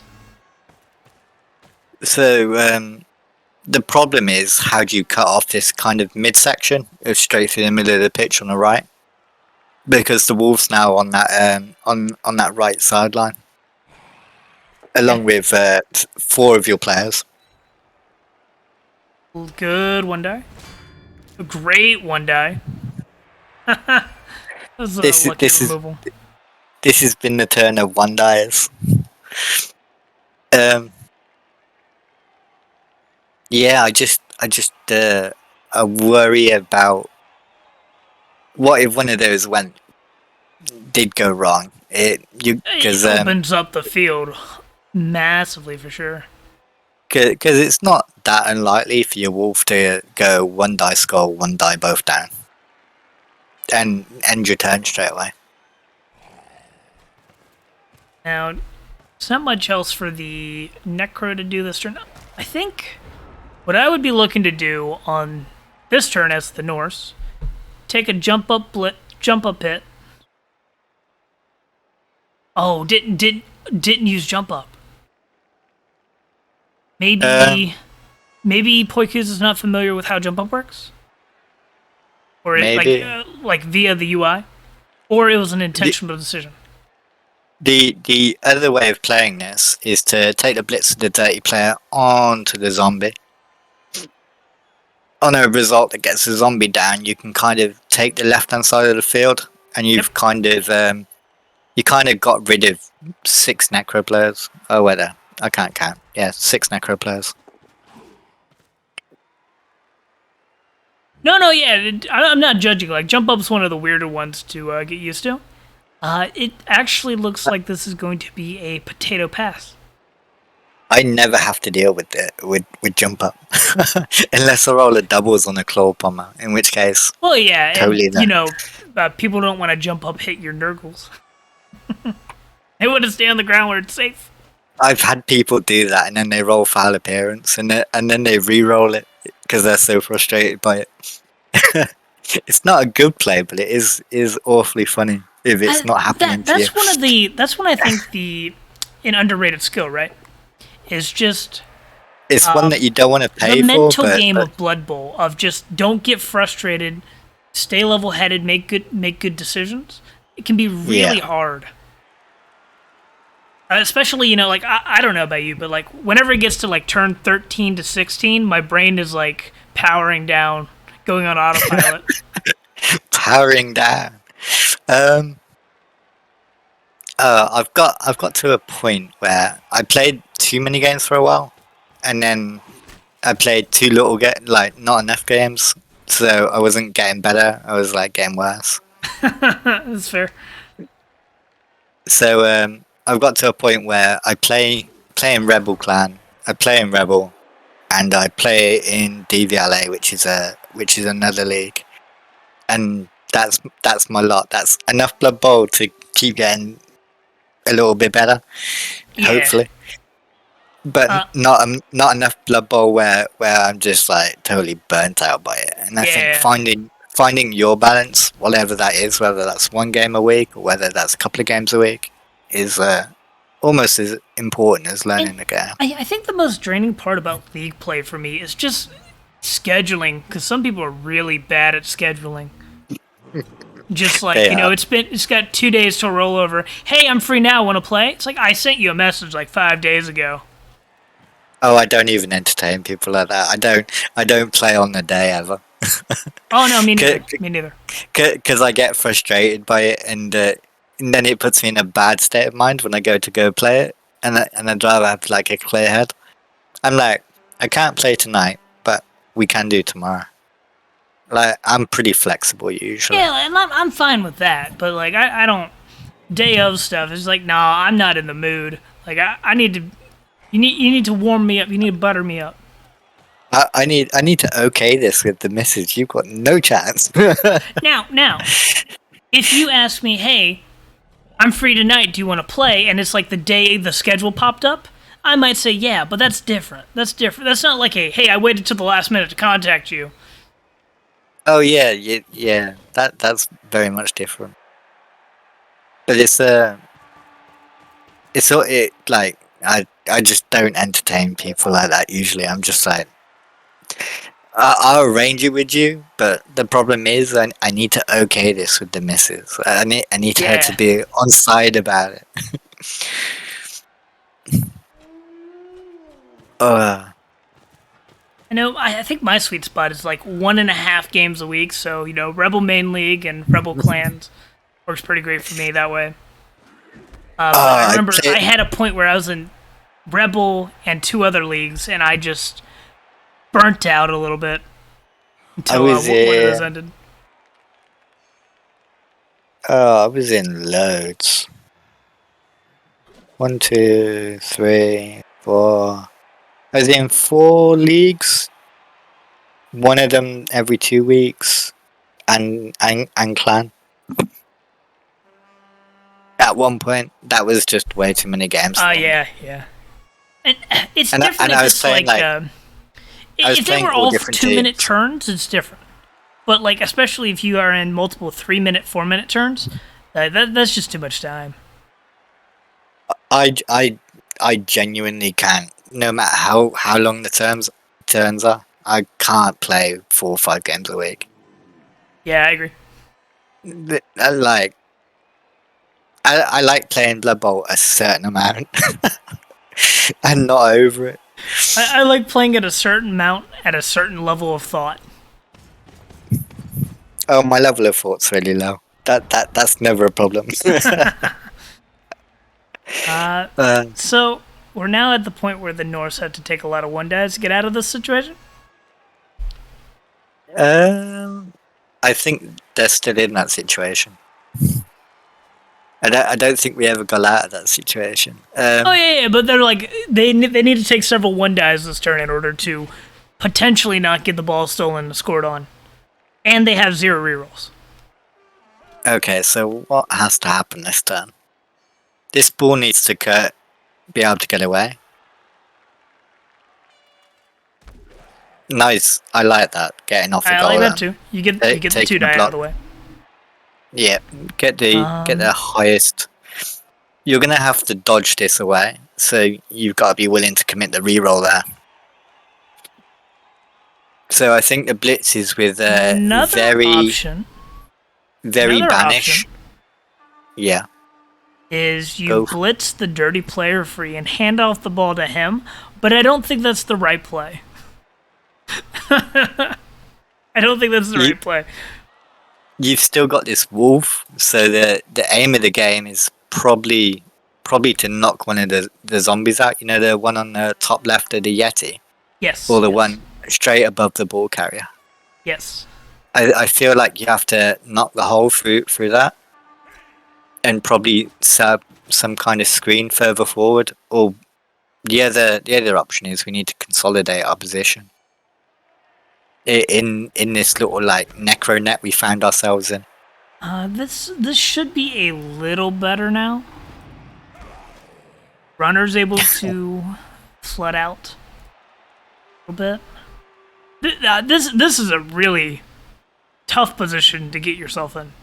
And let's be perfectly clear, Poiku's got himself in this position.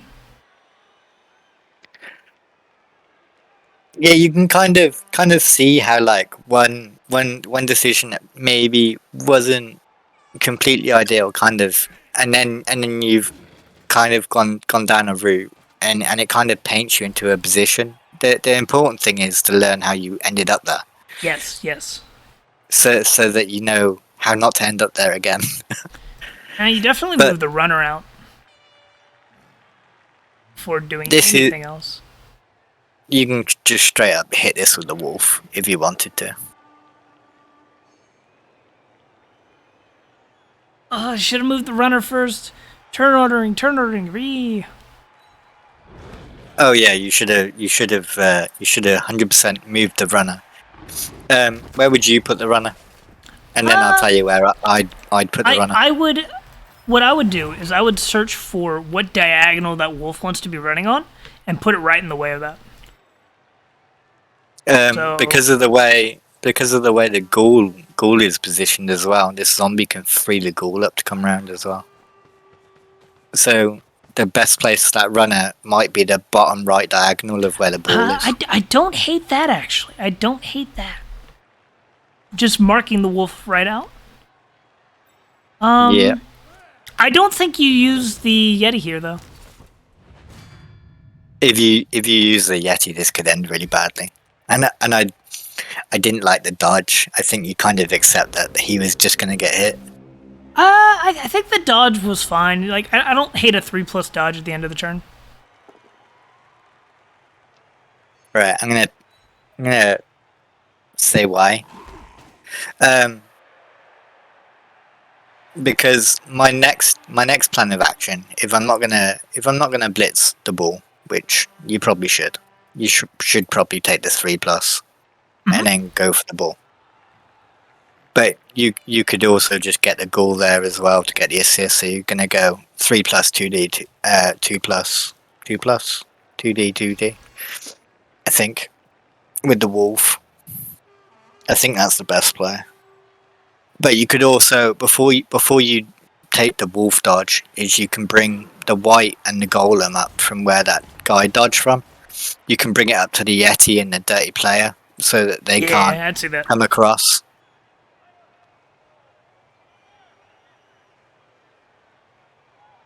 You could also move the other golem up a square, up diagonally left one. So the top left of the Mark other the golem elf. square. You mark the elf, so he has to then use dice.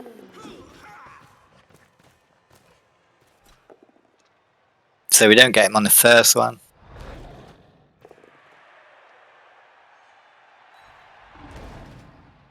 I think I'd re-roll that. Because this is a 2+1 die. And by a 2+1 die, anything but a skull, and he can score. Oh no. Oh, that's big. Oh, that's huge. That's out for the game. Oh dear. That's just the nature of AV8 big guy. How aggressive do you want to be? Very.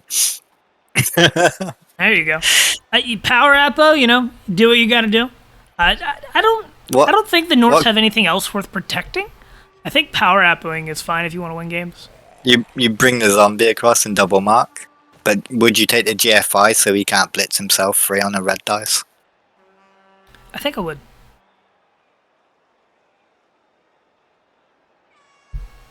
I think it makes a dodge almost impossible then, doesn't it?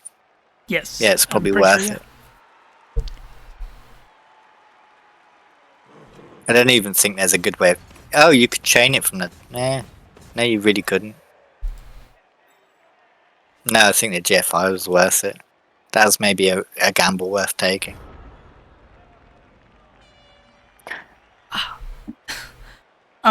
Sadly, the play this turn is you red dice the wolf and hope it works out. You red dice the wolf and have to make the 3+ as well. Oh, it feels bad. There's not a better play because then you're taking a 3+ for no reason, I don't think. What other moves do we have? We can move the Ulf and the Lineman across, maybe. The only other option you have is you try to dodge a Berserker out, risking getting your other Berserker served. I don't think it's worth it. I think like you do have to turning take the red dice into 1 dice. I don't think is worth. I agree, but that's just the only other thing I'm seeing, and I don't think it's good. When I was in the rookie league, there's no way I would have took a red dice. Oh no, I agree. I thought red dice were far worse than they actually are. If he misses it, this is something I learned much later on. Oh, that's tough. That one sticks. Oh, that's tough. And this goes. Do you surf him?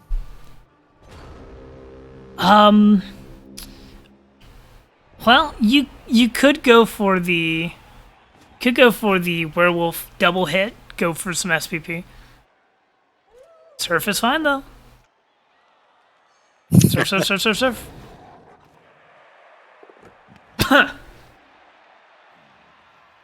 Oh wow! Straight to the goal. Oh, that was funny.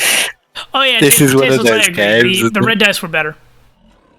Red I dice think also the had the red dice. possibility of being a push into a POW, and then you didn't have any dodges. Yeah, it's red dice. Unfortunately, you still potentially had to take the 3+ dodge as well, but I don't think he had a better option. Well, trying to think. Yeah, because if you even if you succeed the dodge, you took a 3+ to change the blocks into a 1 die at best, or into a 1 die, and then you had to dodge again anyways. Red dice needing anything but a skull, and a 3+ is a 62.5% with a team reroll. Yeah, there it is. So it's pretty decent odds. But what about without a team reroll? What about that? It was 33. I'll go and check. I closed it now. Why are you doing this to me? I'm sorry. I thought you would realize we need the without team reroll because we haven't had rerolls for 5 turns. I know. 32.2. Yeah. Oh, man, those odds are not very satisfying, are they? But it's what you got to do. What was the dodges? The dodges was what? Dodge was a -2. 3+ into a red die, or not a red die, a I regular think die. it was worse. I think it was worse than that. Because red dice 3+ is better than 3+, one die 3+. I think it was like a 4. Might have been like a 5. I usually click on stuff to find out. I'm a really lazy Blood Bowl coach. No, there wasn't. It was a 3+ into 1 die, 3+ at the worst. If it went that way.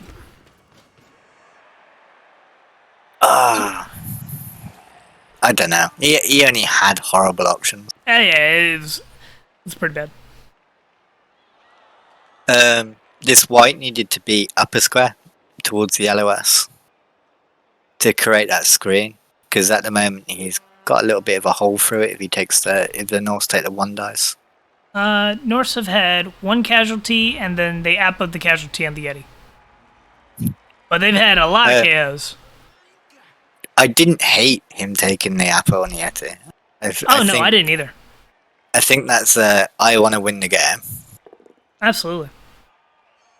I don't have anything worth saving just yet. I think you feel bad if the Ulf goes down. Yeah, a little bit. If an Ulf dies, though, you just kind of hope you get enough money to replace it.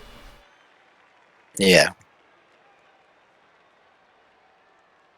I think the play for me that turn was to bring the lineman all the way over on the right, to mark the golem and the zombie, take the 1 dice on the zombie with baseball in the middle of his name, the one right in the middle of the LOS, and then come round to get the Ulf hit, but I hadn't worked out how far that was. Whether we needed a double GFI to come round and try and get the ball down. I think this is fine so far, and this lineman needs to go somewhere to be annoying. I think that blocks the lineman that just got freed up from being annoying as it needs to be.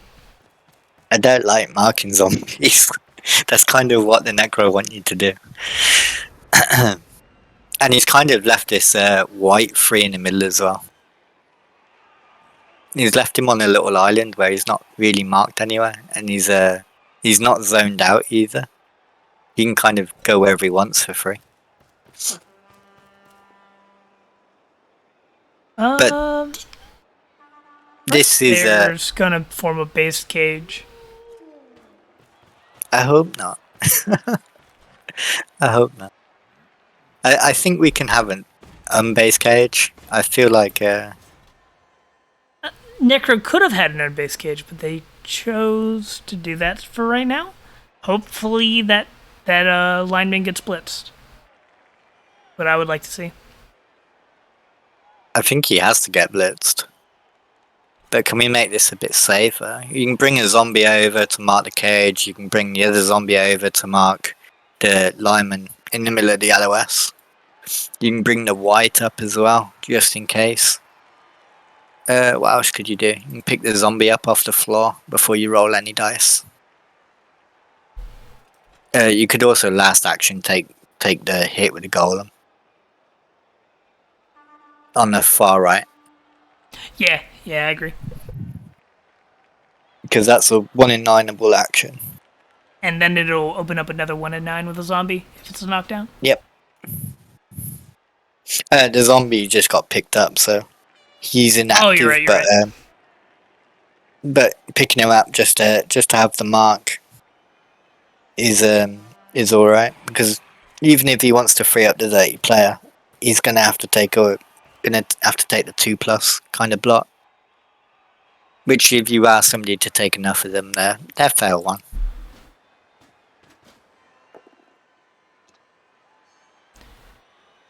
Block is a good skill. It certainly is. I'm 100% taking the 3+ to go and 2 dice the ball. I agree. I know I'm willing to take a both down. Which of these rookies is more confident? I think both of them are still a little nervous with league matches, so I don't actually think either of them are confident.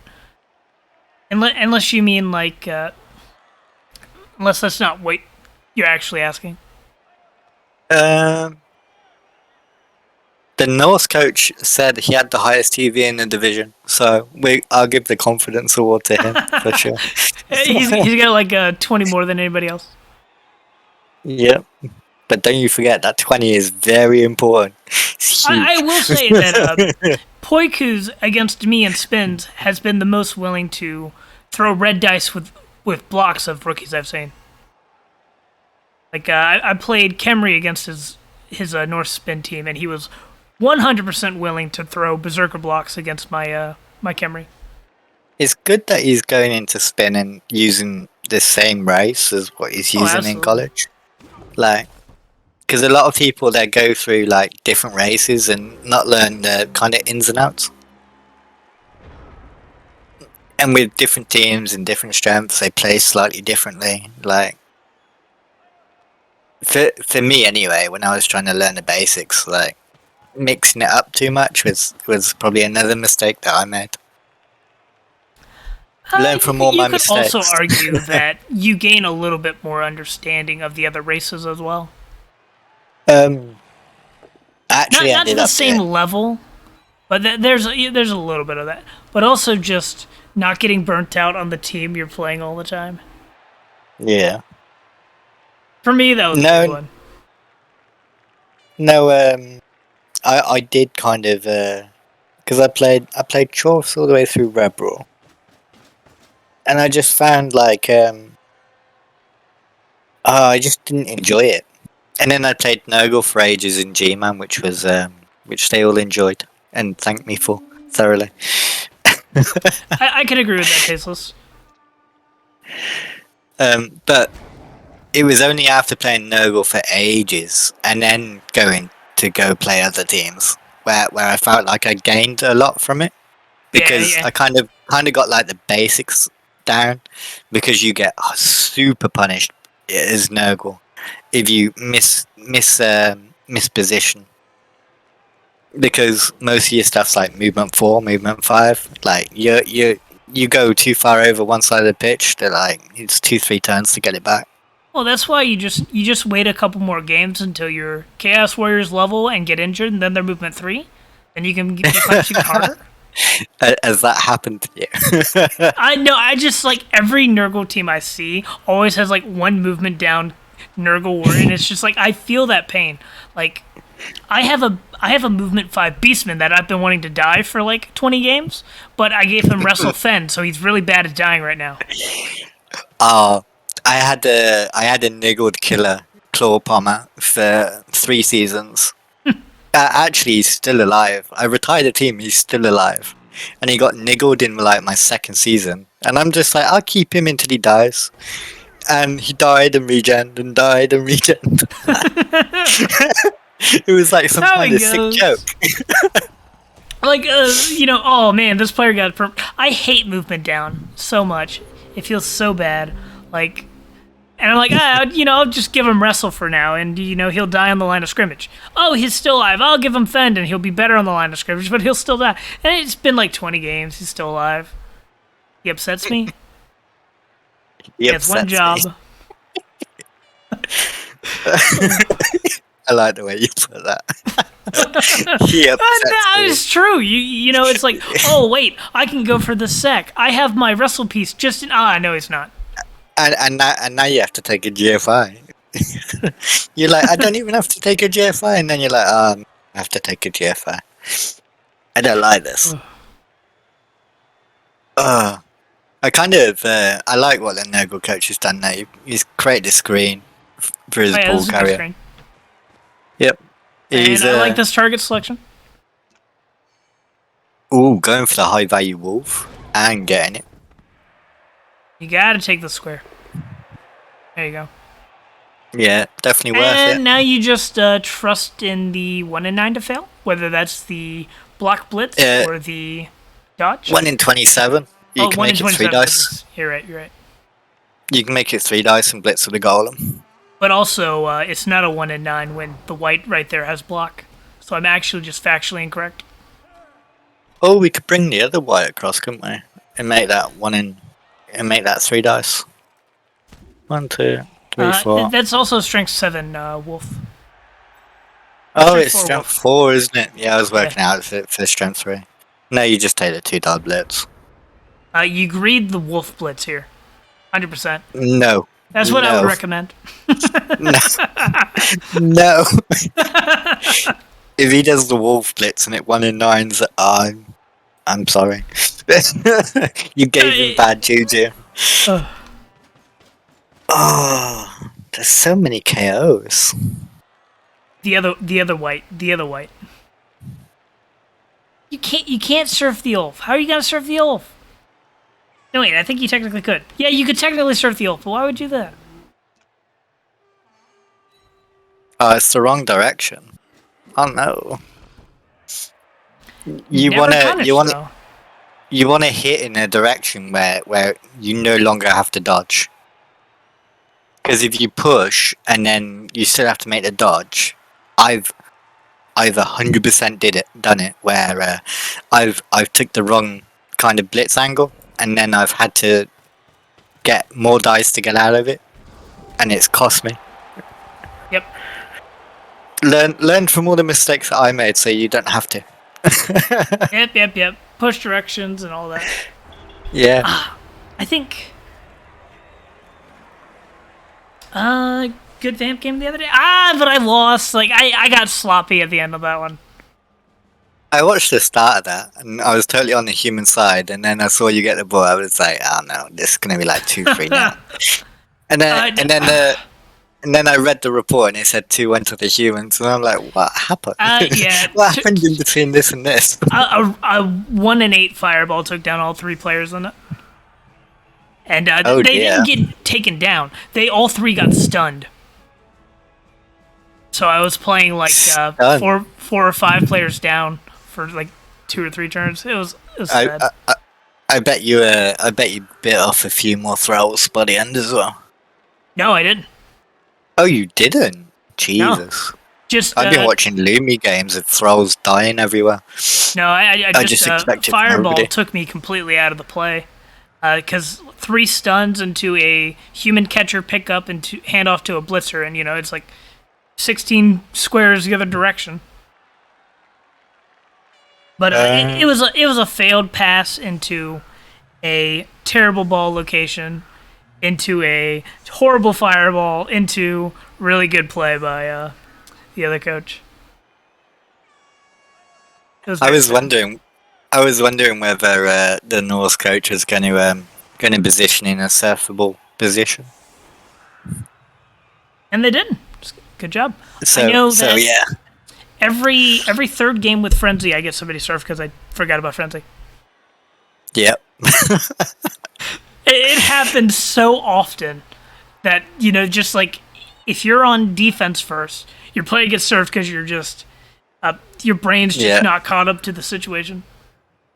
Oh, I've had people do some crazy surfs. I've had people do like the triple surf, like with chain pushes and stuff. That Yeah. that one's cool. I've also surfed like 4 or 5 rats in one turn because that happened. Like you feel like such a big brain play when you do it. um, The but best is the if you ever set up if somebody ever sets up too wide on the line of scrimmage, yeah. and you set up for the frenzy chain surfs, it's always fun. I've gotten Oh, out of black work that way before. I'll let people try that because they get themselves out of position. I don't mind doing an ultra spread LOS. If you're going to compromise your position to get the surf, and I can take advantage of that, I will. I will 100% let you surf a rookie goat or something, and then blitz through the middle and cut your team in two. Ooh, leap surfs with kids loves are good ones as well. My favorite Oh, surfs are when you see somebody surf a sidestepper. That's my favorite. they just don't have any option anymore, and they're just like, oh Yeah, no. instead of blocking off the 2 squares, you block off 5. Yeah, or you blitz with grab. Blitzing with grab is great as well. Yeah. Yeah. Important note that if a player has sidestep and another player has grab, if you're blitzing, it just acts like a normal push direction. That one I didn't know about at one point. It cost me. That's just Cost how me grab something. works on a blitz. Yeah, I didn't know. Yeah, I learned that one the hard way. that's fair. Grab has Like a lot of words on the ability. I legitimately don't play tabletop, so Neither do I. The tabletop does not appeal to me. That sounds like too much, too many miniature movements, too many physical dice to get lost, and too much math. Like I want the wouldn't. game to do my math. I wouldn't mind like playing it.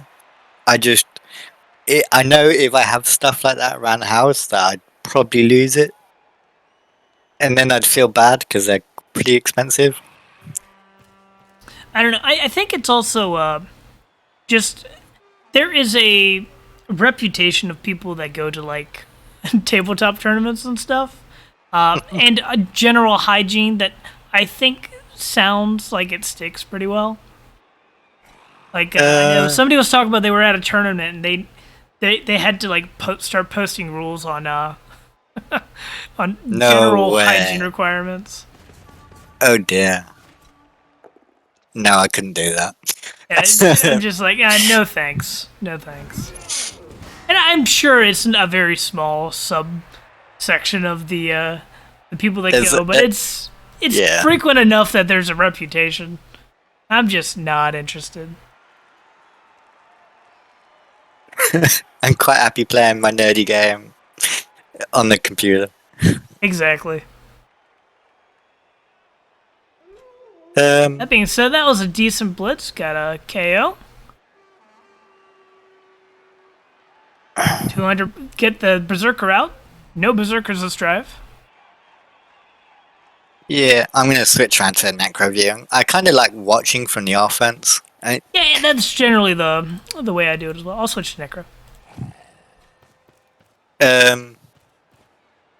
There's some of these actions where I thought he could do before he took the blitz. You know, like all the free stuff, like moving the zombies the up, movement, turn ordering, setting up the protection for the ball. your screening. Yeah, I tell you what, I've talked about turn ordering so often in the past 2 weeks. It's annoyed me. I'm tired of saying it. I'll tell you something, right? There's people who when you're doing recaps and you're doing it like you're doing it in G-Man or whatever. Yep. And you're watching these games and you're watching people turn order, like they make turn order mistakes all the time. I probably learnt more from recapping divisions than playing.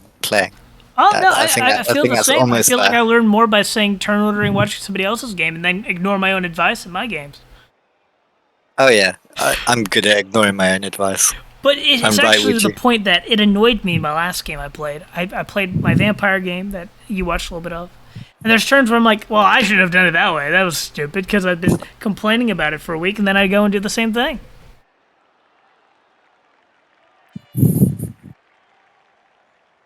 Um, I think you have to last action dodge the dirty player. I think I might set up my position and then take the dirty player blitz on the wolf. 3+. What is that? 1, 2, 3, 4, 5, 6. Oh no, we can't even get round. You're too slow. So maybe that's not the blitz. Maybe he comes back round because that's definitely the last action, right? Because you don't want to get him surfed. Yeah, you take that last action.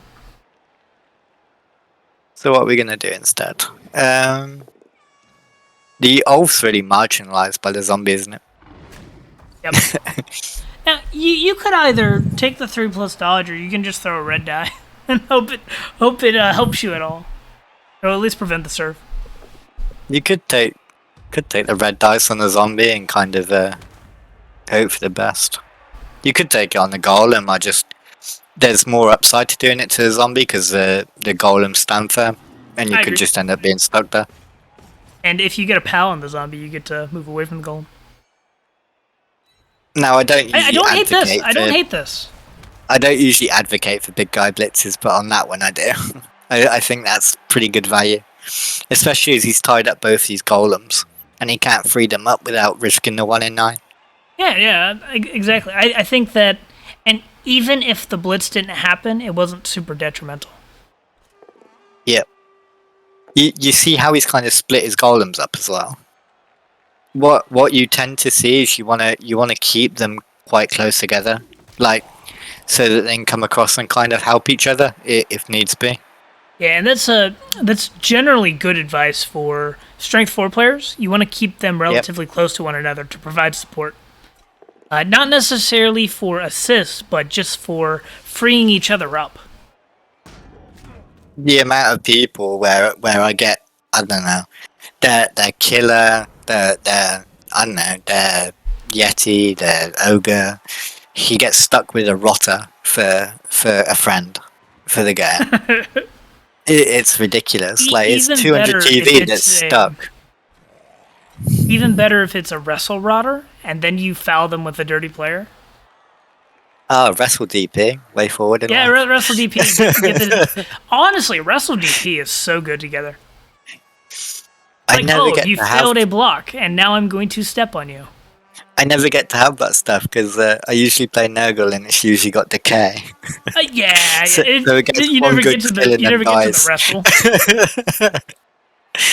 I only have 5 dirty player rotters. However, will I survive? Oh yeah, I have like 5 dirty players, but none of them ever make it to wrestle. Jeez. Is this a werewolf hit? That's cheeky. Imagine if that was both down, both down.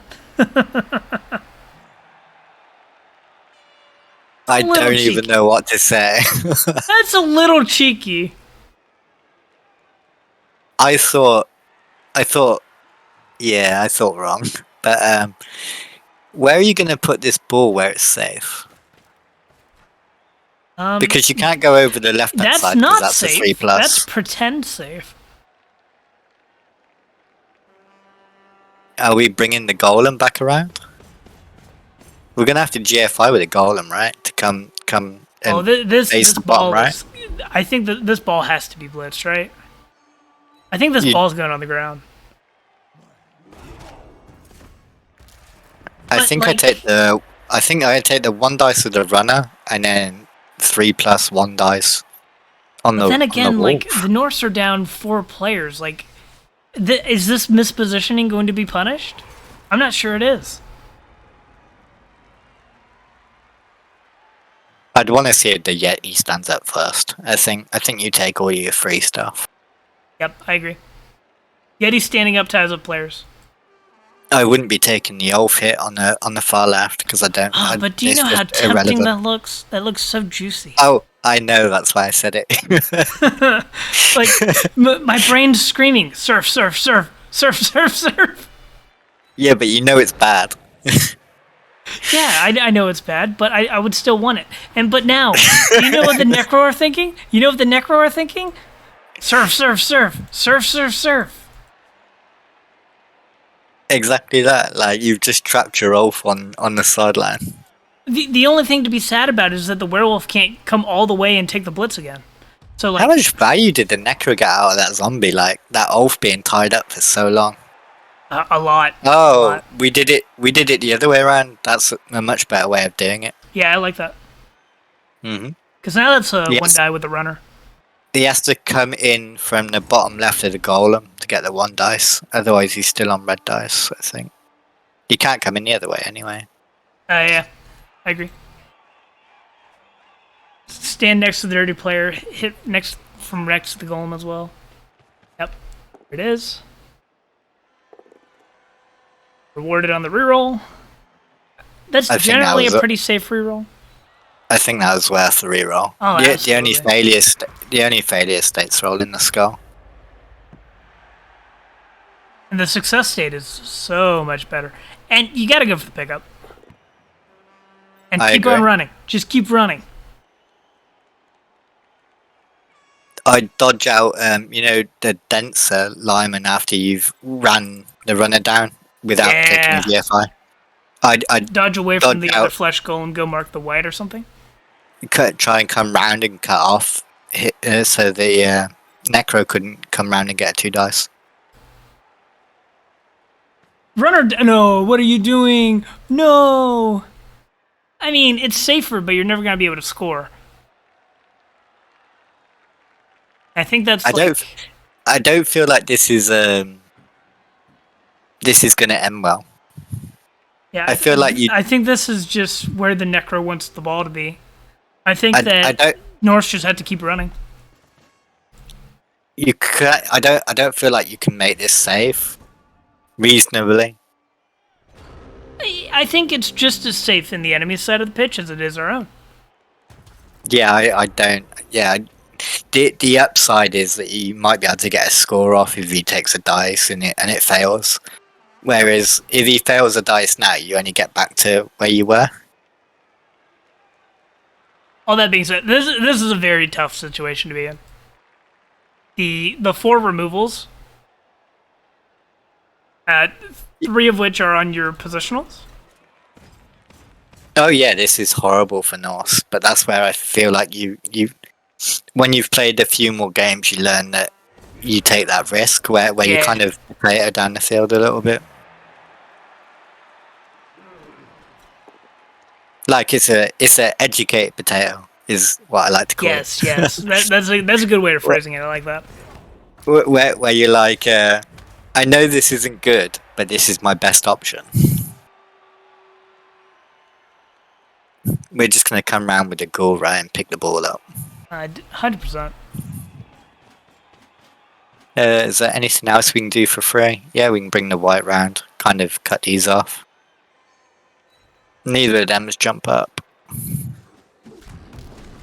Always check for jump up, sidestep.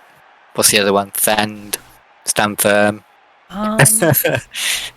The amount of times I've made life more difficult for myself by not checking my blitz target or what I'm marking. It's gotta be. I think there's another like shadowing. They were Shadowing, against Skaven, and they got shadowing on a gutter runner, and you didn't realize. Most Or definitely. Skid or stab has screwed me over because I forgot about shadowing. Oh, I like and prehistoric tail. He's got both. Yes, exactly. I like the foul. The foul was very good value. Yeah, you're already way ahead on players. Even going 1 for 1 there is great, or even just getting the stun is great. The stun's great, yeah, because that's his most influential piece, not doing anything for that turn. This should be Bubba's game to somehow get diced on because you score here on the ghoul, go up 2-0, and there's very few ways for you to tie the game. I like that you remember. You'd have to be very unlucky to get a tie game if you're up 2-0 in the second half. It's super unlikely. Like, it's like gotta have the worst possible kickoff events and some other lucky dice occur. I know last minors season we almost saw a overtime pulled out from a riot into a riot. I think that was the right blitz. Yeah. Yeah, I like that. I think the 4+ was worthwhile. Oh no! Gotta reroll it. You lose the game if you don't. Now the question is, do you try and pass it to the elf? You can't.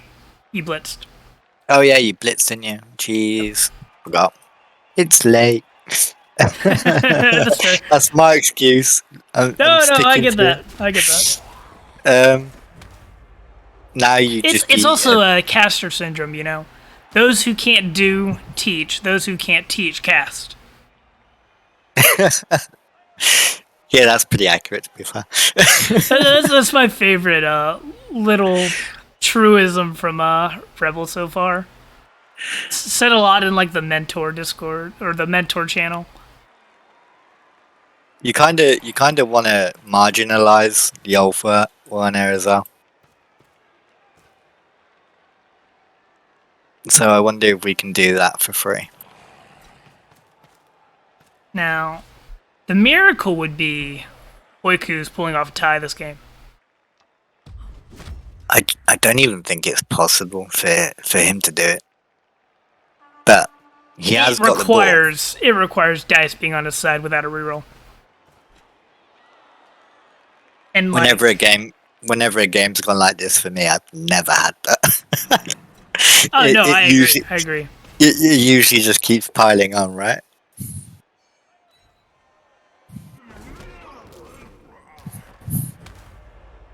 Yeah, there you go. The stun to remove all willpower.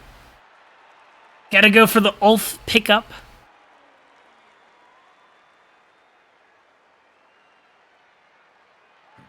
I feel like the last action is to bring the other golem over, right? To mark the Ulf.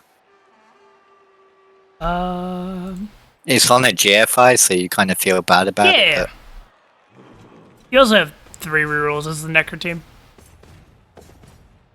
You do it for 4+ dodge into a 5+ or 4+ pickup into the pass, and the lineman just runs and doesn't look back. That's the play. Unfortunately, I don't think that's I don't even think it's going to be that easy. I think you're hoping the golem doesn't pick it up, because the golem should go the back left corner of the golem that blitzed on his tackle zone. If he sits there, he's kind of screened both ways. Yep. You gotta hope for the non-interception as well. Oh yeah, there's so much it's gonna go. You don't even have to re-roll this, honestly.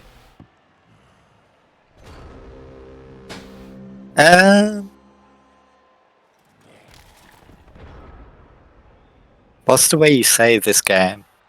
I think now you're kind of in hero mode, so you probably take how you save this game is Ulf dodge into a pickup, and you aren't getting past that part, because if you get there, you're just confused.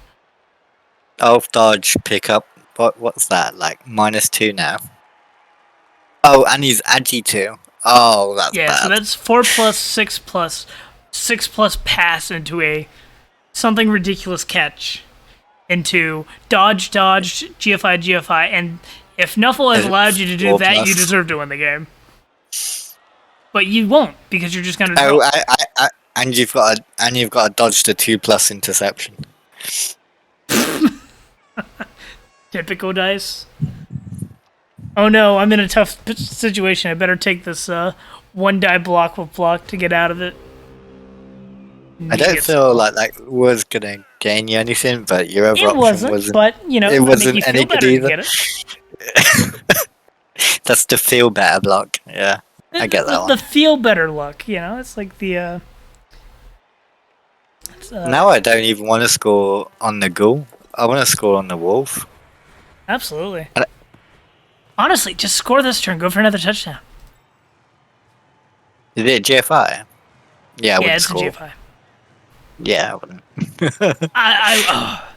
If those weren't KOs, I would be scoring. No, I would score here. I would score here, but I'm so greedy. I'm in the position like I have 2 rerolls. The Norse have 0. I'd like him to screen the ball. Like that's, really that's bad. the right play, but that's not the greed play. It's okay as long as you say that it's a greedy play. Then it's like a intellectually superior misplay. Because like, oh, I know this is bad, but I want greed. Then it's okay. The worst part is when people like me do it. I have to tell him other people. Oh, I not didn't to. realize it was a GFI. Yeah. You I have mean, a you plan didn't realize it was a sorted in your GFI. head, Your you chaos set Warrior it has up. 3 movement.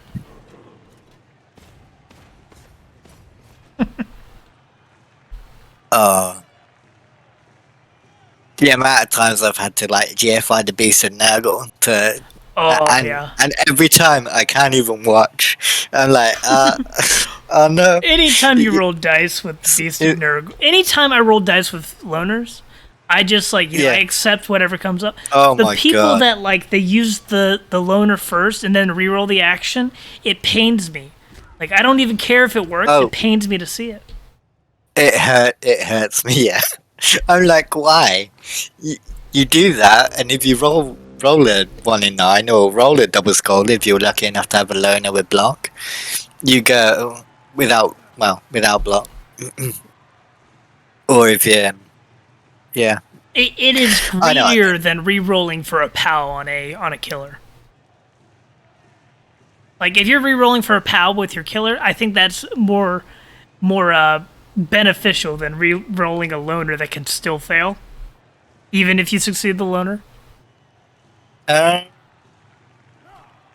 If there's no downside to it, the way I've always looked at kind of playing chaos and stuff is a kind of if you've got 3 rerolls, one of them you're allowed to greed for Absolutely. a killer hit, but the rest of them you use for stuff that's important. Like I know a couple matches ago I was playing Chaos against Dark Elves, and turn 1 there was a hit on the niggled AV7 Witch Elf.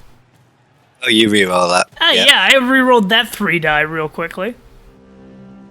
Oh, you made it 3 dice as well. Yeah. I nice. either made Like it 3 dice or I have convinced myself that it was 3 dice. Either of those is acceptable because it makes me feel better. But I was punished this so goes back- hard for that. I was punished so hard for that because on turn 2, I rolled a double skull on my first block that I had to reroll. And then turn 3, I rolled a double skull that first I had to action. reroll. Jeez. But so I had to play the whole first half on my attack without a reroll. Managed to pull it off though. And then at the very start of the next half, it was okay. Got a 3 dice on a elf because I got a bunch of guard and triple skull that I had to reroll. So that was just like icing on top of the cake. It was great. I feel like the right positioning now is to bring the zombie over to mark the middle of where the dirty player is. Because Right positioning is just move the flesh column. if you move the zombie over to mark the one down from where the flesh column was, you can move the flesh column over one, so that they have to get through multiple tackle zones. Oh, yeah, but if you do that, you can't take more blocks for SPP. I don't think it matters what the Necro does at this point. I think they can just like draw shapes with their movement.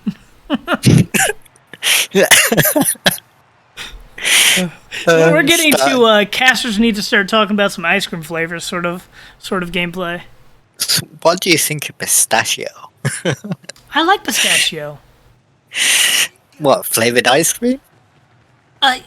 Good pistachio flavored ice cream is amazing, but like the problem is that most pistachio ice cream isn't made very well. Yeah, I tried some, and I'm just like, no, I can't. Like, no, the better one It's would be pistachio gelato. That's the one I'm thinking yeah. of. They don't do very many of those over in Europe, you know. It's not. It's bad. It's not popular in the UK. I'll tell you that much. They don't do much gelato. No. It's too cold. It's like That's fair. I think it averages out at like 12 degrees. Yeah, that's fair. I heard that there was a myth going around that some Europeans thought they saw the sun once. No, I thought that was still a myth. The Italians might see it occasionally, and the French, but over here it's just They grey can't be skies trusted, and right? rain. Who knows what they're up to? Who knows? These Italians have got stuff like pasta and stuff. It's crazy. and they I've heard, and they I've heard don't. that. Well, are you in the UK? Yeah. I've heard that y'all have some pretty good mustard. I don't even like mustard. I don't even like tea. I can't even begin to call myself an English person now, right? Like ostracized by my own people. I really need you to start conforming to stereotypes for me. Sorry, I like American football and all sorts. I'm just no good. Shit. Like, I don't watch American football. You're more American than I am. We totally flipped them stereotypes then. I like mustard and tea. I must be the Briton. British. The British person in this cast, most definitely. What I'd like to see is a one-die pow, and then the dirty player to dodge away and foul white. I feel like that's fair. Yeah, I agree. But I kind of feel like this game's over, and now we're watching like A train wreck. You can't avert your eyes. yeah, this is kind of what I said might happen to the North, isn't it? I just kind of never truly believed it would happen like this. I thought that the block would take them a long way, but just the lack of rerolls and the armor 7 is beating them up. And that's you have when the double skulls pop up and you have no rerolls, you just look at it for a second, like, this is my life now. That one's throw the keyboard out the window. Kind of infuriating. That's the if one team gets a double skull in a game, that's dice that happens. When both team gets a double skull, that's dice that happens. When one team gets like several double skulls throughout a game, that's just infuriating. I totally agree. Now, if this was main league, I'd so be advocating for the turn 16 foul. I feel like that's a fair send-off, considering the amount of Necro fouled me. After this game, my views on turn 16 fouls are officially it's part of Rebbl rules. It's allowed, and it's part of the game, and you can't really negate that. And in a league setting, being known as somebody who fouls on turn 16 is a big advantage. Because if it's turn 16, you might not go for that one turner if you know that your prize piece is going to get fouled. So I think that there's tactical benefit to it. I don't do it, though, because I don't enjoy it. But, like, I will crunch a star player just because it's fun. I will 100% turn 16 foul you. Like, it doesn't upset me when it happens, but I just personally don't like it. But I don't mind you doing it to me. Either. Yeah, and that's the thing, too. If you have a reputation of being a turn 16 fouler, their turn 16, they're going to foul you. If you run a claw palm team, you better not get upset when your stuff dies. Oh, yeah, if you're running claw... there are certain pieces that I will foul. If you have a movement 10 gutter runner on the field, I'm doing community service. Like... community service. If you have a piling on Mighty Blow werewolf, that's community service. I'm doing good deeds, trying to make a better name for myself. Cleaning up the row, one team at a time. Also, if you go and you're just going for damage, if you've been going for damage instead of trying to win Blood Bowl, I will foul your best piece, because I hate just going for damage and not trying to win a Blood Bowl game. I've had multiple experiences of people doing that to me. Like you're just going, you're going for damage every turn, giving up. Ooh, perfect D. Perfect D. Oh, Now we can wow. move the zombies. We can move everything off the claw frenzy piece. I think 100% you want a 3-die block with both your strength pieces. Try to get some SPP on them. I'm surprised you left it on claw. I'd have gone one far left, one far right, and one off to the right. As far right as you could get, other than the one spot. Yeah, I agree. I also think I would have started my turn with a block piece, but Yep.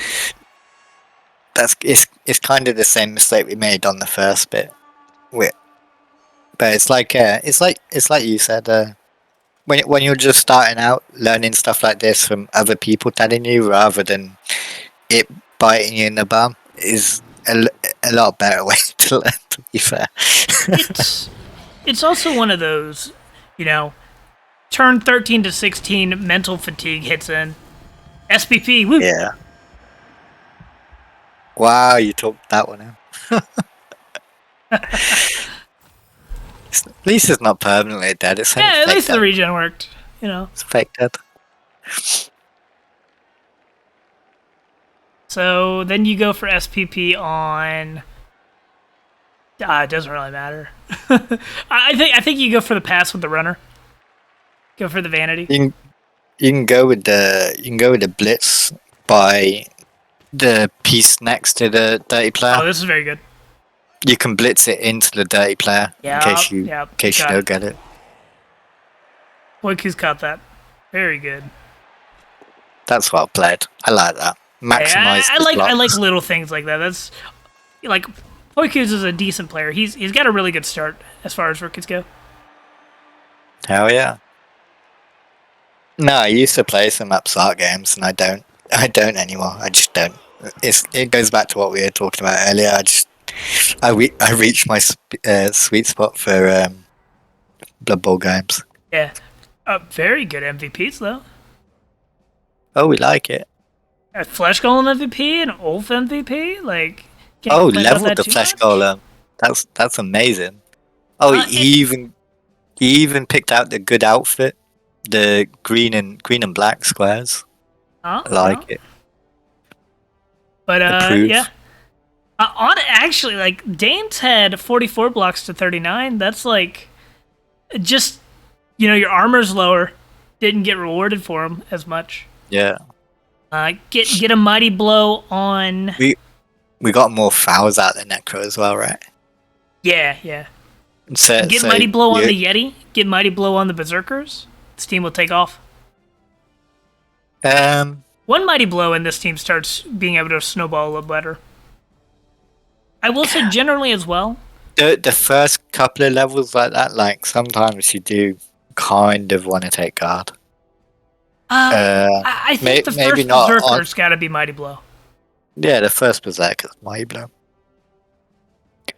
But you need a way of punching like the strength 4 teams.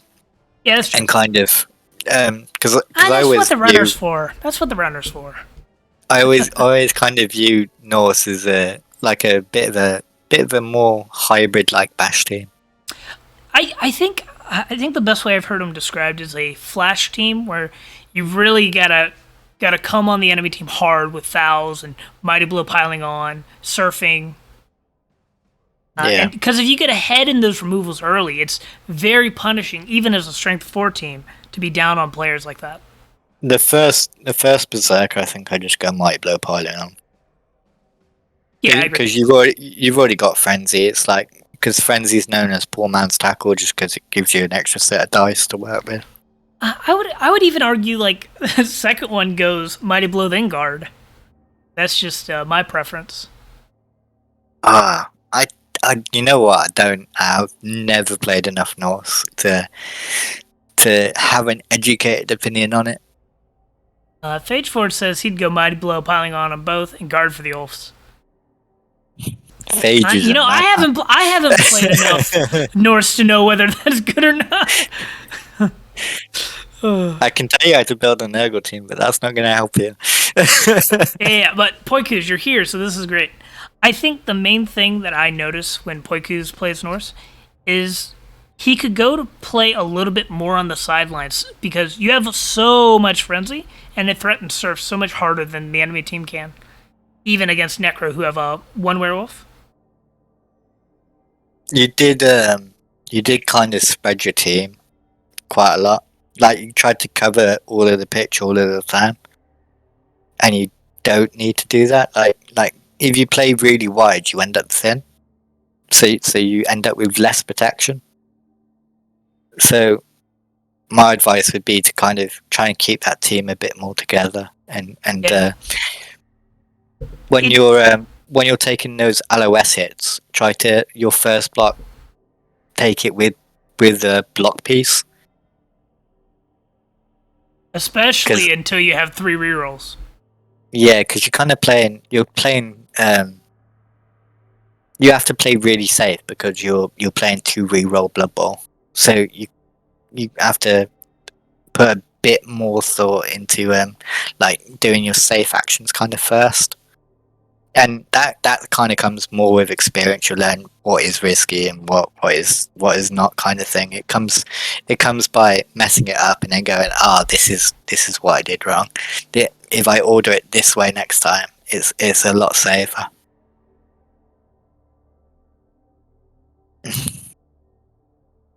Whoever just won back 2,310 channel points is glad they didn't lose to the 1 in 232 odds. They did all right on the channel point front. They didn't manage to lose all their points to a 10-point bet. Good job.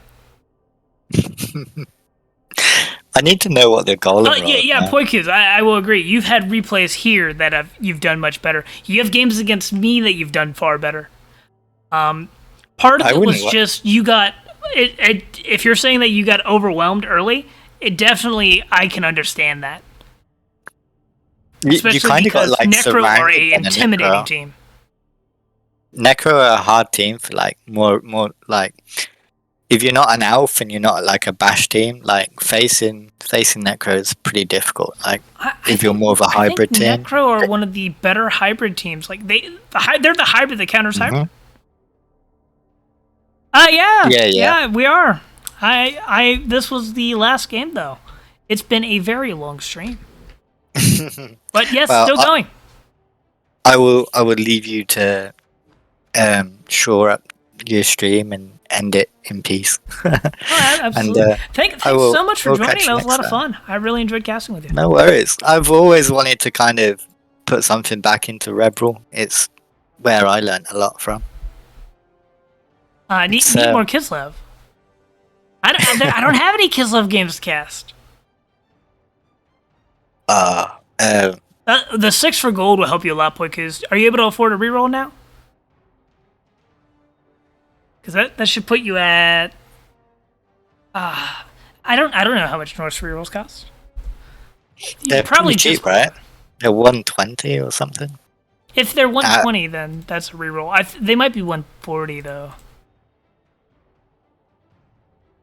I think they're 140. This is one of those things, right, where I might have to go and make a Norse team just to go find out. Oh. wait. So are Kislev not allowed in Rookie League? Am I misremembering that? I thought it was only vampires and stunties. Huh. No Kislev. They are allowed, or they aren't allowed. I thought they were. I'm pretty sure they are. They're allowed. Yeah, okay, I thought they were. They're just not very popular.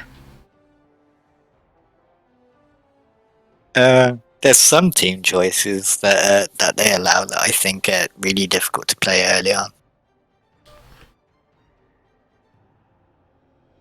Yeah, like I think some of the harder ones are like like low AV elves and stuff. Yeah, like pro elves. Yeah, like pro elves. Like I didn't mean wood elves. I think wood elves wood elves you can do all right with. But I think wood elves are pretty difficult.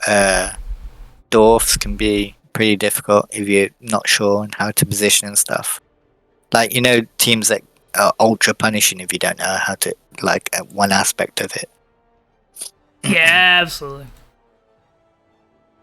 Anyway, I do need to go to bed, so I'll leave you to it. Thanks for joining. You have a good night. And I will 100% catch you next time if you have me again. Oh, absolutely. All right, have a good one, and have a good one, everybody else. Catch you later. All right, let's see. Find us a. Oh, Profile on Saturday. Wonderful. Yeah. I remember that. Can't wait to see it. I don't think you got diced. I think you got overwhelmed with information. Definitely try to take a look back, see if you noticed some things you could have done different. Watch the VOD if you'd like. But I'm a raid Finny, and then I'm a hop off. Thank you, everyone, for tuning in. I had a lot of fun. Nice long stream. Well, to raid we go. Everybody have a good night.